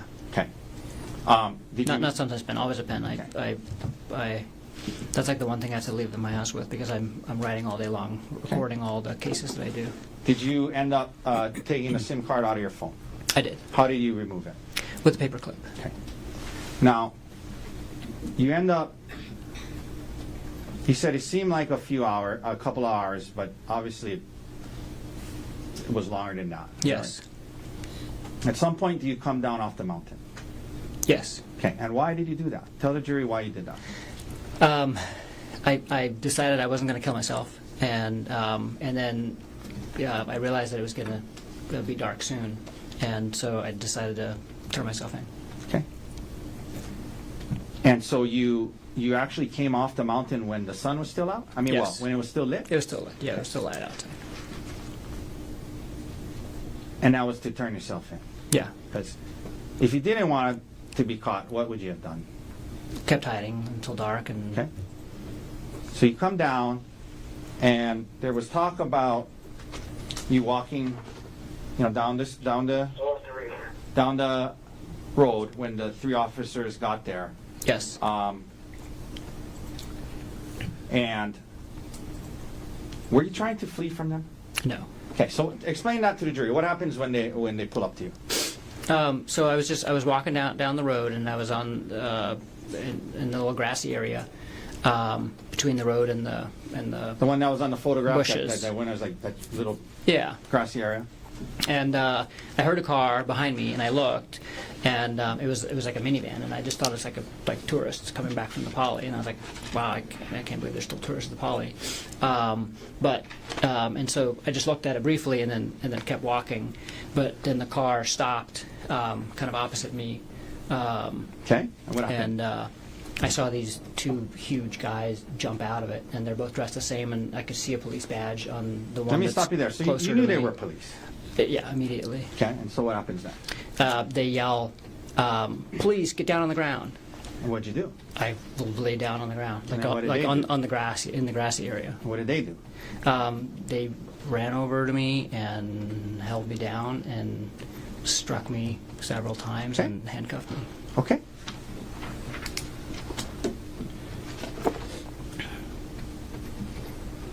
Did you fall on your face with the officer falling on you in that transaction or interaction? No officer fell on me at all during the entire thing, and I did not fall on my face. Did they hit or punch you in the face? No. But they did, as they testify, strike you a couple of times? Yes. In where? And my ribs and like my upper legs, like thighs. Okay. So after this moment, now you're arrested. Did you have injuries from that whole day? Yes. Okay, we talked about the injury to the side of your face. Yes. What other injuries did you have after you were arrested? Just my ribs. Okay. Did you have any bite marks on your arm? No. Did you have any scratch marks on your face or body? No. And HPD photographed your injuries? Yes. Okay. Now, some additional questions, and we're getting close to the end of my examination, Gerhardt. I know it's been a long day. Your work bag on Maui. Well, let me ask you this before I go there. The bag that you had on, Yes. on the hike, did you see the big blood stain on the back of your shirt? Yes. What was that from? It's from the bag Okay, that I was. Explain that. So during the scuffle, my bag, I was holding both bags. I put both bags down to take the selfie, and I had both bags again. Why did you have her bag? Because she had given it to me when she was climbing up on Okay. the tree. And then The scuffle happened. the scuffle happens, and my bag both bags, went flying basically, but my bag must have been right by her head, because after she left, when I picked my bag up, there was a bunch of blood on the Okay. back of it. And then you put the bag on your back, and that's Yes. how the blood got on your shirt? Yes. Okay. Now, your work bag. You're an anesthesiologist, correct? Yes. And you, that work bag was always on Maui, is that right? That's correct. Do you work in more than one location? Yes. And why did you have medications and syringes in that bag? That's the bag that I use in the operating room every day, and I have medications in it that I use for work. Most of the medications that are in there are used for emergencies when I'm on call. Okay, let me ask you about that. When you're on call, do you sometimes you're at home and you have to rush in to a different, is it always the same location? Yeah, so when we're on call, we're always on call for the hospital. So Okay. I work at several locations, but all of the call shifts are for the hospital, really close to my house, and so I can take call from home. Oftentimes I'm in scrubs already, and I have this work bag either right by the door or in the car. That way I can respond directly to either the emergency room or to labor and delivery or to the operating room without having to go to my locker. Okay. Could we please publish State's Exhibit 94? Your Honor, I believe it's in evidence. One second while you double check. I believe it is as well. Okay? Yes, you can proceed. Okay, so this was in a bag. Just a couple of things. So like, what is this? What is this? Those are bags of saline. The one on the left is still sealed, and the one on the right has medication in it. Okay. And this is a stethoscope, is that right? Yes. What is this thing up here? This and that. Oral airways for emergencies and elective surgery. Okay. These are all stuff that you had at home regularly when you were either on call or depending on where you were going to work. Yeah, this is everything that's usually in my bag, and it's everything that I would need to respond to different emergencies. Okay. Could we please also publish State's Exhibit 103 that's also in evidence?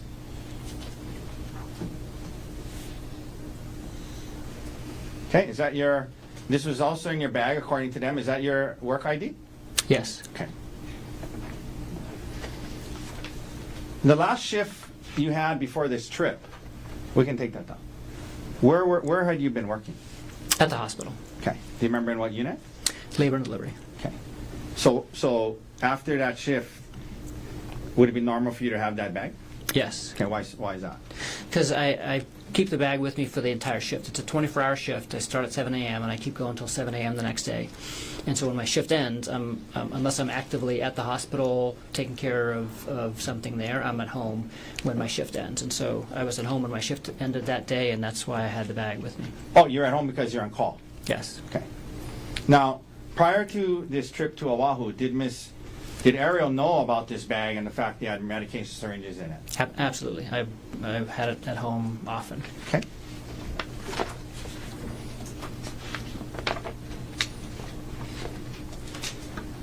Now, just a few last questions, Gerhardt. You know, you testified that you reacted to defend yourself when she'd hit you with the rock, and it's all happening fast, and she has your testicles, you grab it and you hit her, and it was all happening fast. So you were defending yourself in that moment, is that right? Yes. Okay. And did you stop as soon as she stopped? Yes. Okay. But you also said you felt horrible about it. Yes. Okay.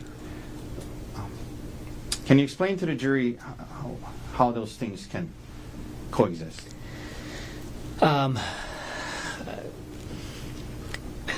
It's I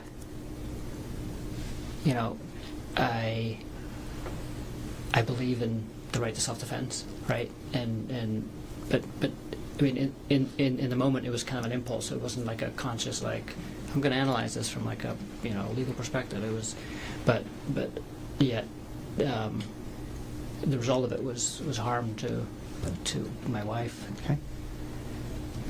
How do you feel about that? That she's got hurt. Horrible.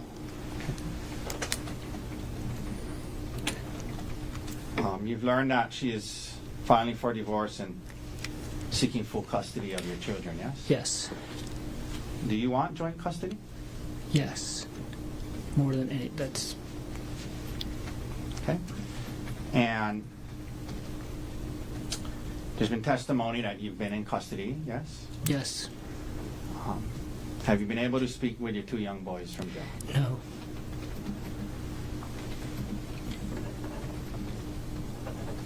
Gerhardt, did you have a plan to kill your wife on the mountain that day? No. Did you try to throw her off a cliff? No. Did you try to stab her with syringes? No. When you hit her with the rock twice, why did you do it? In self-defense. Thank you. That's all the questions I have. Thank you, Mr. Tucker. Mr. Barnard, can we take a cross-examination tomorrow morning? Can we approach Sharon?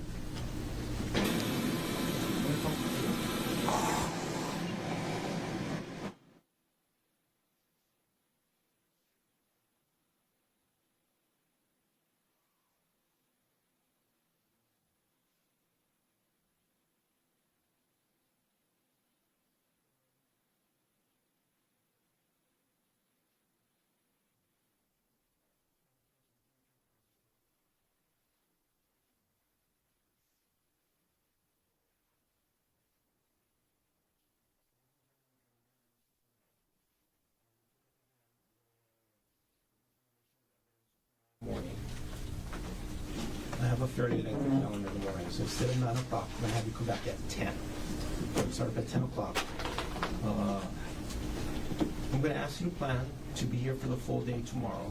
I think we all sense that we're getting close to the end of the presentation of evidence, but I don't know how long it's going to be. So plan on being here for the full day tomorrow. What I anticipate is that the jury will get the case for deliberation sometime early or mid next week. So we're actually ahead of schedule. So I think that's what we're looking at in terms of scheduling. We'll get a better idea midday or end of tomorrow, but I'll plan on being here all day tomorrow. Okay. Don't try to learn about this case outside of the courtroom. Keep an open mind. Don't talk to anybody about this case. Okay, again, follow those rules. Don't watch any of the media in this case. So leave your notebooks on the chair. Have a safe drive home tonight. See you tomorrow at 10 o'clock. All rise.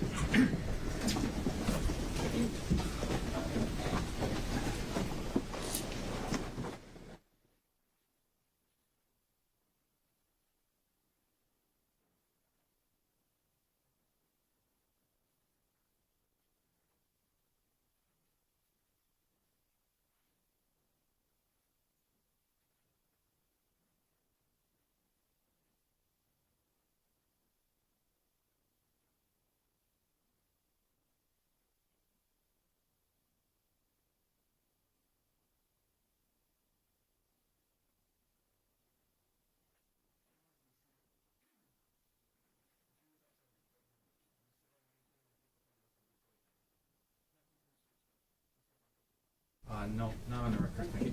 Thank you very much. We'll adjourn for the day. Off record, you said 10 o'clock? Yeah, if you guys can come up, let's talk about scheduling real quick.